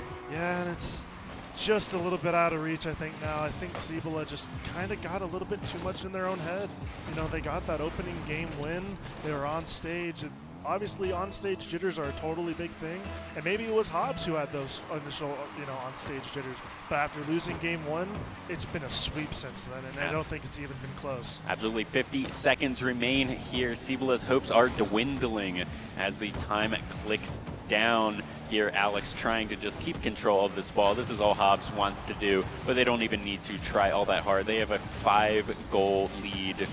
Just trying to keep it up in the air, make sure that everyone gets to touch it, gets to clear it. 30 seconds remain. Yeah, I mean, Hobbs is doing a great job. This is exactly what you need to do to maintain the lead. They've been doing the same thing since about 3 minutes into this game. Just kind of long, elongated touches, making sure that they have boost so they can rotate back properly. There's no, you know, dire need for anything. All they're doing is wasting time, which they're doing splendidly, honestly. Oh, this might be going in. No, Dankberger able to save that one as the game does end here, and Hobbs picks up this series 6-0 in a convincing 4-1 fashion. Yeah, and I mean, it was honestly just sheer domination from Hobbs. You know, honestly, after losing game 1, it takes a whole lot of mental fortitude to be able to come back and sweep a series after losing like that. But honestly, they did it, and they did it well. Absolutely. Congratulations to Hobbs for getting 3rd place here in the Class 5A state finals. But also, it is such a, especially in Rocket League, in 5A, there were so many teams. So top 4 overall on the season, whether that's 1st, 2nd, 3rd, or 4th, is such an impressive achievement overall. To be able to perform consistently over an entire league season, that is impressive as it is. Performing on stage is one thing, but you have to perform on a day-to-day basis, week-to-week basis for a league, and, you know, they deserve their spot here, so. Absolutely, and it was a pleasure to watch them all game. As any final words on that match? Honestly, just good on Hobbs. You guys did really well to just make sure that the series didn't slip away. And every ounce of the way, people can lose that kind of state of mind to make sure they can lock a series out. And they did well. Absolutely. So we are going to throw it to a quick ad break, and we will be right back with the award ceremony for 3 and 4 in 5A. Don't go anywhere. Riverside Technologies, your local trusted IT expert. RTI offers a variety of customizable bags, cases, and shields. Make your transition to new equipment as seamless as possible with our integration solutions. Our deployment services will ensure a worry-free experience for your organization. Other RTI solutions include managed services, managed print, data center solutions, and more. Contact your local RTI representative today. What does it mean to care for a community? That question ignites something inside each of us.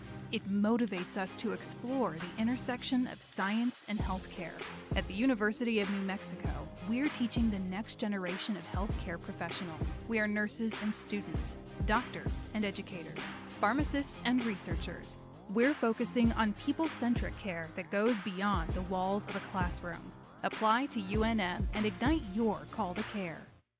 Riverside Technologies, your local trusted IT expert. RTI's managed print solutions. Manage your business, not your printers. RTI offers a variety of services that can be customized to meet your specific needs. Our 4-step approach will ensure your print environment is secure. Learn how RTI could reduce your print costs by an average of 30%. Contact your local RTI representative today. Since 1936, when a group of Albuquerque public school teachers led by Maureen Grammer decided there was a way they could bank and take care of each other, Nusenda Credit Union has existed to make a positive difference for people, for our members, communities, and employees. As a locally owned and operated financial cooperative, we care about you and take the time to understand what's important to you. That's how we can offer a great experience and put money back in your pocket. Nusenda Credit Union, the power of we. Riverside Technologies, your local trusted IT expert. RTI's managed print solutions. Manage your business, not your printers. RTI offers a variety of services that can be customized to meet your specific needs. Our 4-step approach will ensure your print environment is secure. Learn how RTI could reduce your print costs by an average of 30%. Contact your local RTI representative today. What if you could look forward 1 year, 4 years, 40 years? What does the future look like? How will you ignite it? This is where the future gets fueled, where ideas come to light and identities flourish. This is where we define opportunity as individuals and as a pack. Being a Lobo is about so much more than the classes you take. It's about the mark you make on your world, because the journey starts here, but it never ends. What will you ignite? Since 1936, when a group of Albuquerque public school teachers led by Maureen Grammer decided there was a way they could bank and take care of each other, Nusenda Credit Union has existed to make a positive difference for people, for our members, communities, and employees. As a locally owned and operated financial cooperative, we care about you and take the time to understand what's important to you. That's how we can offer a great experience and put money back in your pocket. Nusenda Credit Union, the power of we. Hello, everybody, and welcome back to the NMAA 2023 State Esports Finals presented by RTI. We are about to get into our 3rd and 4th place award ceremony for 5A in Rocket League. So without further ado, I'm going to invite up to the stage Cibola Highschool. My apologies. So first up, Luke Schutzberger.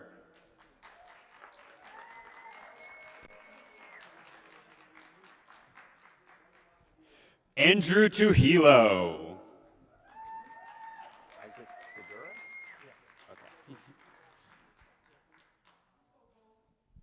And Isaac Segura.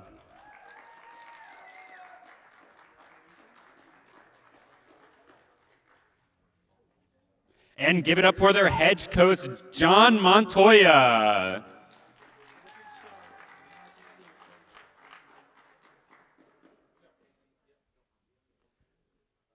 Give it up one more time for our 4th place team in 5A in Rocket League, Cibola High School.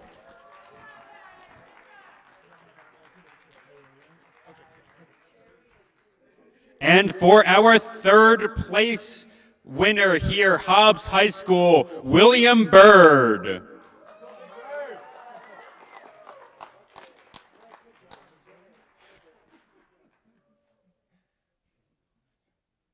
Trey Thomas.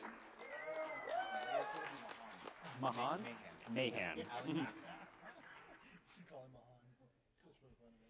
Alexander Mahan. How do you say it? Kakoa Welch. And Kakoa Welch.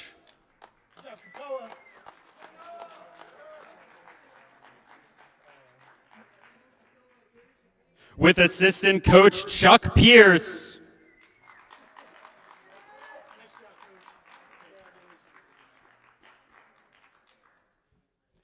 And head coach Anna Burns.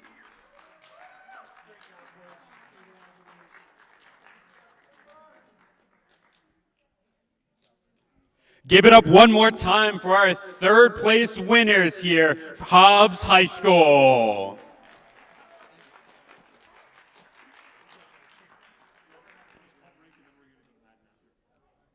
We will be going to a quick break, and after that we will be going into our finals in Madden.